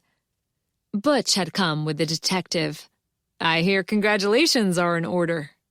He gave Connor a hearty handshake and me a hug that had me fearing for the state of my ribs. Rachel and Watson came out of the library moments later. Rachel carried the bag, and Sam Watson stayed very close to her. "Detective Watson says it was you who guessed where it was," Rachel said to me. I don't know what to say, except thank you. "It's my pleasure," I said. "He also tells me you've been busy lately. You got engaged. Congratulations to you both." Connor put his arm around my shoulder and pulled me to him. Rachel smiled at him. "Your Honor, will you call me later? I have a proposition for you." "Sure," Connor said. "You can drive with us, Miss Blackstone," Watson said. "I'll send someone to get your car." They walked away. Butch followed, his hand on the butt of his gun and his eyes checking out everything around him as though expecting international jewel thieves to leap out of the marsh grasses and accost them at any moment. "Maybe she wants to make a donation to the town or the library in thanks for the recovery of the necklace," Charlene said when the police car had disappeared. "That's nice of her." Rachel Blackstone did contribute handsomely to the library, but that wasn't what she wanted to talk to Connor privately about. "Do you want to accept?" he said to me later that night, as we sipped champagne and toasted our future in the quiet of my lighthouse eyrie. Charles had inspected my glass, decided the bubbles that hit his nose were not to his liking, and settled himself onto the cushions on the window seat to wash his paws. I thought for a long time, I think I do. Not because of the value, but because the offer is truly coming from her heart. Rachel had told Connor she intended to have the necklace broken up. She'd keep a chain with a small diamond for herself in memory of her grandparents, but the rest she wanted to sell in order to donate the proceeds to adult literacy and organizations promoting girls' education in the U.S. and in Africa. She'd sell the rest, except for one flawless 2-carat diamond, which she wanted to give to Connor to have set into my engagement ring. I think it's suitable. Connor lifted his glass in a toast to me. That we start our journey through life together, with a memory of the latest of your wild escapades. By the way, Rachel has offered to pay to have Bertie's floor replaced. I accepted on the library's behalf. He put his glass down and stood up. He walked toward me and plucked my glass out of my hands. Then he lifted me to my feet and wrapped me in his arms. I've said it before, and I'll say it again. Lucy Richardson, life with you will not be boring. Sometimes, I said, I could use a bit of boredom. He chuckled. What do you want to do about living arrangements? This apartment is nice and all, but it is a bit, small for 2 people. Why don't we start looking for a house together? We're in no hurry, so we have time to find the perfect place. Exactly what I was thinking. He put his glass down, took mine out of my hand and placed it next to his, and gathered me into his arms.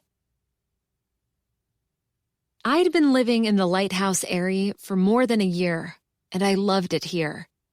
But it was time to move on. I knew that with Connor beside me, I was ready for whatever life threw my way. As I settled into Connor's kiss, I heard Charles yawn. This recording of A Death Long Overdue was presented by Dreamscape Media, LLC, narrated by Elise Arsenault, and produced by Dreamscape Media. Text copyright 2020 by Vicky Delaney. Sound recording copyright 2020 Dreamscape Media, LLC. Thank you for listening. Please check dreamscapepublishing.com for Dreamscape's latest releases.